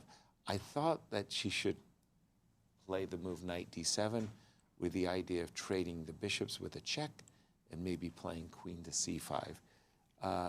Ivona instead played the move D5, and I got the very strong impression that this is not going to work tactically for Ivona. Angelina Belakovskaya is having a winning advantage, as well as Natalia Tsodikova. Wow, so our two tournament leaders, Angelina and Natalia, are really keeping pace with one another and winning game after game. Angelina. So she has extra pawn. Oh, sorry. She just has a much. Yeah, that's a free pawn. That's also wow. a very nice passer going forward. Hello, but also look hello. at those centralized pieces. The queen on d4, beautiful. Knight on c3. Yep. Yep. True that. b4, as you can see, the pawn still lives on the board. In fact, it's already all the way to d7. The rook is ready to swing to e8. In fact, the queen is entering the fray as well. And this is all she wrote. b5, she's trying to create another passed pawn. Black is trying to do something on the king side. But unfortunately for black, well, that's only going to help me because once the g file opens, I can swing the rook as well and create a mating threat like such. Also, bishop to d5. This is pretty much hopeless at this point. And after queen to g4, rook to e1, there is no way to defend the knight on e6. The rook is completely stuck. The game is over, and Angelina Belakovskaya takes the lead. Rachel Lee's impressive start was finally stopped as Iris Mo had checkmate on the board. Speaking of spoiled advantages, it looks like Rachel Lee is not in the driver's seats anymore. Au contraire, whose king is more vulnerable? Whenever the kings are castled on opposite sides, we always ask ourselves the salient question: whose king is more vulnerable? White's king, well, they may not be that good looking, those pawns, but it's a pawn shield nonetheless. We need to bring back a brilliancy award so that we could give it to Iris, but maybe we were premature. She's got two candidates for brilliancy. Rook takes c6, very nice tactics, because once the bishop takes the rook, yep, I recapture with the queen, and I'm threatening your rook on b5. Also, queen c8 is a threat. Checkmate. Wow. Okay, Rachel Lee is punishing herself for losing and a checkmate. So congratulations to Iris Mo on a big win against the tournament leader, Rachel Lee. Zoe Tang took advantage of Rachel's loss with a win of her own to take sole lead in the junior girls.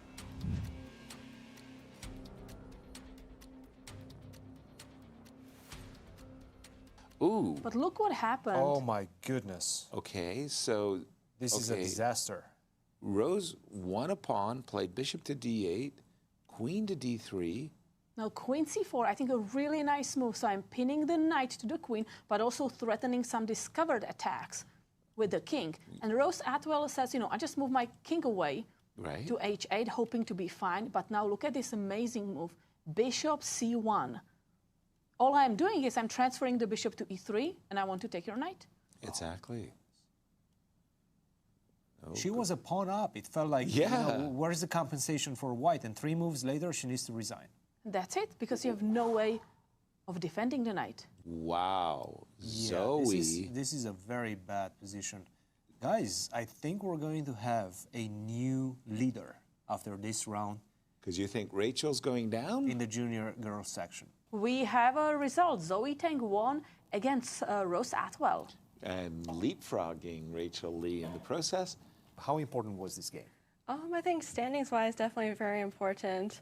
I'm just glad that I was able to win it. I was not sure what was going on in the middle here.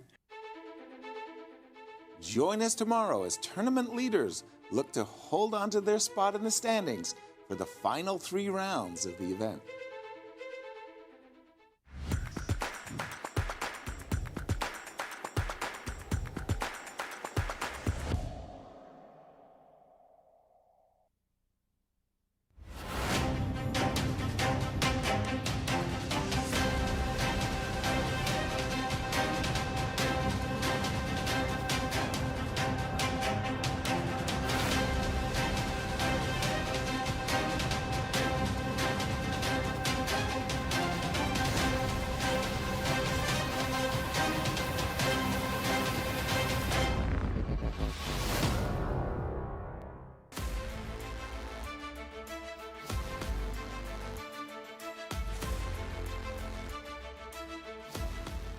Welcome back to round 7 of the US Seniors and Juniors Championships.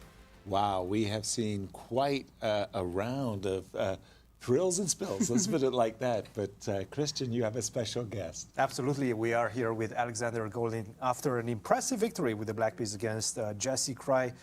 From what Jesse told us in the confessional booth, he was a bit afraid of you. Because he used to be your student. He used to take lessons from you. Right? And that's why he told us that he wore all black. He wanted to be all business. Did you feel the aura coming from Jesse? I didn't feel anything. such a poor form here. I just tried to score anything. And you did in this one. I mean, that's unbelievably poor tournament for me. Somewhat of an unusual opening choice, right?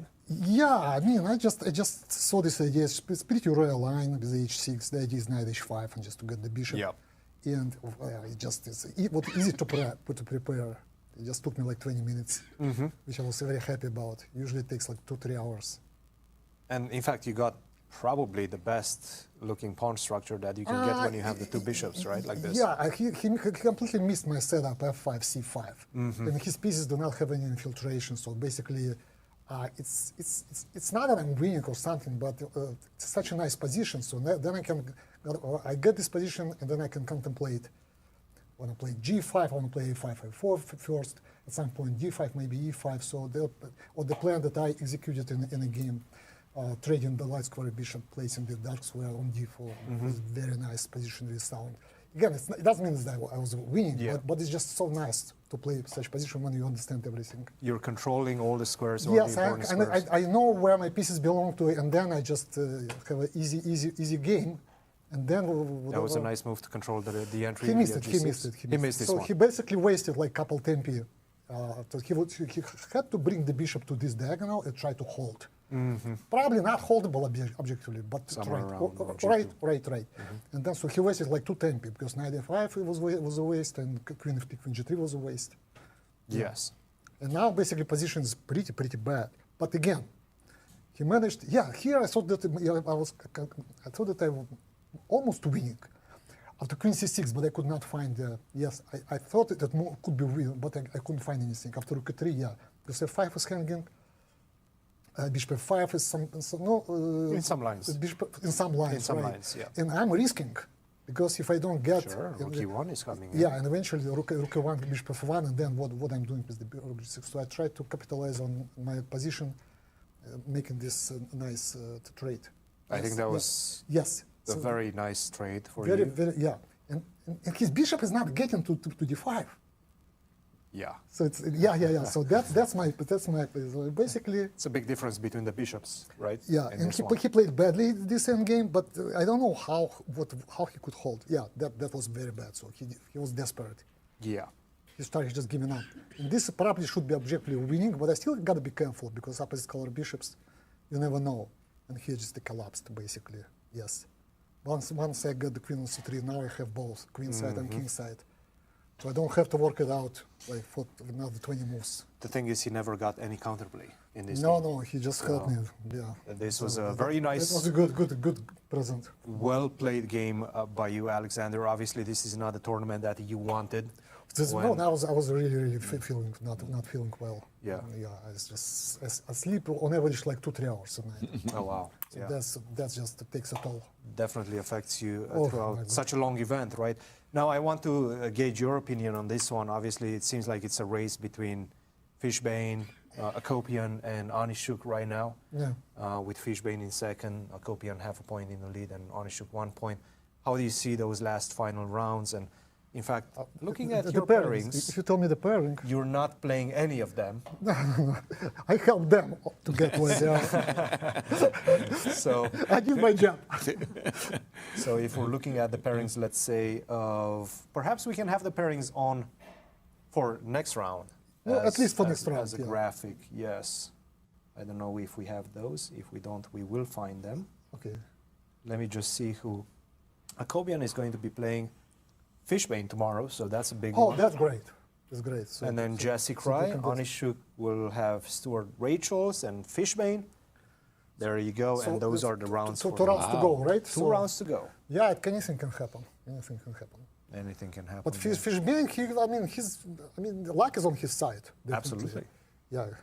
I just gave him just a point like this, just absolutely without any. Our statistician gave him about 2.9% before this round. He's only half a point behind. Do you think 2.9 is a good statistics, or it's under? Underestimated. No, of course under. Should be at least 5, right? I don't know. No, go up. Even more. More. Is his luck? No, he's a good player. Don't get me wrong. But look at what Kaidanov did, and we just gave him points. Yes. Yeah. Like we are relatives, right? Okay. Got it. No, I'm happy with him, but I mean that's. Yeah, and take a look at that.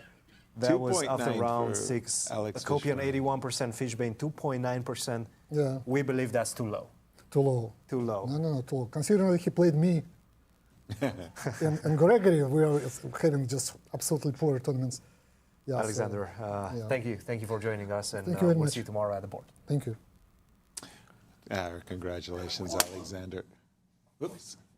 We got a mistake there. I'm still staying with the game of Rachel Lee and Zoe Tang because that, again, I feel that game is going to decide. It's a key match for the juniors championship, for not sure, only for this for round, the girls. but probably for the whole championship. It was excuse me. It was a bit of a surprise for me that after the move Queen C5, that Zoe didn't play. If you're going to play Queen D1, I'm thinking with 2 rooks and a queen in an open position, I want my opponent's king as far up the board as it possibly can get, and then you know play Queen D1. Zoe surprised me by starting with the move Queen to D1, and we do have Rook F2, and then she just said, okay, you know what, I'm going to chill. H7, H6, your pieces aren't going to move. Rook C8, I always have it in my pocket as a possibility. And go ahead and find a move. Your queen, your king can't move. Your rook. Rachel is just really played Rook F7. Rook F7. Wait a minute, giving up the D2 square? That's mate in 2. Queen D2 and queen takes C2 mate, right? What am I missing? Yeah, game over. Zoe Tang winning a very important game of the round, maybe of the championships, against Rachel Lee. Whoa.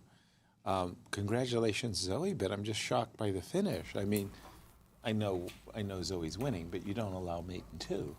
Rook F7 was collapse. I think Rachel just had something. But really unfortunate glitch. game for Rachel because she started so well after the opening. Winning. She was winning. She had time advantage. Everything was going her way. But then one move blunder. Absolutely. Let's jump to the juniors championship and the game between Nico and Andy, because that one is really ultra confusing for me. Let's go back to a certain moment. We had left it a long, long time ago. You may remember these parts where with the move Queen G3 check. Force the queen of the of the queens. And it's a dead draw. Nico said, wait a minute, I'm going to keep the queens on the board and I'm going to move my king into a dangerous position. And the next thing you know,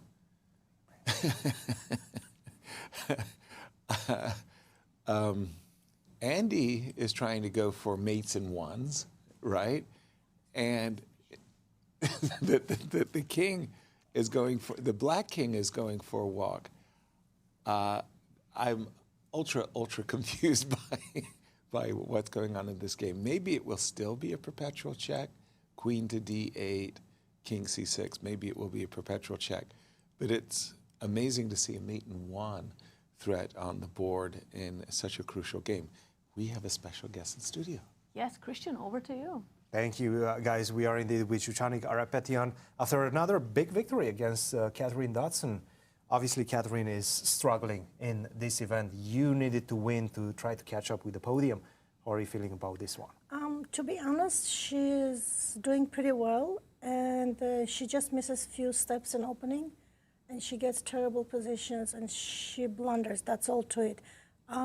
She is a very nice person, and I think she can pull up. Yeah.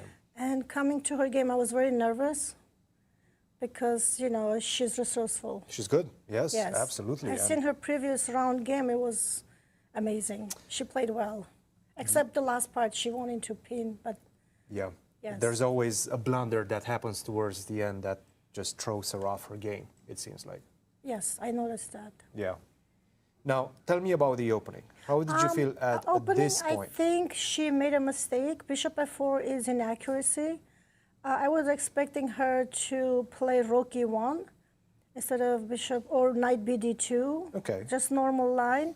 And then also a few move forward. Like this part, okay, now this part she has to come back, not the queen d3, but knight b3 to d2. She cannot allow me to get that mess up the pawn structure on the king and allow me the light squares here. And then we made, go ahead. I think this was a good transition, right? Because you take on d4, you change the pawn structure, and now you start getting these light squares, right? Yes. Plus the bishop pawn g3 is just and out horrendous. of the game. Yeah. And I was thinking which part to do. Is it play f6 or c5? And the idea was if you play f6, then I'm still hitting on f3. But then bishop gets e5, f4 gets very nice, comfortable games. So I didn't like that idea. And then with c5, it happens like passing d pawn, and it's just bishop out of the game. Yeah. So that's what's happening. Now, go ahead. I have to... No, at this point, I didn't know where to put the bishop. I didn't like it b7. I didn't like it c6. I said, okay, a8 would be natural. Yeah. Just in case I have queen b7. Queen b7. Yeah, queen b7, queen d5. I have a choice, and I'm not blocking the c file. I like it. Okay, here at this point, I think she messed up. She should have tried to play e6 because she missed the idea I can go like Petrosian ideas, rook e6, and then she's blocked. The game is, that's it, you know. Then now you have to, basically she's playing without the bishop on g3 at this point. And actually this was kind of interesting, rook e5, and computer doesn't say it's mistake, does it? It's a normal move at this point, yes. Your rook takes e5 definitely is playable. Okay, that's good, because after queen g4, I missed bishop g3 move. I don't know what I was thinking. I'm like, oh, oops. Oops, I'm down a rook. And then I said, well, I'm d4 pawn, so d4 pawn could really do something. At least I can get exchange there. So you didn't give up at this point? You're like, you know what? It was terrible, and I was time pressure too. I said, ouch. I feel pretty bad about that, but the game continues, right? Yes, and then the game continues, and then she didn't put up good fight here. I was thinking bishop d1 would be okay, like chess my queen away, and then queen, I have to go queen somewhere, like f5, somewhere like natural move.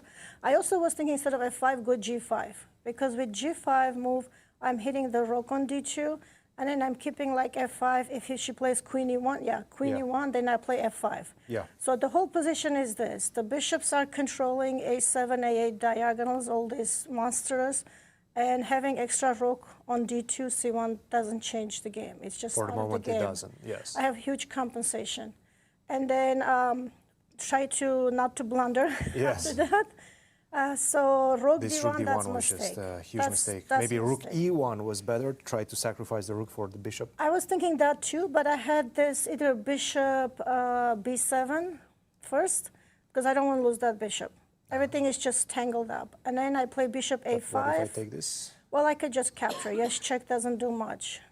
And if I take back? Oh, wait, what did I miss? Let's go back.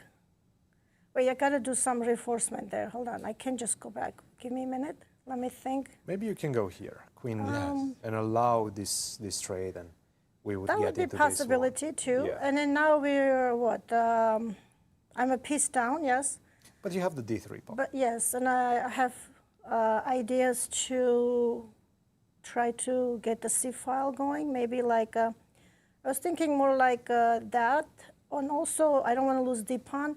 The other, that's also a possibility. And also I was thinking, you know, that bishop is really bothering me.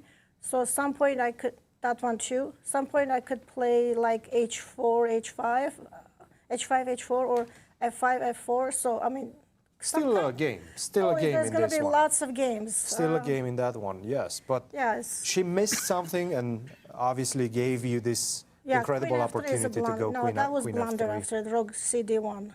After which is I don't think game she over. thought the queen G2 would be checkmate. Yes, most likely after bishop to e4, she only considered the fact that you're, Mhm. you know, defending the pawn. But I like But that forgot rook E1 about your idea. Okay, let me think. Rook E1, I mean, okay, what is it threatening? Get the bishop. What if I just try to hold on that bishop? How can I hold You on certainly that can. bishop? I mean, it's still a very much a game. The problem is you're just losing the pawn on d3. So I don't think there's a way to hold on to that bishop, unfortunately. Give me a minute, let me think. Okay, there's always somehow the back rank checkmates. Is it possible to use the C file somehow? Or bishop A5, something? Bishop a5 is certainly a move. But again, we're going to go into this type of positions. This would have been a completely different game. Oh, it would have been completely different. We're on what, 37 moves, and Yeah. both of us time pressure. Yeah. I had 4 minutes, she had 6 minutes, or 6 minutes, 4 minutes. It's going to be hard to, such a complicated position to come up with defensive moves from both of us. Well, Chusha, congratulations on Thank a you. big one. You did take the risks necessary to complicate the matters, and you got the victory. So congratulations. Thank you. I Last appreciate two, it. and we'll see you tomorrow. Well, my goal is to get one more draw. There you go. 4.5, that was my goal. We'll see. Well, I think you have better hope. chances to get even more points than that. I'm So not sure. I gotta play better middle game. we'll see you fighting tomorrow. I hope so too. And I wanted to say thank you for the Hall of Fame staff. They're amazing and they did an amazing job. They help us to donate a lot of stuff. Okay. Yeah. Okay. So they know since I'm a nonprofit, they were helpful. Okay. And even they gave me big box so I can put there and ship it. It was so nice. I mean, and I had this amazing golf cart caddy ride. It was so cool. It was nice. Yes. The yes. back and forth. It was We so cannot tell cool. everybody all our secrets here. on the Sandwich Chess Club, I so don't know, but it was so that's- awesome. And honestly, after this win, to be honest, I wanted to go confession room and jump up and down. I thought it might be too. Maybe do a dance. Yeah, I was thinking, I like to move it kind of things, but I'm like, okay, that might be a little too much. We still have 2 more games to play. Chusha, thank you. We'll see you tomorrow. Thank you. See you tomorrow. Bye. Back to you guys. Thank you, and congratulations, Shushan. Thank you. Standings, a lot of changes, and a big win from Zoe for the girls. Standings, Katja. Let's take a look. Zoe Tang winning an extremely important game against Rachel Lee. Although being much worse after the opening and in the middle game, she managed to win. And now look at that. She has a 1.5 advantage coming to the last 2 rounds. That is a giant result so far. Rachel Lee and Jasmine Zhu tied for the 2nd place. In the juniors, the tournament leaders all seem to have drawn their games. No changes at the top. No, Abhimanyu and Mishra still the leader with a 0.5 point advantage over Andy Woodward and Tani Adewumi. As we see Brewington also still on the outside, 2 rounds left. One of those top 4 are going to be our winner. And I was going to say, in the senior section, Igor Novikov, who hasn't had a good tournament thus far, he's actually enjoying an advantage late in the game in his game against Alexander Shabalov. But I think Cristian has a guest. So Cristian, over We to do you. have a guest, Zoe Tang, the defending champion after a crucial victory. And this one was a crazy roller coaster. How are you feeling right now? You probably knew during the game that you were in some danger. Yeah, I think roller coaster is being a bit generous. I was insanely lucky to just survive this at all. So yeah, the opening was disaster. We don't talk about it. And then I just get this position where I'm down a piece for nothing. And basically, her king is weak, but it should be very defensible. You are also spending a lot of time at this point, yeah. obviously showing that you're not very comfortable with the situation. Yeah. Did you understand that you do have some compensation, though? I knew I had some chances, but I thought the king should be safe enough. I missed knight b1 was the problem. Yeah. From here, yeah? Yeah, Knight to yeah. b1. Well, it's the only move that saves her. And knight g6, by the way, was the only chance. So I think that was a very well-played move, and the fact that Now you finally get something, right? Queen to f2, rook to b8. It's starting to feel slightly uncomfortable for you.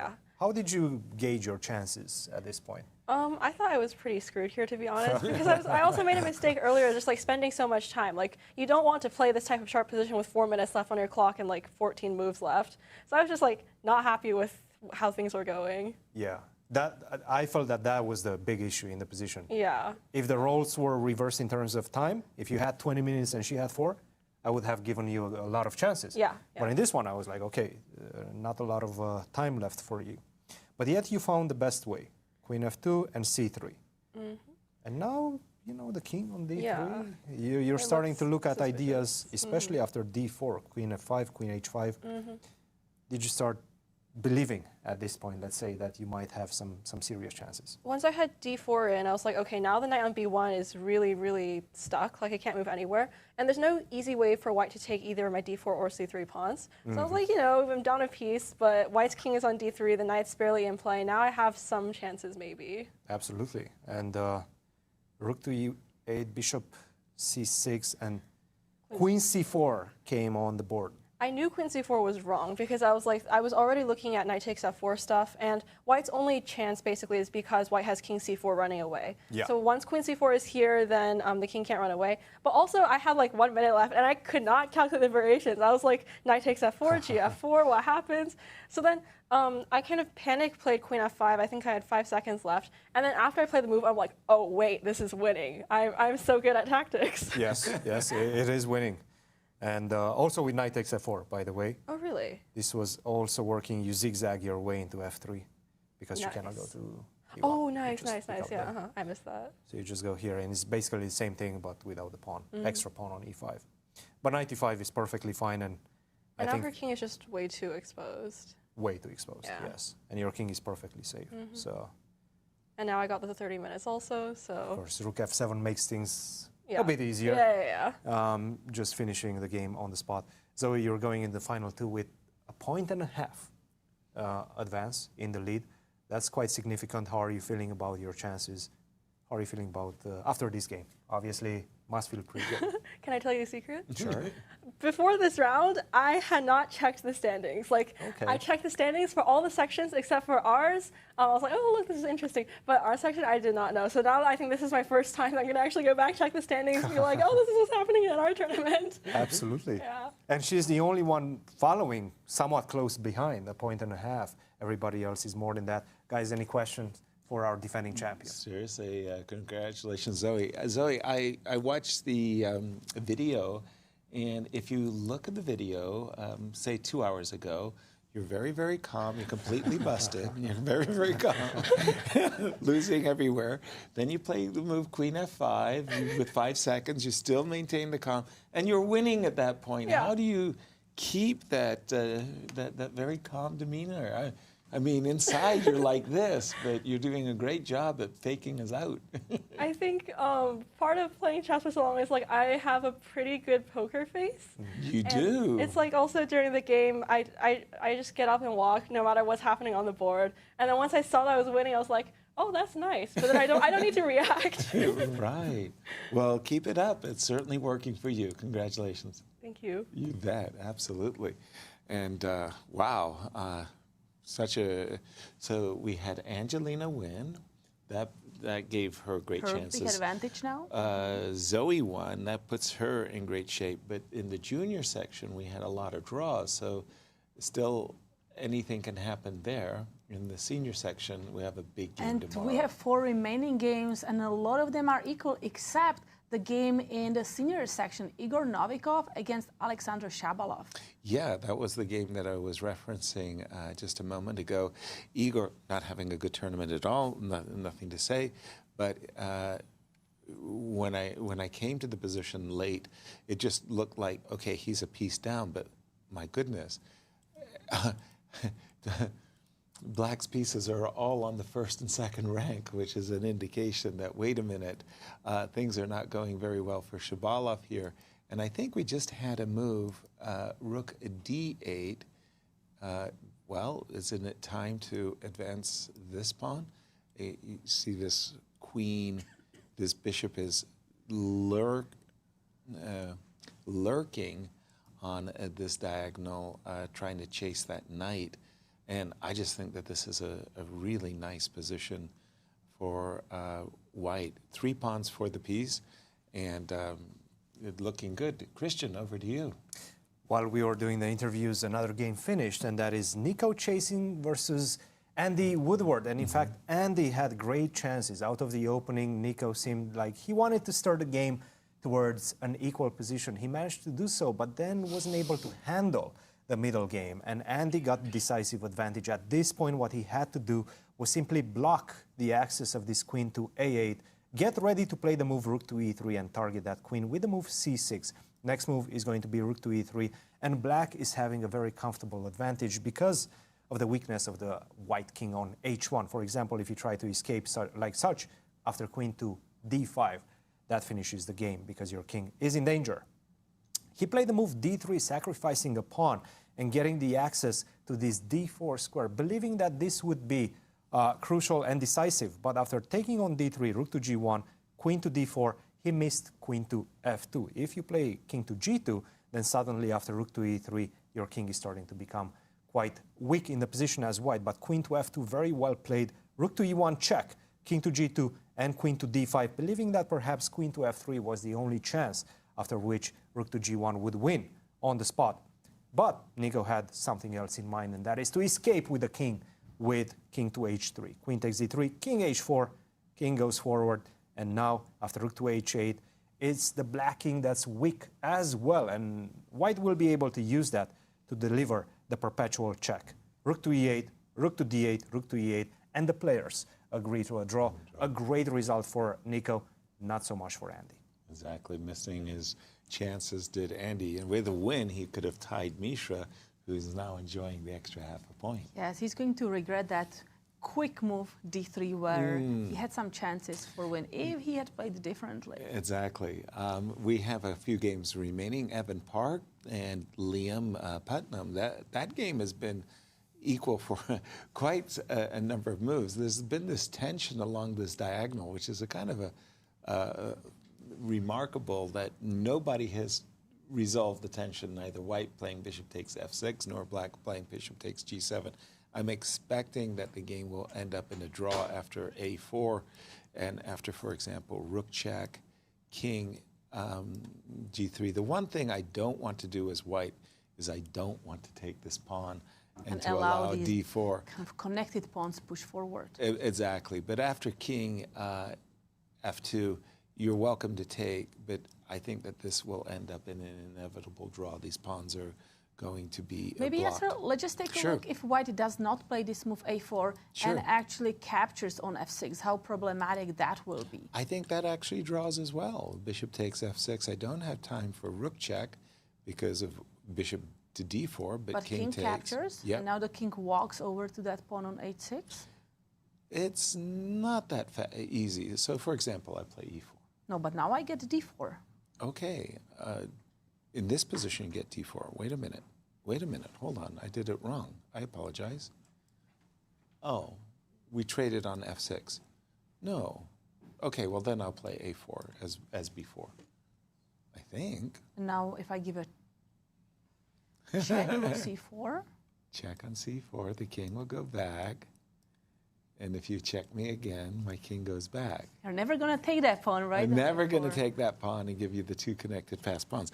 I think you just started, the analysis I had was you just start with a4 and you force black to trade off the a pawn for the c pawn. Yeah, I just wanted to illustrate that white does not want to break the tension because white would be happy if black captured the bishop, forcing the rook away from the c file, and then, okay, white can recapture on c3 and be very, very happy. Exactly. Now suddenly maybe the advantage shifted in white's favor thanks to the good active king.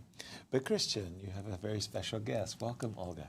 Hi. Absolutely. We are here with Olga Sgalchik. Olga, welcome to the show. Yeah, happy and honored to be here, finally. 3 victories in a row. I think who counts? And you're surging through the ranks. Well, we are counting. We count. I'm sure you're counting as well. We count for you. This one was a tough one. Yes, that was that crazy game, and probably it felt like I was losing somewhere.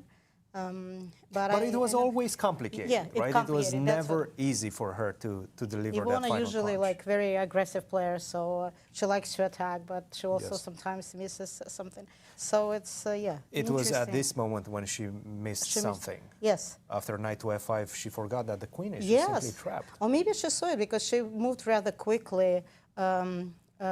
Knight f5 and knight d6.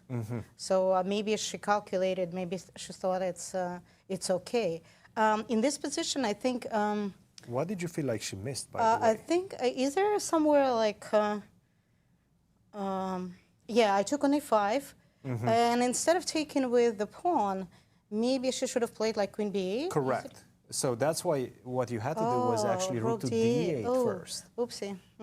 And now bishop takes e5. And now bishop it. Okay, that's much better. Yeah. And then Because- we enter the same situation as in And the game. it's and it's But as you nicely spotted, after bishop takes e5, Yeah, she should have played b8. queen b8, and it's very difficult now, right? It's probably hard to defend. Yeah. Slightly worse. Well, it's still maybe the just five losing fighter, for yeah, you, yeah, yes. mhm. Because you But have it to go looked bad, here yeah. and then queen Mhm. takes e5, we go into these lines. It's true. But she took on e5. Oh, and then the bishop became. I don't know if there was a win there. It felt like, in time pressure, I felt like I maybe have to do the I think this is the No, it's professional way to professional? do it. Yes. Yeah, just. Yes. Simplify the position as much as possible. Yes, possible. Right? Well, here I don't know if what if she just keep going next to the rook, because she missed. Yeah, here just. Well, one thing is that you're getting to your 40th move, and then you get some time Yeah, to think. that's what I did. Yeah, Right. That's why I actually felt like let's to get it over with and then think about it. But then I think on move 43, I think she made a mistake. Final mistake, like king f1, king f3, and now king g1. Bishop to e2? I think she should have played then king f2. Is it possible? Here. No. Before, king f2. But you can next do the to- same thing, right? Just maybe like this. It's maybe like that. Oh, okay. Yeah. So it was, No, I think you found the right to way. find the way to Block the rook, get ready for queen g3, which delivers Yeah, the and then checkmate. it's for her. It's And this the best she endgame. can do, give away a rook for the bishop, but then I have so many extra pawns. So, but even here, it's all the way to the checkmate. Well, Olga, how are you feeling about your tournament so far? Still in the chase. Still in ready the chase. for last two games. In fact. That's the most important. Oh my goodness! You're playing Natalia. Yeah, Natalia And then Angelina. Yeah, that's I have the best finish. Well, that's a nice road ahead for you. So it's all in my hands now. Yeah, There you go. Destiny in your own hands. Yes. Olga. Guys, So it questions was, for Olga. No, How do you feel about the last two rounds? Are you excited about playing them? Yes, it's nice to now that you played so many games. Now you're back into the game, so calculations and everything. You Warmed feel up? confident. Yeah, warm up. It's so. Since I don't play that much over the board, I play online, but over the board not that much. But so I got a chance to warm up all the way to the end. And you For the you know final. these players very well, Yes. right? Because you are also Yes. part of the women's world Yes, team. By the our way, teammates, congratulations yeah, on winning the gold friends. medal. And you're absolutely right. So it's going to be interesting. Olga, but it's the thrill of the competition. Yes, even it late is. in It is. life, Yes, right? and I'm okay with playoffs as well. So Okay. to keep everyone entertained. Looking forward to it. Yes, Congratulations. thank you very much. Nice. Congratulations. Yes, thank you. Wonderful stuff. I see that Beatrice, during the interview, they were making a repetition, Beatrice and Alexei Root. That game did finish in a draw, which Last means... 3 games remaining, and we have a big change of a blunder. Yeah, blunder in the game of Igor Novikov and Alexander Shabalov. Oh my gosh. They will turn there. Yeah, well, it really looked like Igor was close to winning this game, and He played the d6, the really strong move, pushing the pawn forward. But then he had an immediate oversight as well.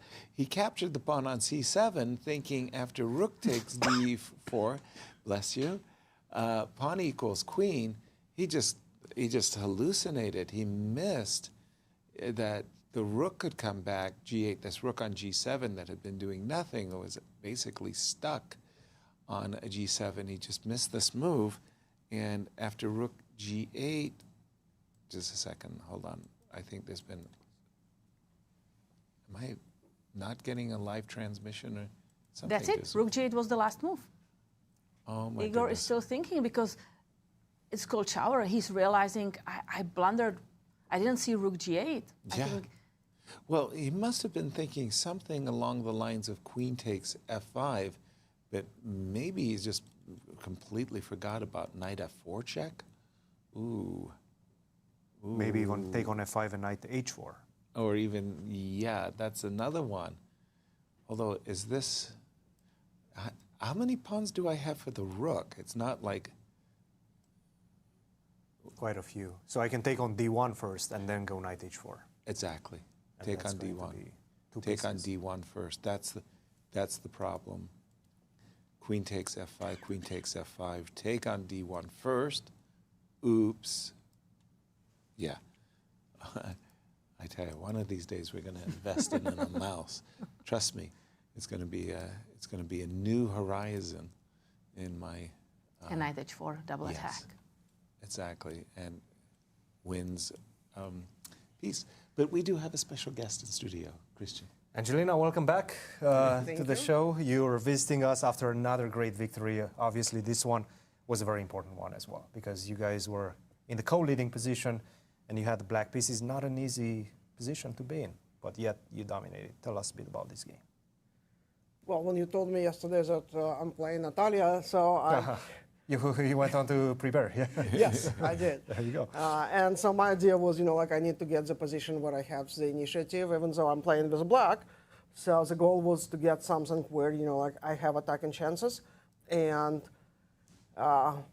she gave it to me. I think, like maybe that was not necessary to take on c5 and play, like the way she did. And if she does so, maybe she has to defend with b4, and then you get a completely different position, right? Yes, absolutely. But after you took on c5, and then this expansion on the queen side, Well, the pawn on c3 is weak, and all the pieces on the queen side are not developed. Exactly. So. Yeah, it just didn't feel like it's doing much, and f6 And was now, like, very well timed. Yes, f6 was. So the idea was that rook takes bishop g5. I just play e5. I sacrifice the exchange, but I have like nice. I'm not even sure, like take with the bishop or take with the pawn. That was also the possibility. And just have a stronger center, and then pressure on the g file. Like, yes. Yeah, yeah. No, it looks like you have full compensation at least. f4. But after f4, I have everything that I need with like no counterplay for, at least I could not see any counterplay for white. And there was no counterplay for white. And so here, interesting, I technically had knight takes e5 first. And if queen takes e5, then rook f1. Yes. And after take, queen takes e5, and I have extra queen. Right. But I felt, because her pieces are so uncoordinated, that it's just better to get rid of her queen, just to make sure that there is no counterplay that I didn't see. And keep the knight on the board, yeah? Keep the knight, because that knight is very important. The king is now open, so knight g3 is coming, knight g4 is coming. And again, I have these two bishop advantages. So as soon as I open them up, they're going to be very dangerous. Once you move the knight, go e5, things are looking rough for white at this point. You are collecting pawns, sorry. Okay, so let me show to you some interesting variation. Yes. You kind of like jumped through it. Right. Before I played bishop takes a4. Before bishop takes a4. Mm-hmm. Okay. So here, like I was looking at queen b6 check. So. Let's say knight e3. You know what? No, let's go even before that, because there was some variation. Oh, here. So I played e5. Yeah. So I was looking at knight to b5, queen b6. Wait, I want to have when the pawn was on g2. Yes. Are you talking? Well, that's not possible. So no. Okay. If she did not play g3, so if she played for knight b5 here. But you take the pawn on h2. So that's not possible. Knight f3. Sorry, Knight f3. Yeah, knight f3. That's the correct one. So here is no queen b6 check. Yes. So now king f1, queen f2 checkmate. So has to go king here, knight f2, king g1, knight h3, king here, check, here, and checkmate. It's very nice. So very I was like, this is a classical. That's Yasser's favorite checkmate. It's mother mate. Yes. But she didn't play knight f3. She played g3. So here, yes, and I also I was thinking again instead of bishop takes a4. So queen check. So now the question, king again cannot go anywhere. I just play queen f2 and checkmate. Yeah. Yes, or king h1, still queen f2, and there is no protection. I think at this point it's So, looking pretty good for you. Here, bishop here, knight to c2, and I was looking at bishop f5, but a5, and so that pawn kicks my queen out, and then you're like, piece is gonna get exchanged. Mm-hmm. So I didn't like that. That's why I decided, that pawn has to be captured. Yeah, and I think that's an important pawn. Not only that, but you start picking up these pawns, and then the pawns now I want to are running down the board. So in this position, it's kind of interesting. So there are 4 white pieces, and so you cannot play this rook to c1 because knight is hanging. Mm-hmm. So you cannot play this rook to c1 because bishop is hanging. Mm-hmm. You cannot move the knight because it's gonna block. You're stuck. Block. Yeah. So You're none stuck, of the completely pieces stuck. really moving, and that was nice. You just take on b4 next, and I think after this one you never let go of the advantage. Yes, and I played d4 to make sure that this knight is also so it's kind of like none of the pieces able to move, and that's what I was aiming for. Well, I think you finished off quite nicely, Angelina. You're in the lead right now. I don't know exactly what the situation is in the standings, but I do believe you have at least 1 point advantage. Look, it's again, right back to our conversation from yesterday. I'm taking it 1 game at a time. One game at a time. So I have a game tomorrow. You're playing Alexei Root. Have you ever played against her? Yeah, obviously. You played a few times. No. No, look, and also Alexei has been in chess for a long time. And she participated in the U.S. Women's Championship. We actually have really nice relationship. She went with us to the World Championship in Prague. But it's one story to have the relationship, and it's another, to play chess. Of course. There you go. Tomorrow it's a big one, obviously, the last one against Sagalchik. You have plenty to prepare for, so we'll let you go and we'll see you tomorrow. All right, thank you. Thank you, Angelina. Congratulations, Angelina, as she takes a clear lead in the Women's Senior Championship. We've got a few games left. In fact, we've got 3 games left. Evan and Liam, very balanced. Irene expecting and a draw there. Rochelle, also very balanced, expecting a draw in those 2 games. However, Igor, I thought he might be close to winning the game, has actually blundered badly, and right now, suddenly, whoop, the tables have flipped completely, I want to say, and now it's Shabalov with the winning advantage. I see from Black's point of view, you get your queen on b7.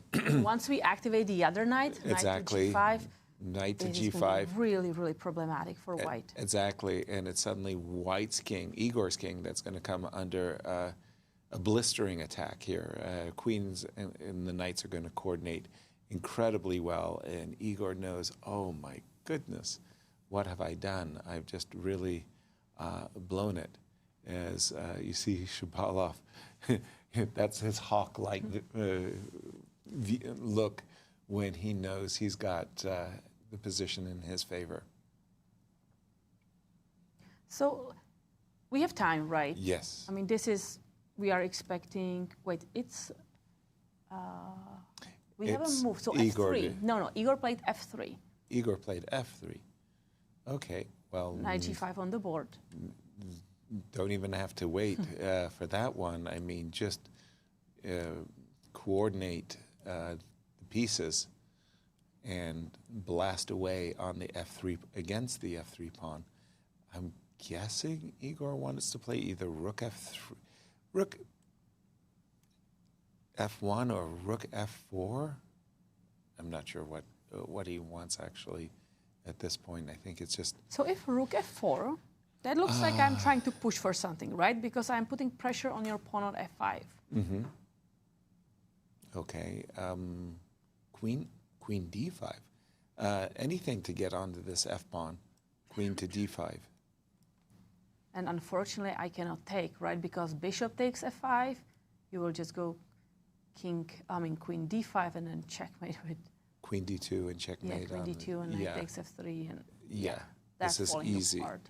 Easy for... Yeah, in fact, there's just simply no good moves. If you go rook f1... That's on the board. Rook f1. I was afraid that you might go this... No. Yeah, you might go this way. Threatening check and trying to lure the rook to h1 so that you can go queen to b7 again.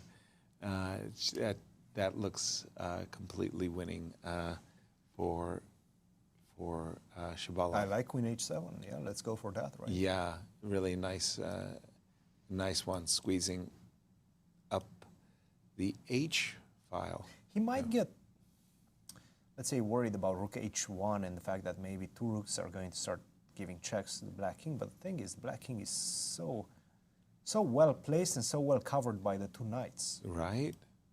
Yeah. Like you give a check on d8 and that's about it. King f7, king g7 doesn't really matter. The knights are protecting the king so nicely. Yeah, all the nice entry squares. Shabalov looking very good in this one. Rochelle Wu's game, that was a strange game because for the whole game it seemed like the position was completely balanced, 4 versus 4, this whole ending. I wasn't even sure who was playing for the win at the end. But now I guess it's black who is playing for the win? Yes, because it is a blocked position. We have a really nicely, Rochelle has a really nicely placed knight on d3, and as you are pointing out, threatening rook b2 and putting more pressure on the f-pawn. But I didn't understand how Rochelle was going to activate her rook. As long as I stay on the b file, the rook's not coming to b2. As long as this bishop stays on this diagonal, the rook's not coming to a2. A kind of a surprise move by Irene to just allow Rochelle's rook to the b file, and now rook to b2 is next. Now we're kind of on the back foot, right? King f1, let's say rook comes here. I mean, it's still completely balanced, defending the pawn. You'd almost need to have your king on e2, which is a very, very big ask.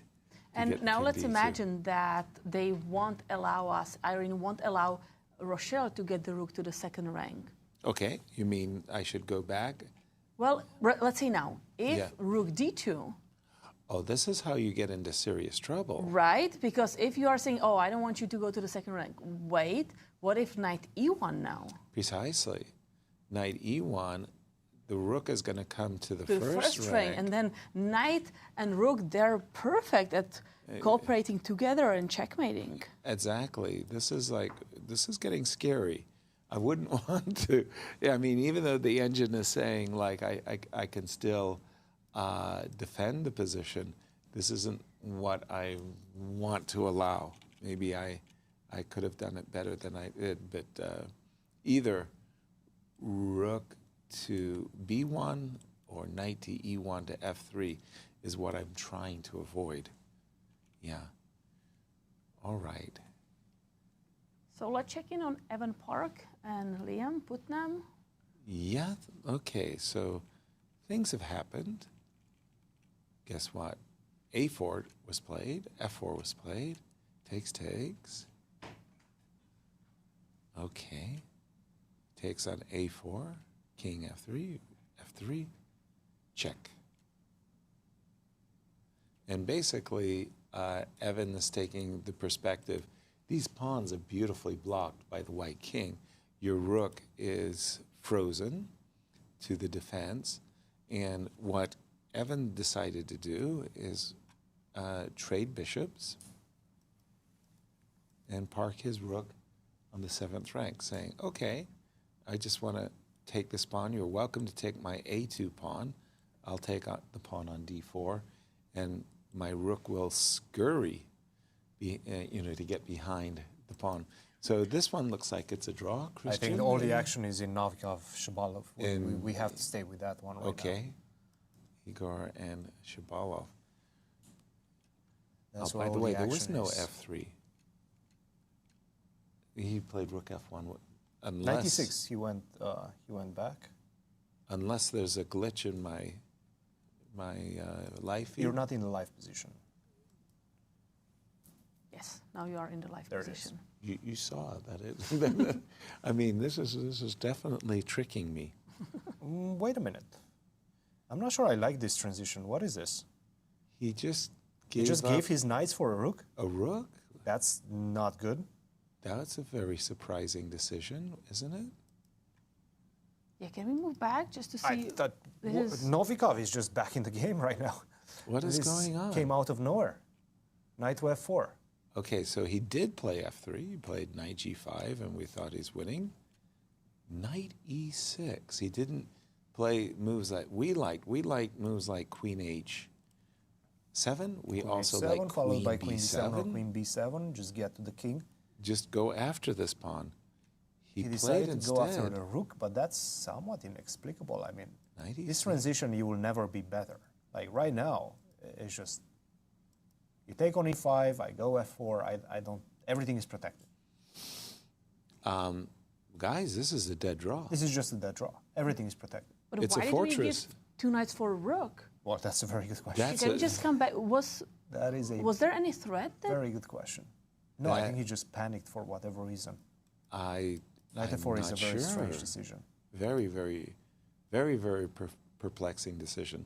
Okay, so knight E6, rook D5. If we can just pause in this position. Sure. So our knight is hanging on E5, and the rook is cooperating with the bishop on B1, targeting the pawn on F5. Exactly. Right. So if you go, let's say, knight G6, then maybe you can take on F5. But that doesn't excuse the fact that you have to go knight F4. You can go Queen G7, for example, if you want. Just defend the knight in the center. Queen G7, threatening Knight F4, you're also including that threat. And in the maybe game. your next move is F4 after, say, Right king. now, this just looks equal, right? After queen takes E5. Wow. Bit of a missed opportunity for Shabalov, Definitely. to put it mildly. Definitely, and we would expect.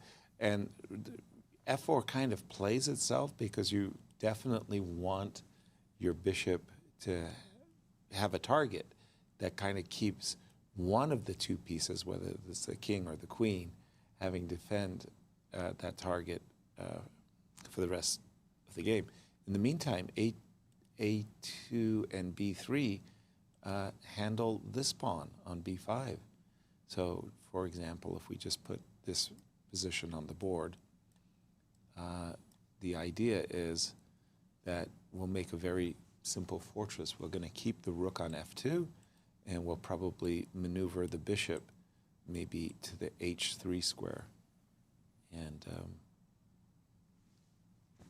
Yeah. I'm not worse. Not worse. White is okay? Not worse at all. No, easy. Should be an easy draw from this point onwards. Time trouble a factor? I'm not even sure that was Perhaps. the case. I mean, Shabalov does have a minute right now on the clock. He had around 3 minutes when he made this decision of just going knight E6, knight F4. So it seems like it's just a panic moment, let's say. Mm-hmm. Queen to E2, queen to D5 is on the board, not Okay, queen to sorry. E2. Yeah, that was just that moment where, where he just played, wow, knight to F4. I'm really not sure what happened. A glitch calculation glitch there.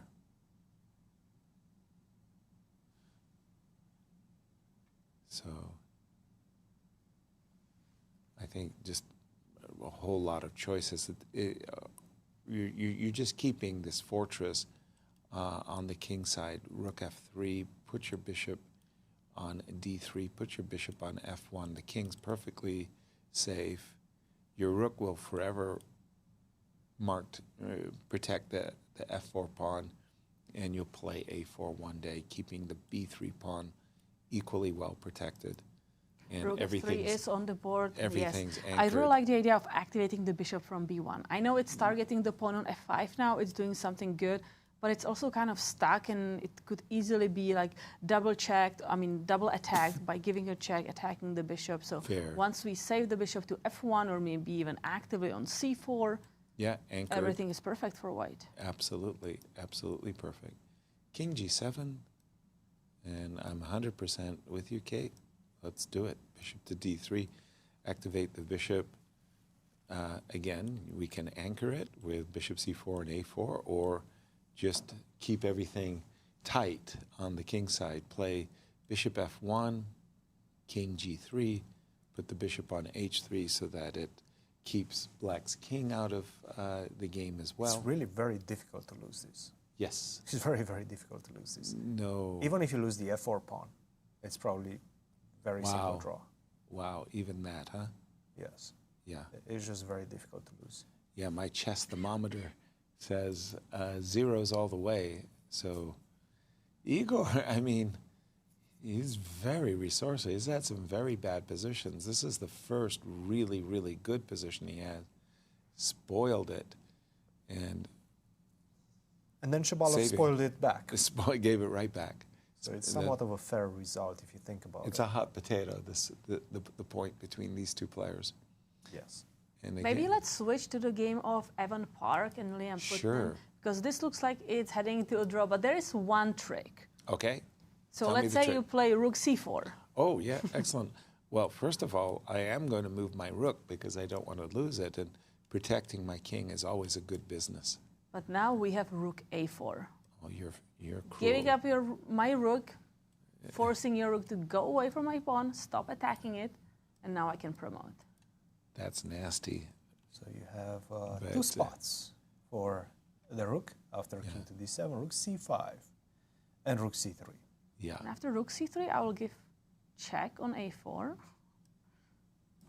Now D5, I'll king play D5. for a win. trying desperately to bring my king to g7. Go. Rook c5 was played. Oh, rook c5 was played. Yes. Okay. All right. So In fact, perhaps we'll see even a repetition after king d6. King d6, rook c8. I see. And I we think do have king d6 on the board. Might be seeing a repetition. I don't think they're signing score sheets. I think they've just reached the 60th move. They have indeed. King and d7. so you got a new score sheet. Yeah.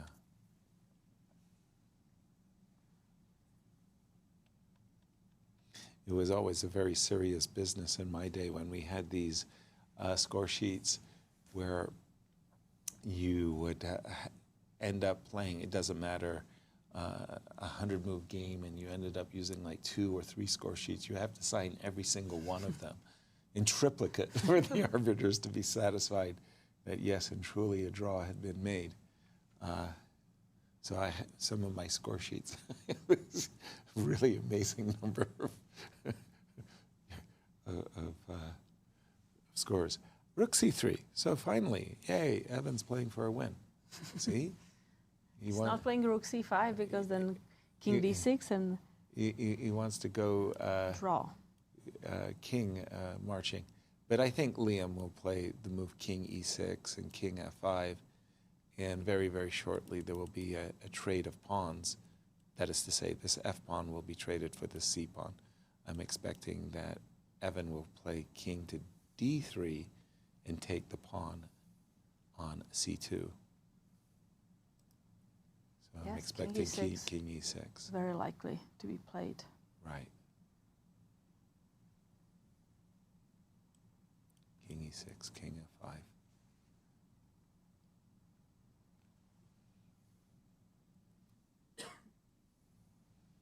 No. King d6. Surprising move. King d6. Okay. King to d3. I guess he could still continue. But you're not really threatening anything. No. King e6. Sorry? King e6 after king d3. Yeah, but we could have. Play we're just king saying e6. we can play king e6 immediately instead of playing king d6. Exactly. Going the.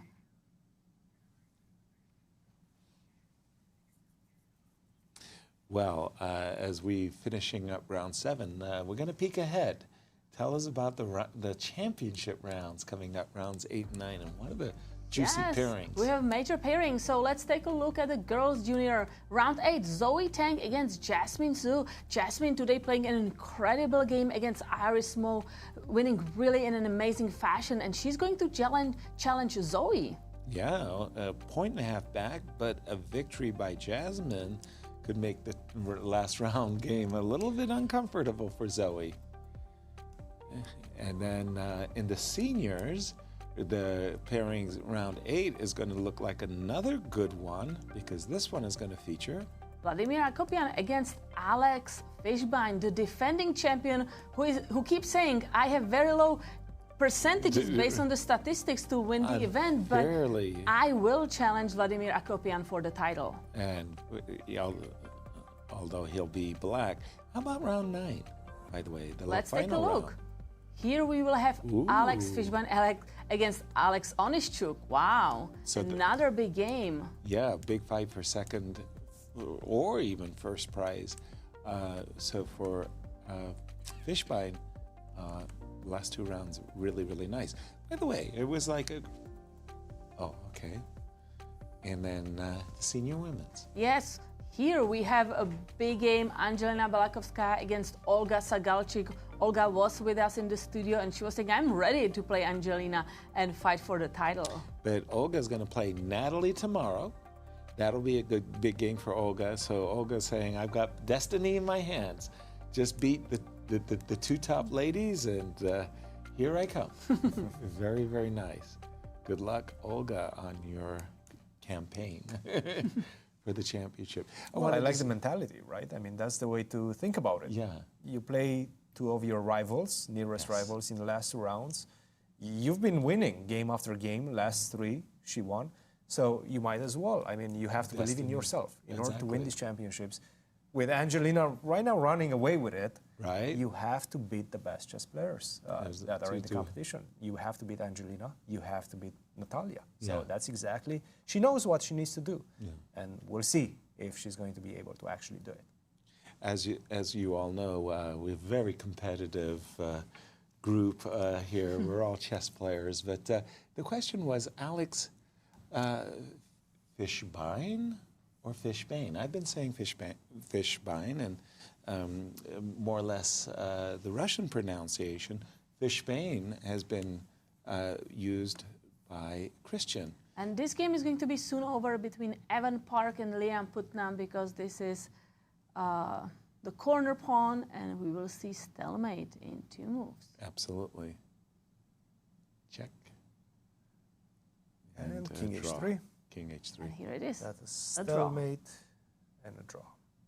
And just to finish what I'm saying, both pronunciations are correct.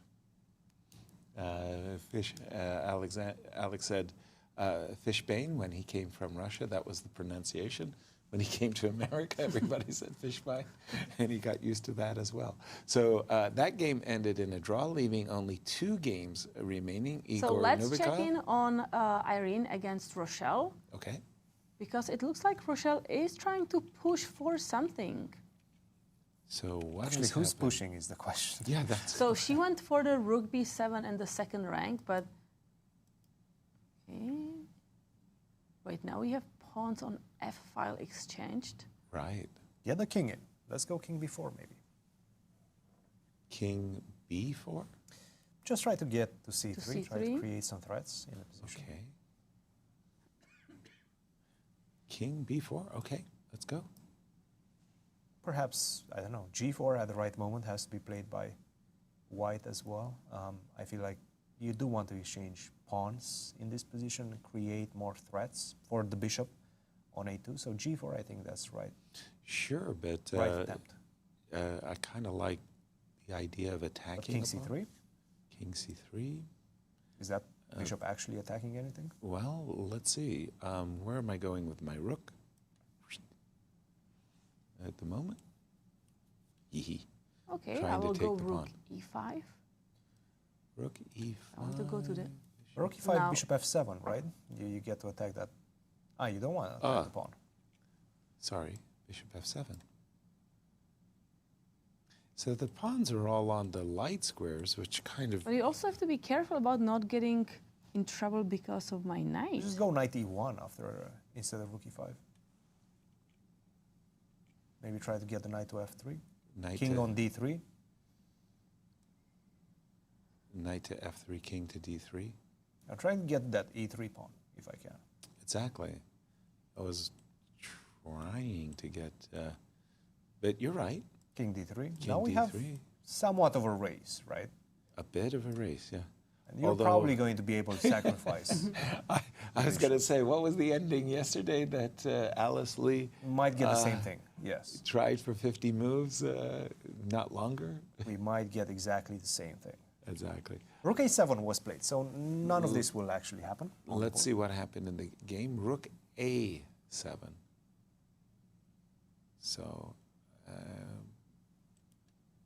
again, I'm thinking I just want to hurl my bishop down the board, trying somehow to get in a position where I can attack either the e4 or g6 pawns. But this, I mean, again, when did they start this ending? Because it looks like they've been at it for... They've been at it for a while. A long time. And it was a long time ago that they initially got into this ending. About 30 moves ago. So, wow. And now Irene played g4. Can we see the live position? Sure, of course. So they've been playing it for a long time, this position, g4. Okay. I like g4. She's trying to simplify. She's trying to make her life easier. Take this pawn.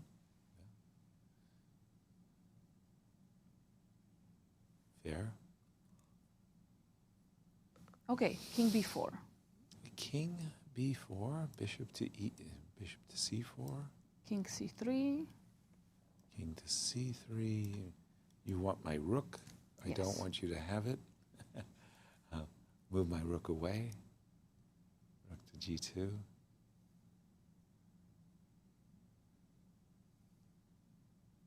Now something good. Something good. Anything yeah, not good. so easy. So Rochelle is choosing knight b4. After, so g4 was played, Mm-hmm. and then knight b4 was played, and maybe Rochelle is dreaming of a rook a3 possibility. May I? Bishop to b1. In the words of Nikolai Manev, gift me your pawn. Okay, rook a3. Exactly. Gift me your pawn. I take back. Yeah. King g3.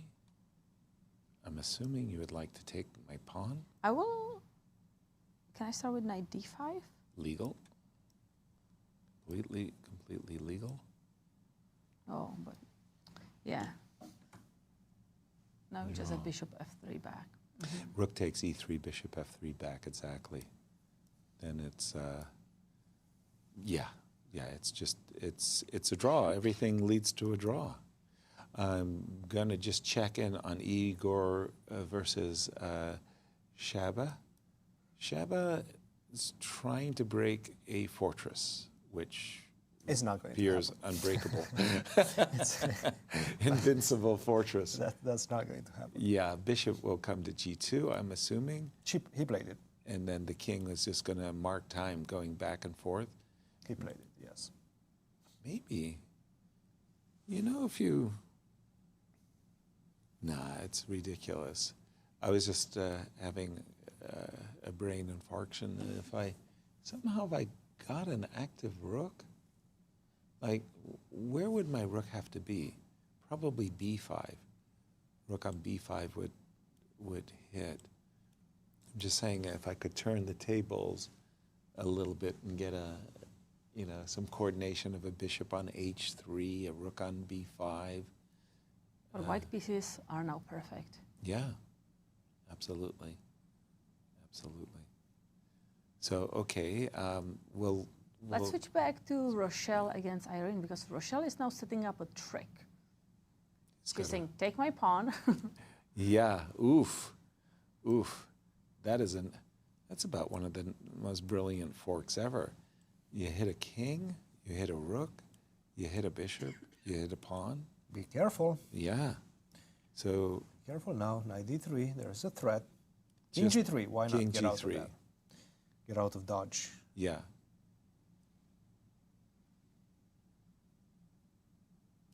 And I'm assuming the players are going to make a draw soon, but again, I keep asking myself, King c3 is on the board. Who is Rochelle playing for what? Just for what result? What is she doing? What do you think? I think she was trying to push. Yes. Because the knight, had a lot of chances to jump around and annoy the white king with some mating threats. Okay. But right now, I feel like Irene played really well and opened up the king side. Now she's trading more pawns, simplifying the position. Okay. King to d6? Is that what I'm seeing on the board? Yes, correct. King to d6. Okay, just a moment. Whoa. Hold Bishop on. f7. Well, there's a knight e5 sighting, right? Bishop f7, knight e5, and that hits the bishop, it hits the pawn. What's going on? What is going on? Does she want to sacrifice a piece? I suppose she does. Takes on h5, takes on f7. g6, then king f4. Exactly. And no way is white losing this game. She'll just put her pawn on h5, and e4 is hanging too. So that's a good sacrifice.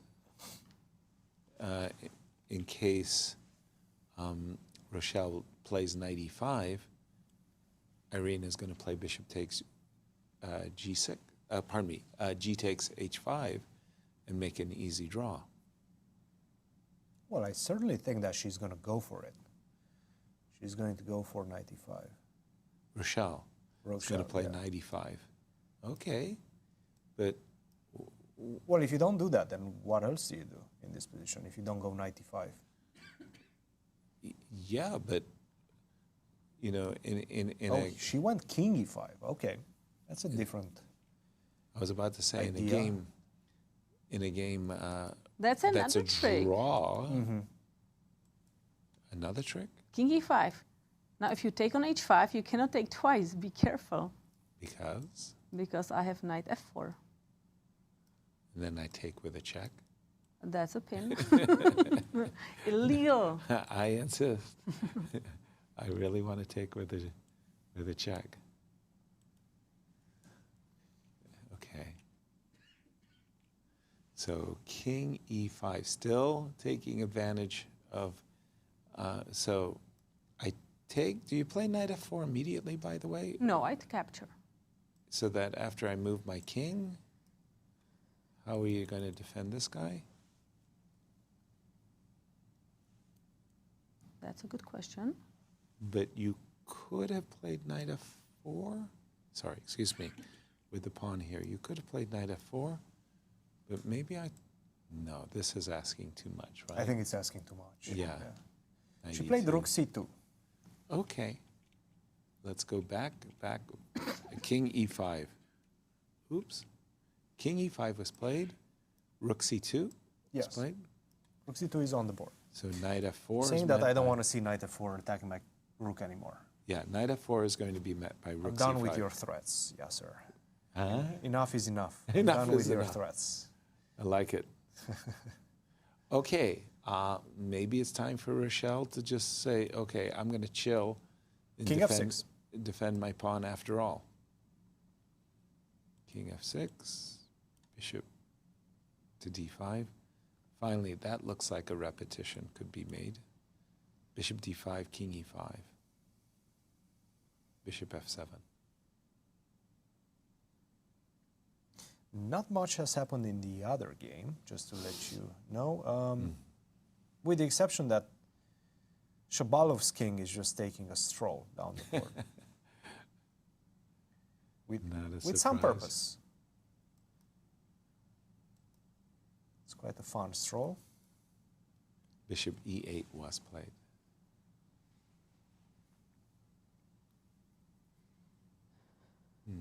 Wait, do I have knight E5 now?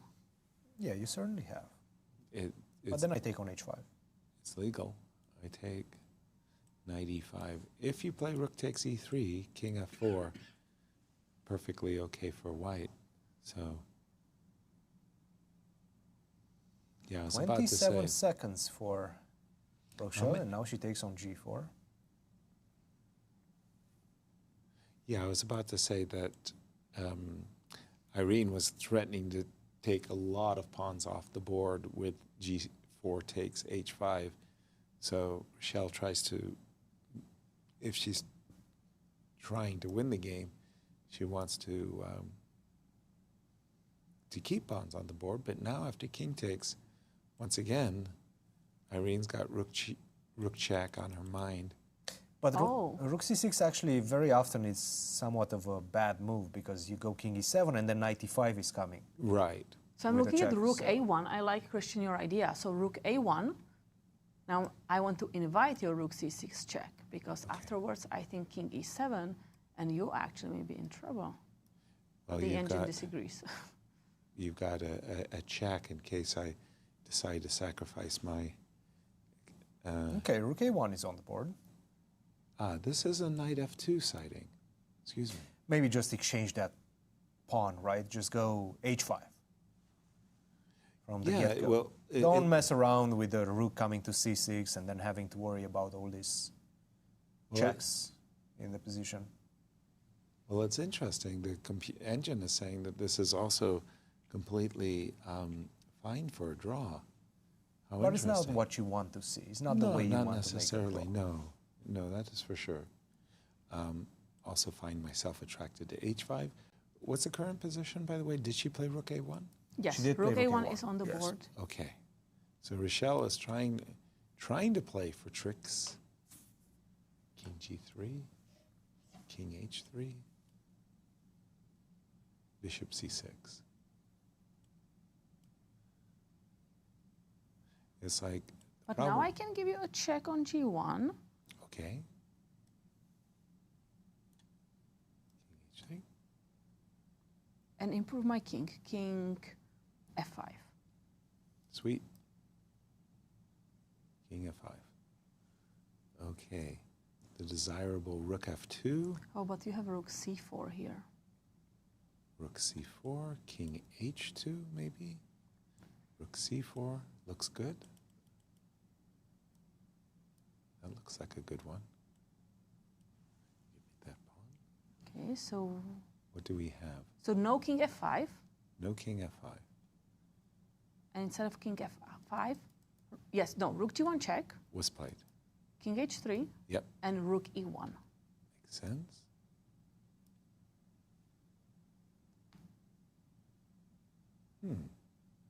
Why has Irene allowed this? This one, why did she allow this? Rook e1, we are starting to feel that black is gaining some chances. Well, this must have been a terrible blunder, egregious blunder. The bishop was doing fine on e8, so she played rook a1 and king h3. Maybe Rochelle is going to be rewarded for her tenacity, attempts. Huh? Mistake, bishop to c6. This is not easy anymore. This is certainly not easy anymore. So if she had played king h3 threatening rook c6, that's just an easy draw, right? Well, that's why I really wanted to exchange that h-pawn by playing h5. I just really felt, once I exchange the h-pawn, then I can sacrifice my bishop for the pawn on e4, and everything will be fine. Now it's just unnecessary pain right now. For sure. King g2 on the board. Right, and there goes a pawn. Yeah. Also be careful, rook e1 is a fork. I mean, knight e1 is a fork. I think this is just lost right now, guys. No, it can't be just lost. I think it's just lost. Your king is very weak. My e-pawn is very advanced, and you don't have a way to exchange my last pawn on g6. And once I placed the knight on e5, my king, black king, can advance. Knight on e5, knight on f4. The e-pawn is going. The e-pawn is certainly going right now. Irene just made a terrible blunder. Oh no. She's played rook c4, but I don't see how this is helpful. It certainly isn't. King e5, king f5. King f5 she played. King f5 on the board. Yeah, maybe. This is really bad news for Irene. Yeah, rook e2 check. Oh dear. It's gone terribly wrong. King f4, knight e5 might already be a losing, or rather winning, rook ending. It is. It is a winning position right now after king to f5. Oh I my think goodness. Rochelle will be getting another victory. By the way, this would be her third victory in a row, pushing her back to 50%. She started off with 3 losses. She was on -3. Then she made a draw in round 4, and then she's been winning since. Wow. So Rochelle is back in this tournament and fighting for the podium. Not fighting for the first 2 spots anymore, or at least not the first one. She had her start was too bad. Knight f4 check. This looks wow. I mean, it's dream coordination now.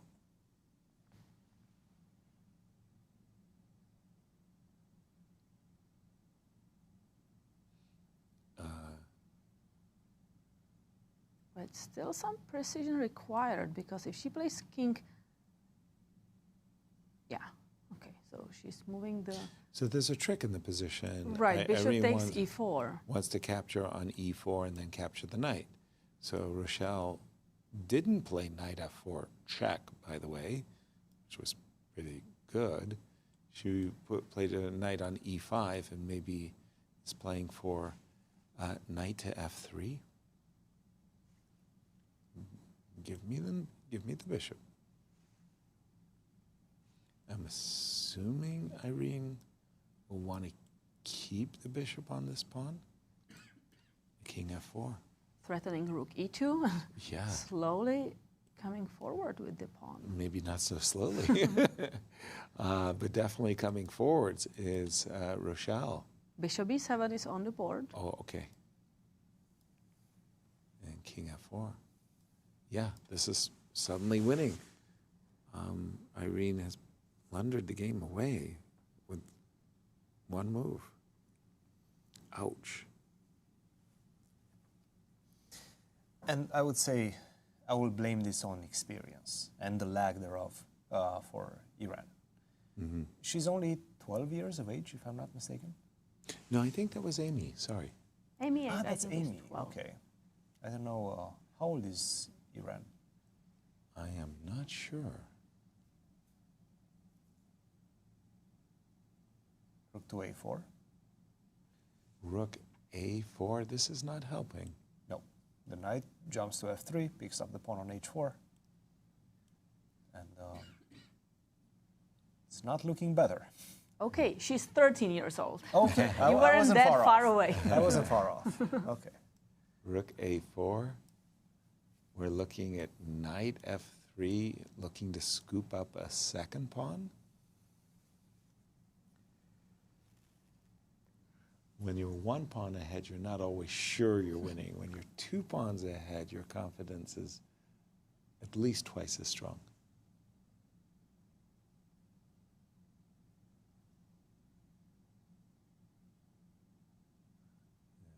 has played knight f3, going after the second pawn.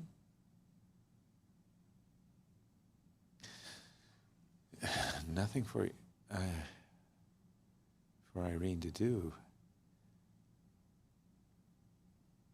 No, this is very sad for white. Yeah. Because it's just falling apart. But it was also self-inflicted. There was no real reason. Oh, there is a trick. Check this. Check this out as a lousy trick. King h3. Now I understand you can move your King knight h3 is on the board with a perpetual check. Rook h2. So you checkmate me and we shake hands and I resign. No, I forgot to resign. Take.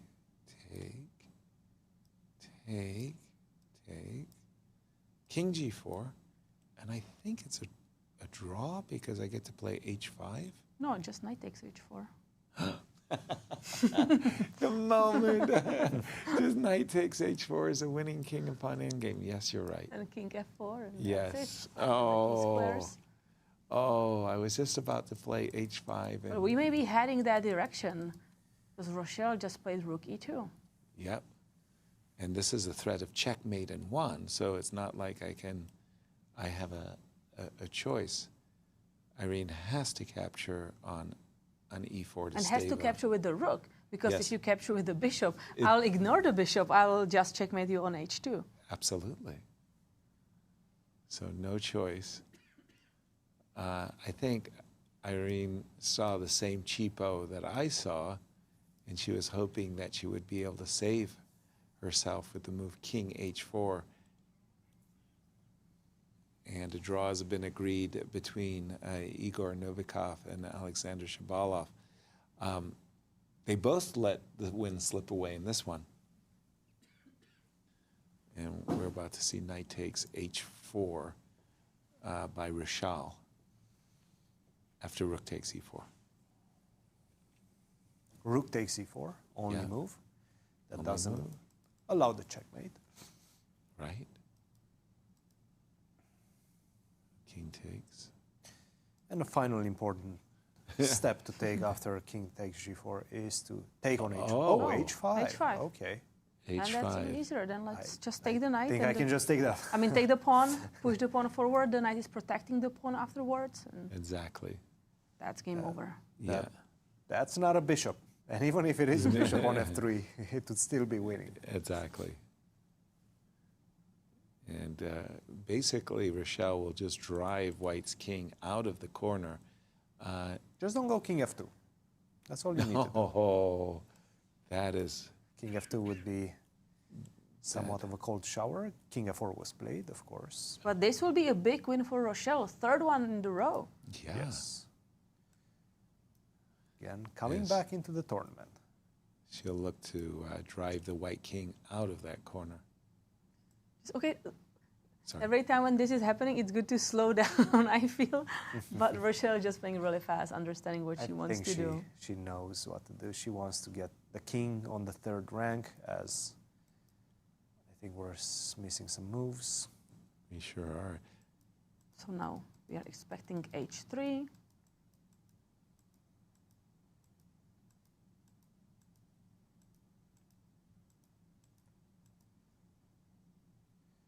King Now h4, knight f2. followed by king on g3.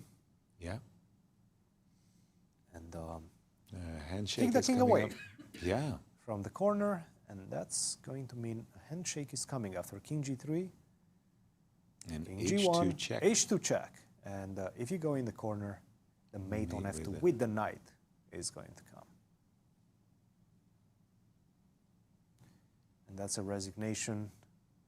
And Irene is ready to move away from the board. So Painful defeat congratulations for to Irene. Rochelle Wu. Third win in the row. Exactly. What a round.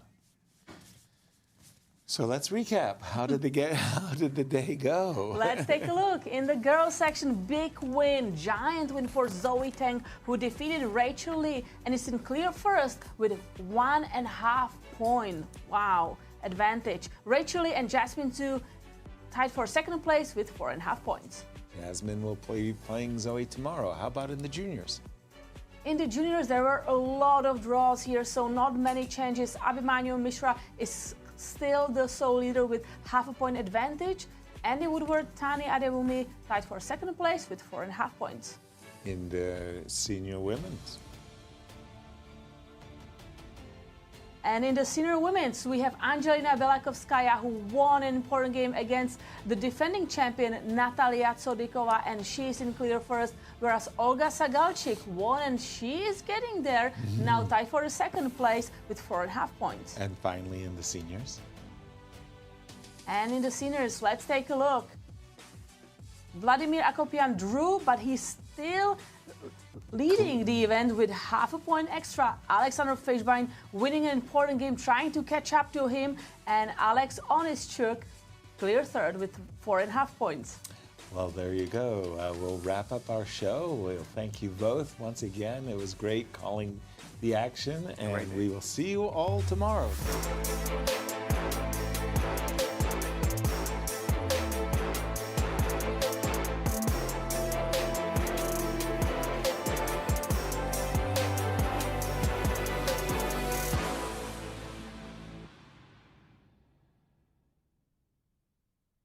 This has been a presentation of the St. Louis Chess Club.